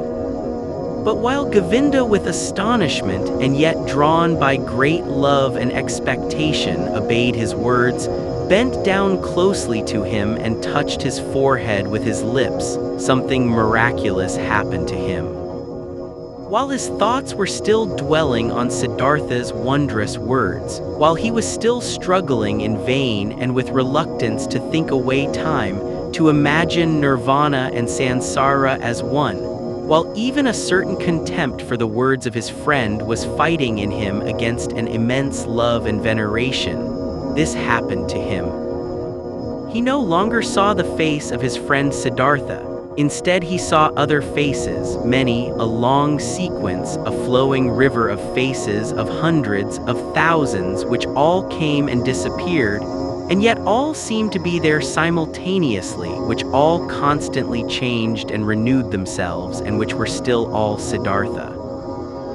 He saw the face of a fish, a carp with an infinitely painfully opened mouth, the face of a dying fish with fatting eyes. He saw the face of a newborn child, red and full of wrinkles, distorted from crying. He saw the face of a murderer. He saw him plunging a knife into the body of another person. He saw, in the same second, this criminal in bondage, kneeling, and his head being chopped off by the executioner with one blow of his sword. He saw the bodies of men and women, naked in positions and cramps of frenzied love. He saw corpses stretched out, motionless, cold, void. He saw the heads of animals, of boars, of crocodiles, of elephants, of bulls, of birds. He saw gods, saw Krishna, saw Agni. He saw all of these figures and faces in 1,000 relationships with one another, each one helping the other, loving it, hatting it, destroying it, giving rebirth to it. Each one was a will to die, a passionately painful confession of transitoriness. And yet none of them died, each one only transformed, was always reborn, received evermore a new face, without any time having passed between the one and the other face. And all of these figures and faces rested, flowed, generated themselves, floated along and merged with each other, and they were all constantly covered by something thin without individuality of its own, but yet existing like a thin glass or ice, like a transparent skin, a shell or mold or mask of water, and this mask was smiling, and this mask was Siddhartha's smiling face, which he, Govinda, in this very same moment touched with his lips. And Govinda saw it like this smile of the mask, this smile of oneness above the flowing forms, this smile of simultaneousness above the 1,000 births and deaths. This smile of Siddhartha was precisely the same, was precisely of the same kind as the quiet, delicate, impenetrable, perhaps benevolent, perhaps mocking, wise, 1,000-fold smile of Gotama, the Buddha, as he had seen it himself with great respect 100 times. Like this, Govinda knew, the perfected ones are smiling. Not knowing any more whether time existed, whether the vision had lasted a second or 100 years, not knowing any more whether there existed a Siddhartha, a Gotama, a me and a you, feeling in his innermost self as if he had been wounded by a divine arrow, the injury of which tasted sweet, being enchanted and dissolved in his innermost self, Govinda still stood for a little while bent over Siddhartha's quiet face, which he had just kissed, which had just been the scene of all manifestations, all transformations, all existence. The face was unchanged after under its surface the depth of the 1,000-foldness had closed up again. He smiled silently, smiled quietly and softly, perhaps very benevolently, perhaps very mockingly, precisely as he used to smile, the exalted one. Deeply, Govinda bowed. Tears he knew nothing of ran down his old face. Like a fire burned the feeling of the most intimate love, the humblest veneration in his heart.